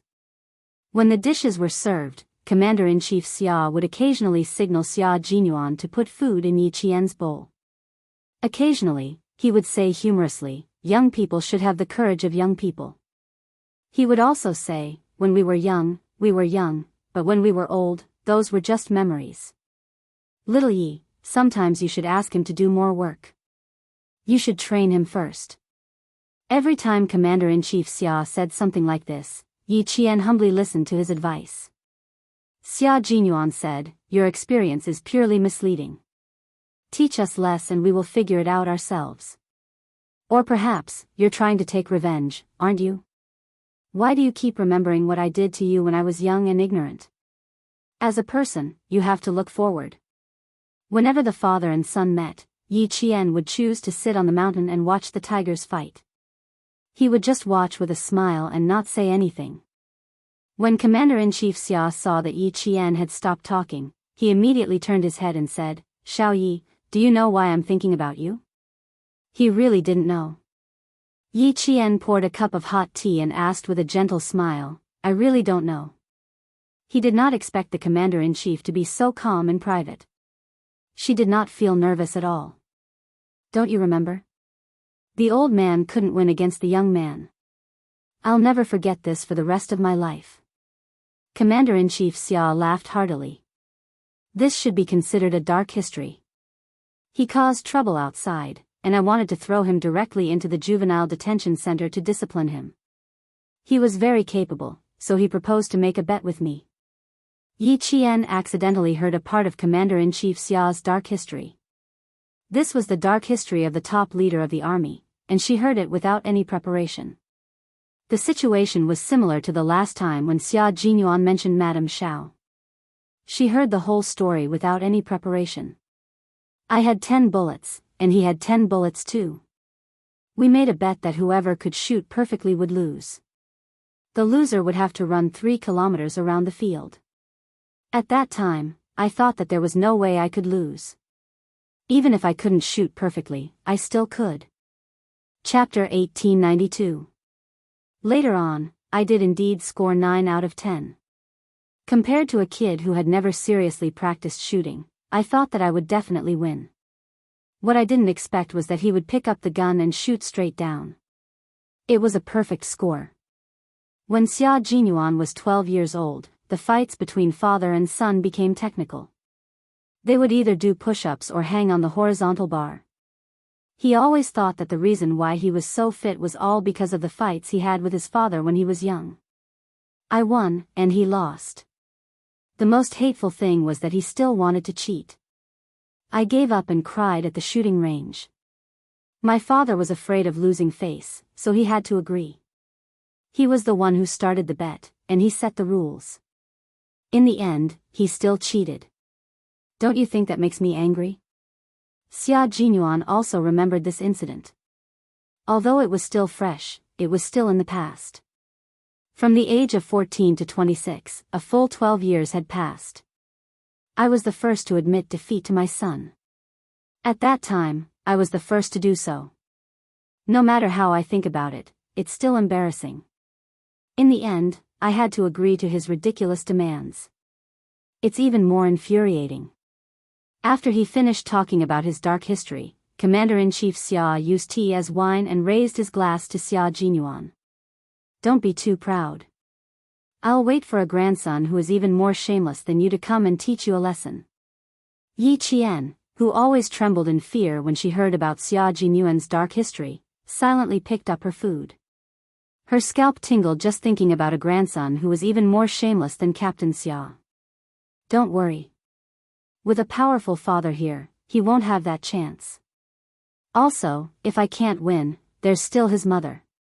1 against 2, he's definitely going to lose.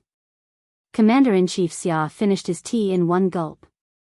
He didn't want to talk to Major Xia anymore. What a killjoy. Come, Xiao Yi, drink a cup of tea in place of wine with your uncle as a farewell. I still have a meeting tomorrow, so I won't be sending you to the airport. After changing out of his military uniform and into casual clothes, Commander Xia, who had returned to his normal life, was no longer the commander-in-chief who was respected by the generals of the 3 armies. Instead, he was a kind and humorous elder. One could feel his care and concern in every word he said. Captain Xia's home was a very warm home, and it was also the home she yearned for. Dinner ended at 8:00 in the evening. Xia Jinyuan took his wallet and went out to settle the bill. Commander-in-Chief Xia reminded Yi Qian, sincerity, steadfastness, trustworthiness, and responsibility are the principles of being a man. As a soldier, you must not only fulfill these 4 principles, but you also need to know how to be tolerant. Xiao Yi, be more tolerant so that your life won't be too bad. But if someone bullies you and you don't fight back, that's not tolerance, but weakness. Remember what I said. As long as you're right, I'll be there when something happens. You don't have to be afraid of anything, understand? For some reason, Yi Qian sensed a deeper meaning behind his words. He said uncertainly, do you know that I had a little conflict with Chief of Staff Du's daughter? Why? Are you afraid that I'll find out? Or are you afraid that I'll scold you? Commander-in-Chief Xia couldn't help but shake his head and laugh at his panicked expression. You have a point. Even if I know, what's there to be worried about?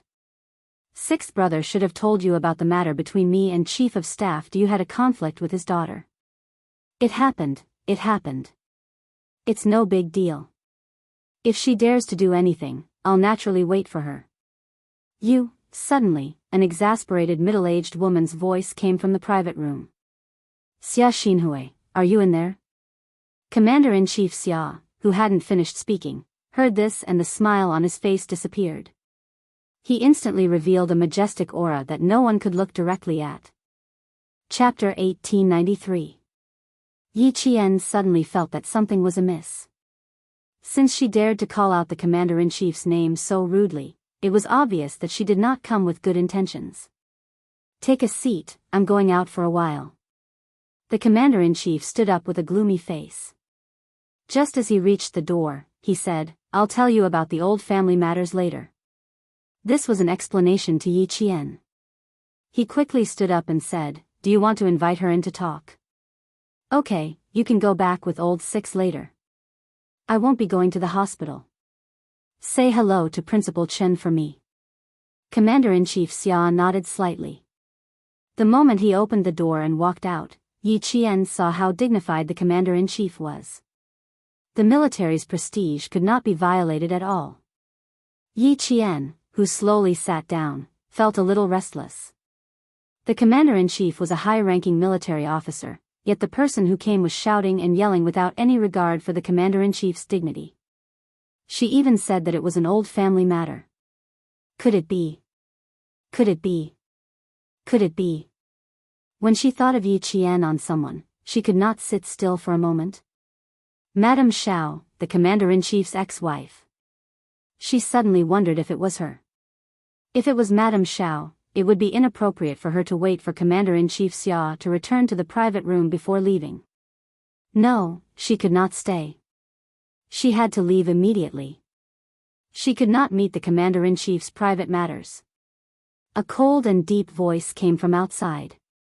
It was Commander-in-Chief Xia's voice. Xiao Shuman, you're getting worse and worse. He did not hide his anger, and it was like a sudden clap of thunder. Yi Qian, who could no longer sit still, stood up. She had to leave. The door was pushed open again. The elegant and handsome Xia Jinyuan walked over with a gloomy expression. Little fox, you can go back first. I need to help my father with something. Xia Jinyuan was in a bad mood. He didn't pay attention when he was paying the bill. He bumped into the person he didn't want to see the most. There was no trace of the smile on his handsome face. Only coldness could be seen on his face. All right, don't lose your composure and don't make a ruckus outside. If you have anything to say it behind closed doors. Don't let others see you as a joke. Yi Qian didn't say it out loud, but Xia Jinyuan knew what she wanted to say. Xia Jinyuan nodded. Don't worry, I won't give her a chance to make a scene. Let's go. I don't want you to get angry too. His biological mother, Madame Xiao, was definitely a weirdo. More than once, he had ridiculed Commander-in-Chief Xia for finding such a so-called talented woman back then. What talented woman? She was clearly a dull woman. He had a belly full of firewood, but none of it was real. Even if he chopped it up and burned it, it wouldn't make a fire. Madame Zhao's name was Shu Man. She was in her early 50s this year, 5 years younger than Commander-in-Chief Xia. She took good care of herself. From the back, it was easy to believe that she was in her early 30s. From the front, she looked like she was in her 40s. She had delicate eyebrows, cherry red lips, and a noble and elegant temperament. Yi Qian only took a glance at her before hurriedly leaving. Although she was Captain Xia's girlfriend, this was not an ordinary family matter. It was better for her not to know or hear about it. Xia Xinhui, I'm Ah Yuan's mother. How can you not allow me to see him? As a soldier, how can you be so overbearing? As he walked over, Yi Qian heard her complain. It was as if she had suffered 1,000 grievances. It was very moving. Then, another lady said softly, Old Xia, why haven't you changed your temper after so many years? You have to understand that Shu Man misses her son very much. No matter what, you can't stop Ah Yuan from seeing his biological mother. Do some calculations. How many times has Shuman seen Ah Yuan since she divorced you? I'm afraid that Ah Yuan doesn't even know who his biological mother is. Yi Qian couldn't listen to it anymore. He suddenly stopped and said to Xia Jinyuan, Captain Xia, I'll go back to the car myself. Go and talk to this lady. Don't think that they're in the right. Chapter 1894. Yi Qian was also a protective person. She did not dislike Madame Zhao's words. After all, they were husband and wife. Even if they were divorced, their relationship was not something outsiders could casually comment on. When it came to matters between husband and wife, both sides had their own say. Since they couldn't live together anymore, it was better for them to get a quick divorce so that they wouldn't drag it out and become enemies. Even their children would be implicated. The reason why she avoided the matter between Commander-in-Chief Xia and Madame Xiao was because she felt that it was enough for the two of them to solve their problems. There was no need for others to interfere. However, this Madame's advice was interesting. Her words were pleasant to hear, but the meaning behind her words, She was clearly trying to drive a wedge between them. It was said that a good man did not fight with a woman. With Commander-in-Chief Xia's current status, it was even more impossible for him to fight with her. That madam had already convicted the Commander-in-Chief. Wasn't she just bullying the Commander-in-Chief because he was a man and his status made it inconvenient for him to argue with her? It was a pity that her current status was not very convenient. Otherwise, she would definitely argue with this madam. She could not go forward to argue, but Captain Xia could. As a son, he did not need to worry about the fact that he was facing two women. He only needed to remember that he was a son and stand up for his father.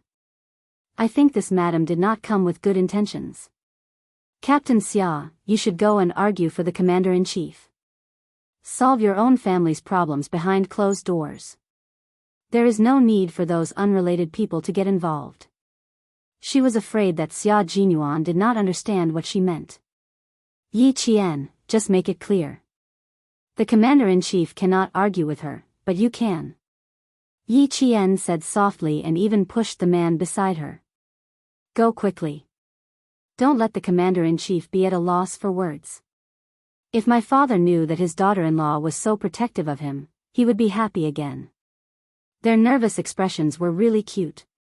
Their faces were tense, and they were worried that the old man would be taken advantage of. Xia Jinyuan directly held her face and kissed her forehead. He chuckled and said, the old man will not be taken advantage of so easily. There are other reasons why he is not in a hurry to go in. Let's go. I'll send you back to the car first. Yi Qian was worried. He wanted to insist on going back alone, but then he remembered that Xia Jinyuan had always insisted, so he nodded and quickened his pace as he walked out. Although he was angry, it wasn't the kind of anger that couldn't be restrained. Perhaps he was too nervous. With Captain Xia's methods, he would not let himself and the commander-in-chief suffer. Yi Qian knew Xia Jinyuan very well. He had never been at a disadvantage in front of Madame Xiao. When he returned, he saw that Chief of Staff Du was also standing outside, basking in the limelight. His old man stood with his back straight and his hands behind his back. His cold and arrogant aura made Chief of Staff Du seem shorter. Old Xia, you're being silly. Shu Man is your son's mother. As a father, can you stop her? Sometimes, it's better to give in. Don't always bring your work style home. It's too boring to make the house like an office. They really won't make you lose face if you let them. Shu Man is not an outsider. It's reasonable for you to let them win, right? Hello, Chief of Staff Du. In the light, Xia Jinyuan strode over and greeted them elegantly and politely. Good evening, madams.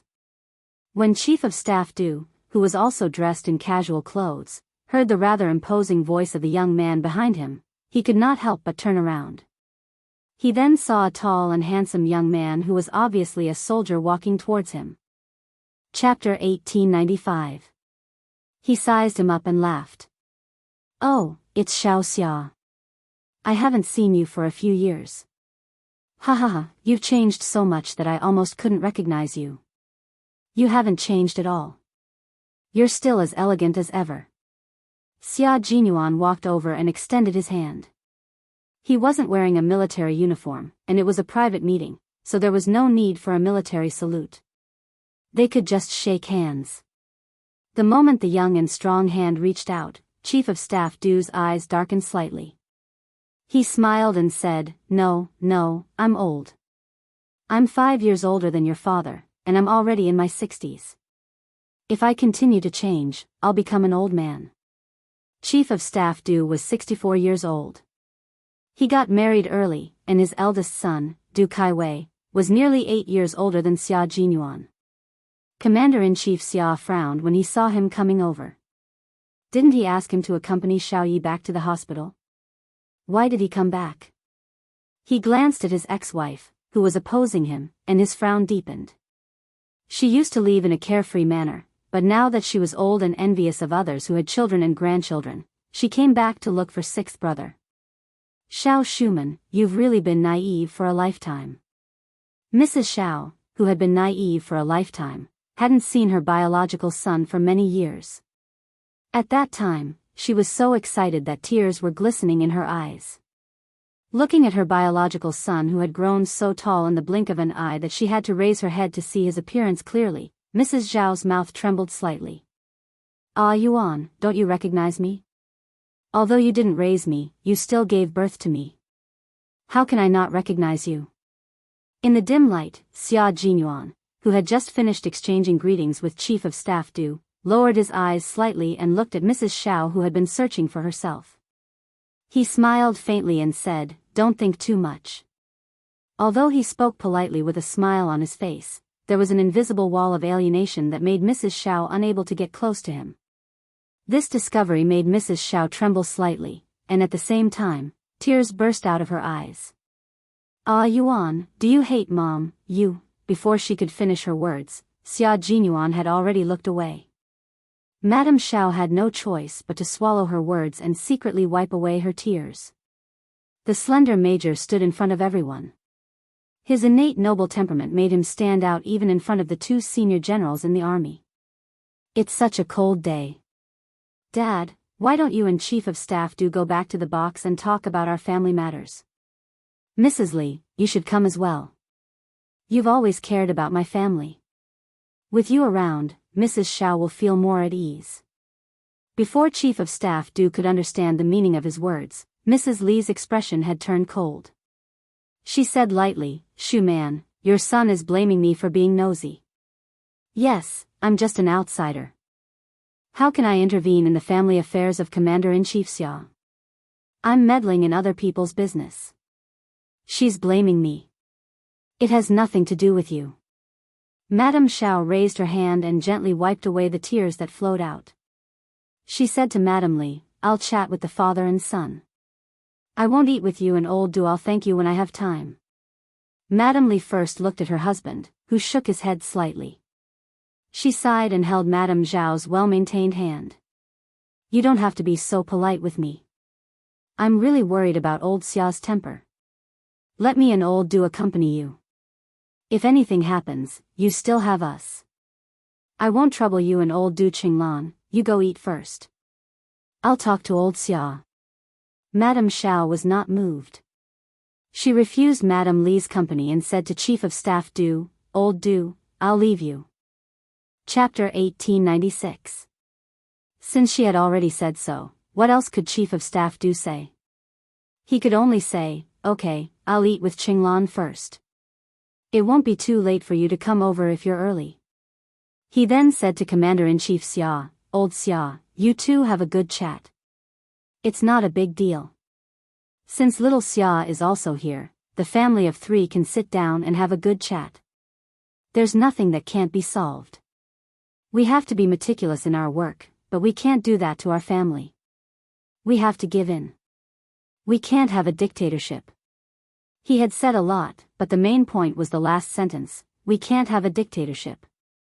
Xia Jinyuan was neither servile nor overbearing. He smiled elegantly and said, "Thank you for your reminder, Chief of Staff Du. In fact, whether it's at home or outside, we can't be a dictatorship or be special." Chief of Staff Du didn't know if there was a hidden meaning in his words, but he could only smile and leave with his wife. Mrs. Xiao, who had wiped her tears, saw that there were no outsiders present and said, "Where's the private room? We haven't sat down for a long time. Ah Yuan, you should say a few words to your mother. It won't take up too much of your time. It just so happens that I also have something to say to Mrs. Xiao. Dad, please go back to the private room and have a seat. I'll ask the waiter to make a pot of tea."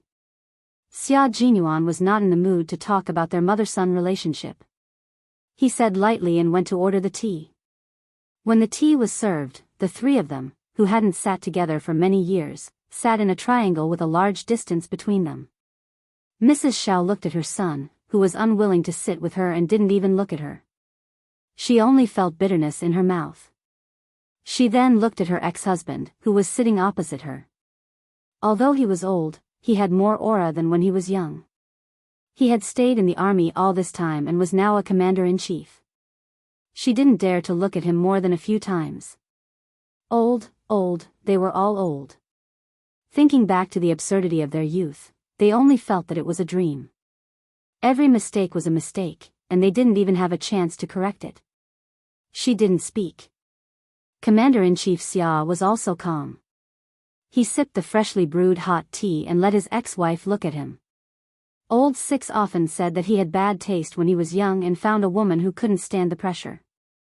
In fact, he had good taste when he was young.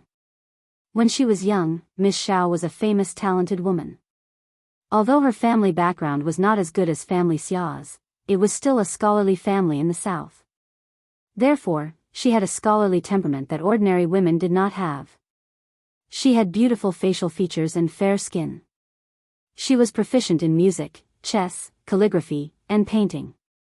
At the end of the 50s, such a woman was usually the target of a boy's crush. He was no exception. Among a group of gray students, he saw his ex-wife at first glance. She was talented, beautiful, gentle, and could speak fluent French and English. In that era, ex-wives were quite popular. He had good taste. However, he had forgotten that the two of them were not suitable to start a family. She was used to being accompanied by her family, but he was destined to be uncertain when he would return home. There was no right or wrong, it was just that they were not suitable for each other. One wanted to escape from a family without a husband, while the other didn't have the heart to make up for it. Divorce was inevitable. However, he did not expect sixth brother to dislike his ex-wife so much. Back then, his ex-wife had just given birth to sixth brother when she asked for a divorce. Later on, he had begged her to wait until sixth brother grew up before they divorced. When he was 3 years old, his ex-wife's patience reached the limit. Du Guoqiang's wife, Li Qinglan, brought back a gigolo. Good boy. The gigolo was none other than his ex-wife's neighbor who lived in France from the age of 12 to 15. Chapter 1897. When the childhood sweetheart met again, she disregarded his persuasion and insisted on a divorce. When he came back from the army and saw Lu, who was as small as a radish, he couldn't bear it and wanted to pursue him again. However, when his ex-wife found out, she was so scared that she flew to France to avoid seeing him.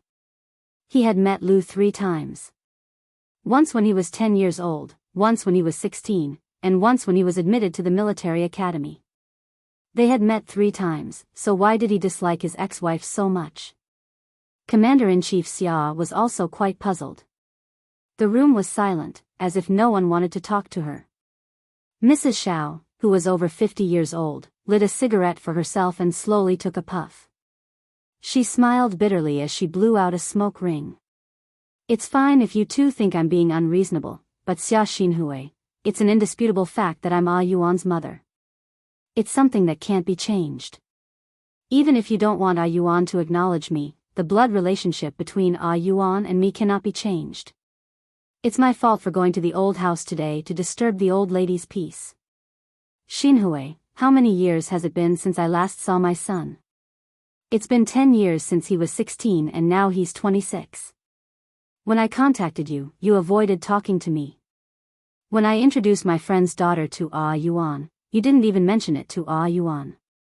You didn't want Ah Yuan to meet me, so I could only go to the old house to find the old lady and beg her to let me see Ah Yuan. Xia Jinyuan originally wanted to accompany the guests, but now that he saw that they were obviously here for him, he had to stand up and say a few words. He was elegant and indifferent, and even his voice was flat and monotonous. Sorry to interrupt. Mrs. Xiao, who was smoking, saw Xia Jinyuan talking to her and immediately showed joy on her face.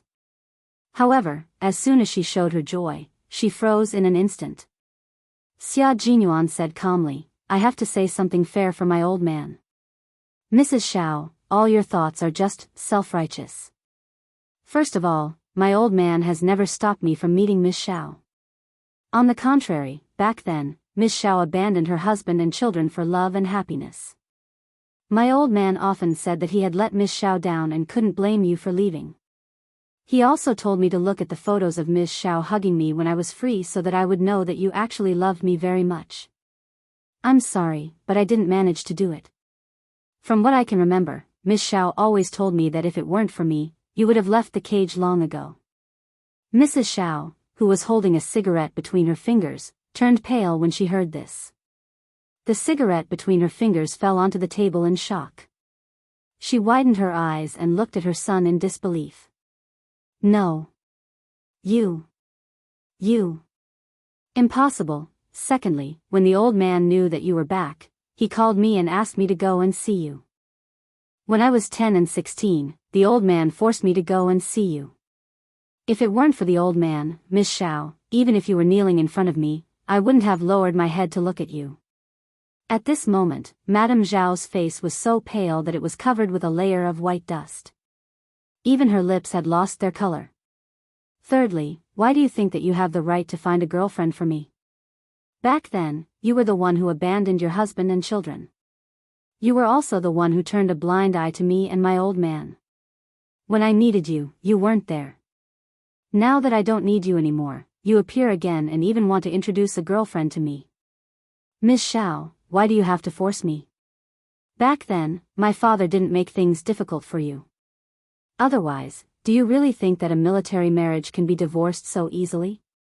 Chapter 1898. Madame Xiao felt as if her entire body was soaked in a freezing cold pool. Waves of coldness were like knives cutting into her flesh and bones. It was too painful, too painful. Those words hurt too much. This was her son, the son she gave birth to after carrying him for 10 months. But he hated her to the core. Oh my God, oh my God. She was such a failure in life that even her only family member hated her. Commander-in-Chief Xia did not have the habit of smoking. After hearing these words, he poured himself another cup of tea and sipped it without interrupting Xia Jinyuan. She would not give up until all hope was gone. He wanted to save some face for her, but she insisted on falling out with him. She was already in her 50s.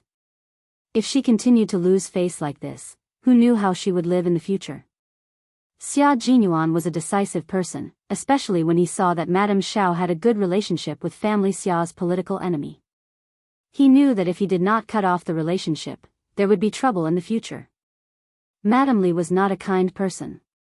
Some people became kinder as they got older, while some people became colder as they got older. Madame Li was the latter. In her eyes, only the Du family was the best.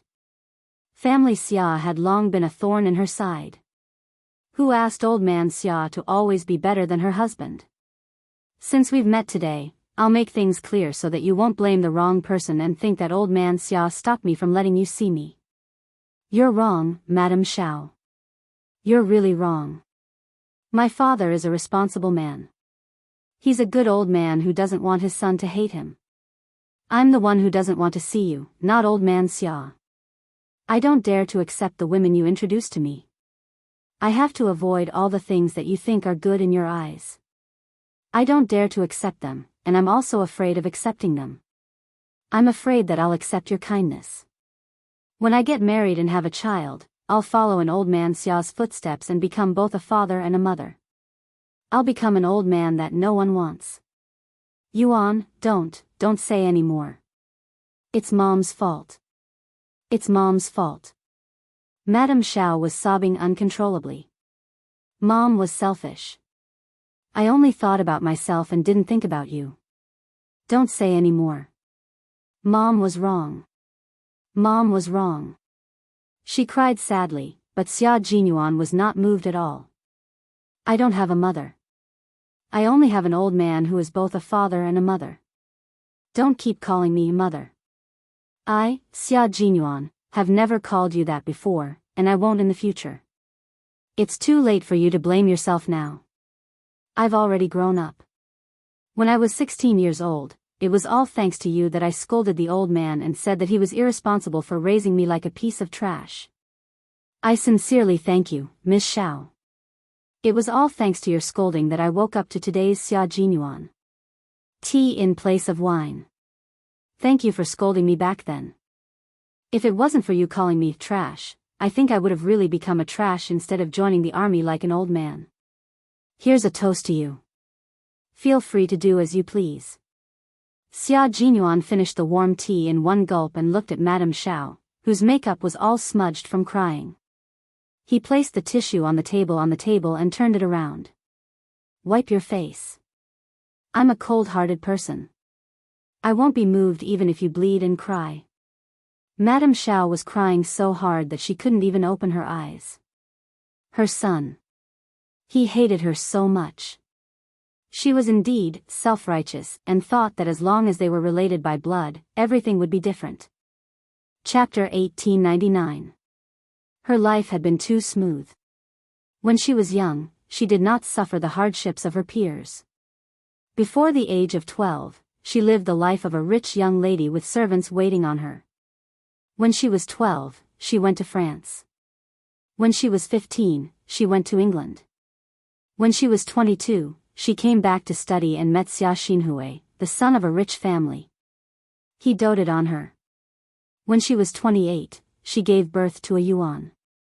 When she was 31, she divorced her childhood sweetheart and flew to France to settle down. Until now, she was used to being flattered, chased, and envied by others. She had forgotten. Only those who loved her would do that. Those who did not love her would not let her do as she pleased. His son did not love her, so he would not let her do as she pleased. If he wanted to introduce a girlfriend to his son, he would just say that she was not qualified. He was well-mannered and left himself some dignity. His tears seemed to be unstoppable. Chief Commander Xia winked at his son, who had a calm expression on his face. It was enough that he had said so much. If he continued, he might kill him. He was old and his heart was not in good condition. If he got a heart attack because of the brat's provocation, he would be in trouble. Xia Jinyuan, who still had a lot to say, saw that the old man kept winking at him. He even reminded Yi Jian in the end. Only then did he swallow back the words he had yet to say. Seeing that it was getting late, Major Xia, who thought that he had made himself clear, got up gracefully and politely said goodbye. It's getting late. I have something to do. Excuse me, Miss Xiao. Have a good night. Goodbye. The old man had already given him a look. Fine, for the old man's sake, he would not say anything. He would leave Miss Xiao, who was over 50 years old, with some dignity. However, if she was still stubborn, she could not blame him for being ruthless. Yi Qian, who had been waiting in the car for half an hour, saw a familiar figure walking out of the courtyard with high walls. His hands were in his trouser pockets, and his slender legs were walking step by step. His posture was relaxed, as if he was taking a leisurely stroll after a meal. There was not a trace of gloominess on his face. Yi Qian, who had his hand on the door handle, retracted it. It seemed that his mood was not affected. Not only was it not affected, but his steps were also much more relaxed than before he left. It seemed that Ms. Zhao's appearance did not have any impact. Yi Qian, who was sitting in the front passenger seat, stared at the tall figure walking over. She had to observe carefully. Captain Xia was very good at hiding his emotions. Her gaze fell on the car through the windshield, causing the major to look over as well. There were street lamps in the parking lot, and the dim yellow light illuminated the ground. It also faintly illuminated the beautiful face in the car. Xia Jinyuan raised the corner of his mouth and quickened his pace. He didn't need another woman in his life. His little fox was enough. On the way to the hospital, Xia Jinyuan mentioned Miss Xiao. Yi Qian paid close attention to him and confirmed that his mood was not affected. Only then did he feel relieved. Xia Jinyuan's mood was not affected, and neither was Commander-in-Chief Xia. Before leaving, he graciously asked his ex-wife where she was going, and he sent someone to send her back. Miss Xiao had a villa in Beijing. Every time she returned to China, she would stay there. She had just been hurt by her own son, so she did not plan to go back early. She declined Commander-in-Chief Xia's kindness and said in a low voice, "I'll go find old Du, you can go first." Old Du was the chief of staff Du. Chapter 1900. Madame Xiao didn't think there was anything wrong with interacting with the Du family. She and Li Qinglan met in France and called each other Sister Lan. Later, they became closer and called each other by their names. They had known each other for 40 years.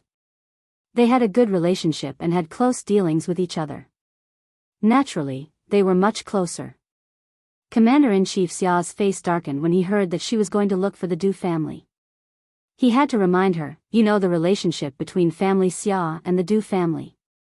Although Yuan didn't acknowledge you, you just said that you and Yuan's bloodline can't be broken. It's your freedom to make friends with whoever you want. I won't interfere, but I hope you don't do anything to hurt your only bloodline. Du family, you have to know your limits. Madame Xiao frowned when she heard her ex-husband mention her good friend. She nodded elegantly. The relationship between family Xia and the Du family has nothing to do with me, but since you mentioned Yuan, then I know.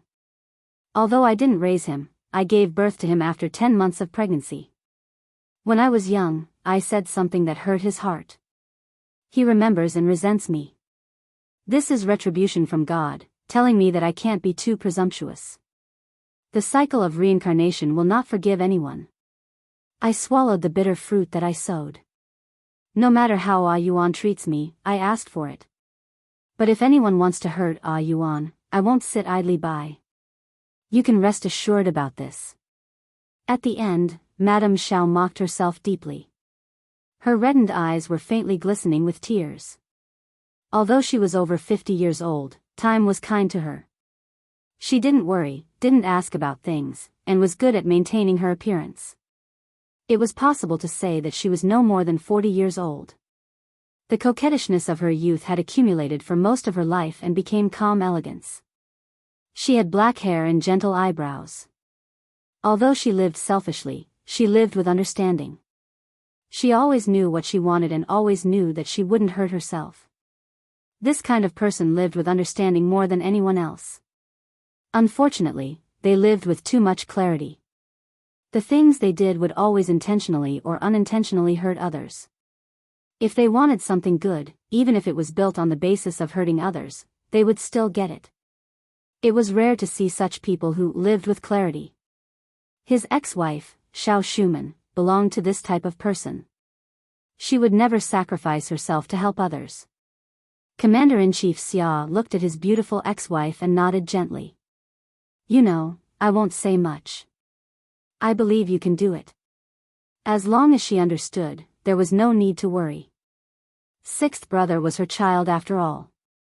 In the past, she abandoned sixth brother for her own happiness.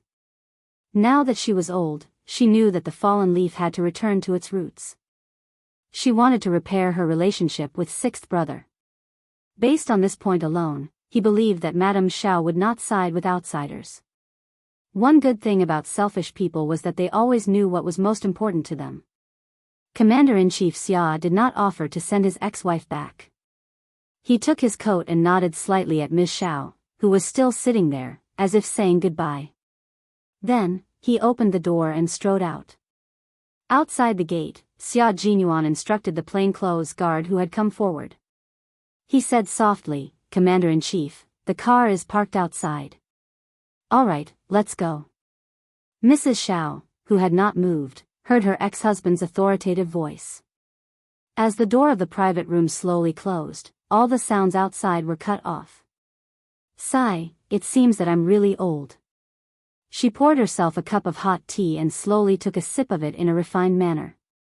Even though there were wrinkles on the sides of her eyes that were once as bright as autumn waters, her temperament made the 54-year-old Madame Xiao age gracefully and calmly. Chapter 1901. She knew that she was a selfish person. Abandoning her husband and son was a treacherous thing in the past, but she never regretted it. It was useless to regret it now. After all, it was her own path. The only regret in her life was that she didn't expect that when she was old, she would want to talk to her son about life and listen to him talk to her. Unfortunately, her son was like her. He let go of things that he didn't want. She, as his mother, had been put down by him. He didn't need a mother's care in his world anymore. This was something she didn't expect. Shuman, why are you alone? Where's Xia? The closed door of the private room opened. Mrs. Li pushed the door open and entered. She saw Madame Xiao drinking tea alone. She was still as quiet as ever, as if she had never cried just now. She had a good life. No matter what, someone would stand up for her. This was where Li Qinglan couldn't compare to her. However, it was very different now. She had a son, but she didn't have one. Li Qinglan had 2 sons and 2 daughters. She had a prosperous family. She had a son to protect her family and a daughter to please her. Xiao Shuman could never compare to her in this aspect. Qinglan, come and sit with me. Ah Yuan ordered black tea. It's quite to my liking. Madame Xiao smiled. She raised her hand elegantly and motioned for her friend to sit down and drink tea with her. Li Qinglan's eyes moved slightly. She sat beside her and said, Did Xia do anything to you just now? Did he agree to let you meet Ah Yuan? Although Xia has a bad temper and we can only let him do whatever he wants, he's still reasonable. If you communicate with him well, he'll definitely agree. If he doesn't agree, you can tell old Du and me. We'll go and find him. I'll look for Xia outside, and old Du will look for him in the military. Let's see if he dares to avoid you. In my opinion, you're too soft and don't know how to fight. If old Du and I were here just now, Xia would have to give old Du some face. She had lived a wonderful life for most of her life, but she couldn't even see her only son in her old age. Alas, what was the use of living a wonderful life in the past? In the end, it was only right to see who would have the last laugh. You're almost 60 years old. Why haven't you changed your bad temper? Have some black tea. Madame Xiao smiled faintly. She poured tea for her old friend and handed it to her. Old Xia didn't stop me from seeing Ah Yuan. It's Ah Yuan who doesn't like me now. I can't blame anyone but myself. There's no hurry. It's my fault for not raising her. I'm sorry, Qinglan. I've implicated you and old Du to worry about me. I'll settle this matter myself in the future. I won't trouble you anymore. However, Madame Li was not happy. Instead, she pulled a long face angrily. What are you saying? Why are you being so polite to me? Sure, Lai doesn't have to stop you now. Ah Yuan has grown up. Why should he be the bad guy?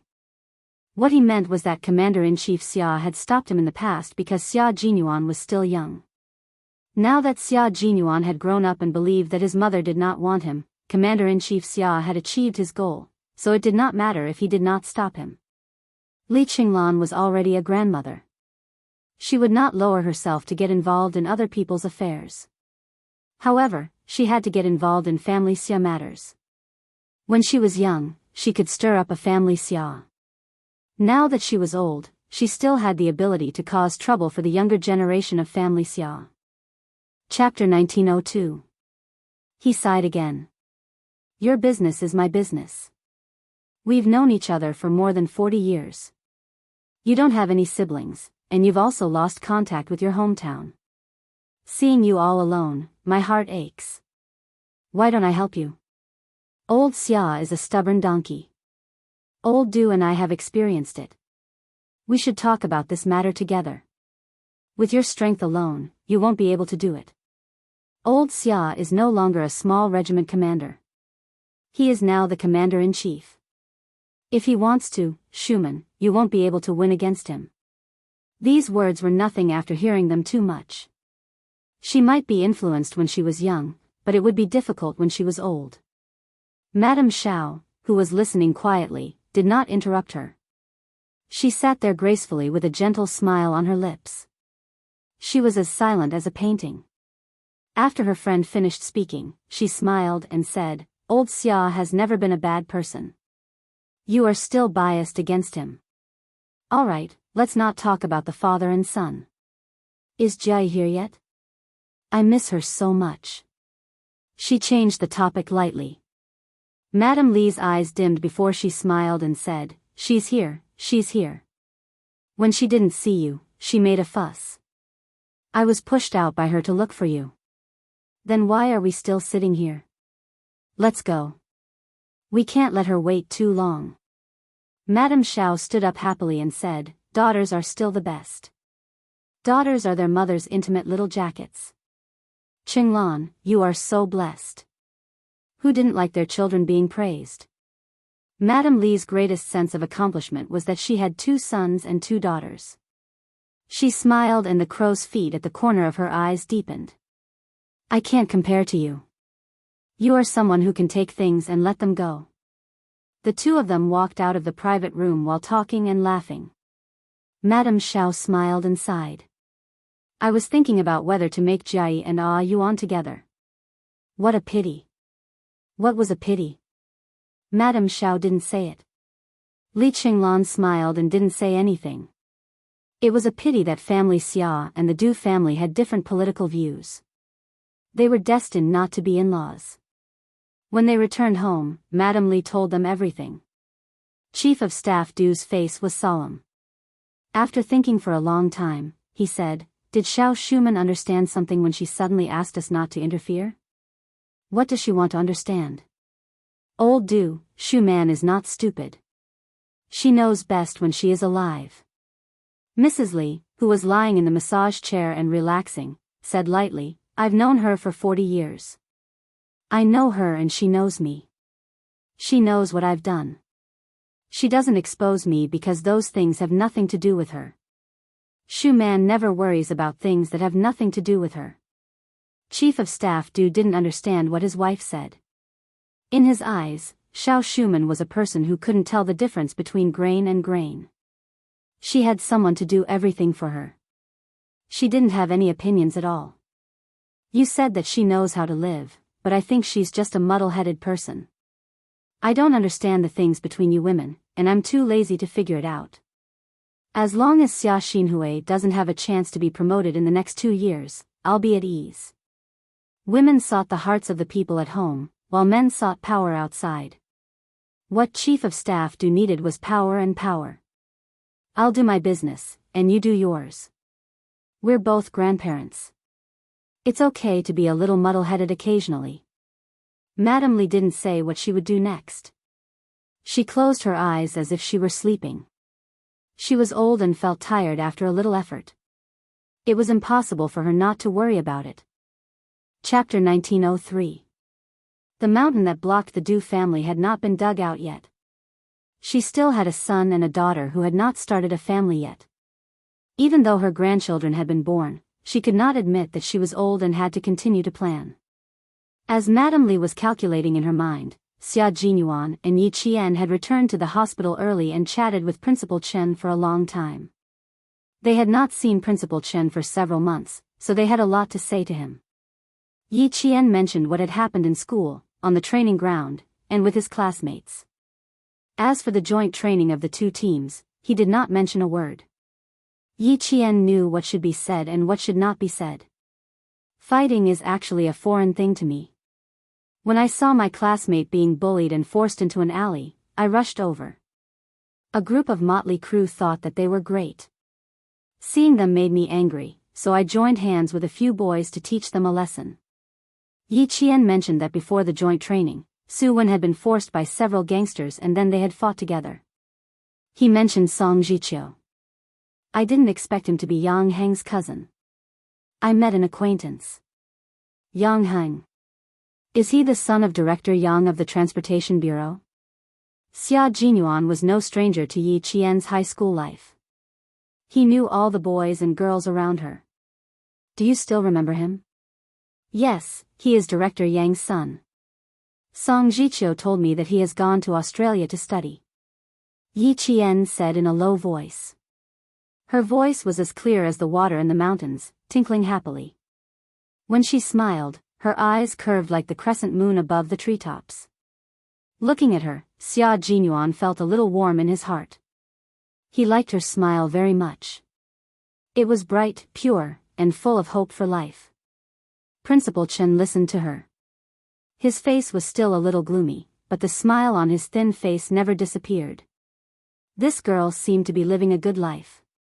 She completed her studies and trained hard at the same time. She achieved excellent results again and again. As Commander-in-Chief Xia said, she could shine by herself without any support. Talents were hard to come by, and an all-round talent like Little Yi was even harder to come by. The army had entered a period of reform, and the same was true for the grassroots companies. In the future, the soldiers would no longer have junior high school education as the main force. They would gradually develop towards high school and university education. Improving the quality of the entire army was part of the reform. Lassie had come at a good time, a good opportunity. The three of them had no choice but to stop when the doctor arrived at 11 o'clock. The two of them didn't stay at the hospital to accompany them. They were directly sent to the hotel by Principal Chen to rest. He said, "If the two of you sleep outside, you're clearly trying to make me lose sleep. Little Xia, bring Little Yi to a hotel. She has an exam the day after tomorrow. How is she going to take the exam if she doesn't have the energy?" Yi Qian still had to take the exam the day after tomorrow, and her goal was to get the title of Outstanding Student directly after graduation. It wasn't easy to get this title. Her exam results and physical fitness scores had to be at the top. If she made a mistake, she would miss the opportunity. Xia Jinyuan moved 2 folding beds over and planned to stay with Yi Qian. Principal Chen obviously wouldn't agree. His face darkened, and he said to Xia Jinyuan, "Little Xia, if she's unreasonable and doesn't listen to advice in the future, just come back and tell me. I'll talk to her. She needs to be taught a lesson sometimes. She can only do as she pleases." "How can she? You can't just go along with everything she does. You have to persist in what you have to."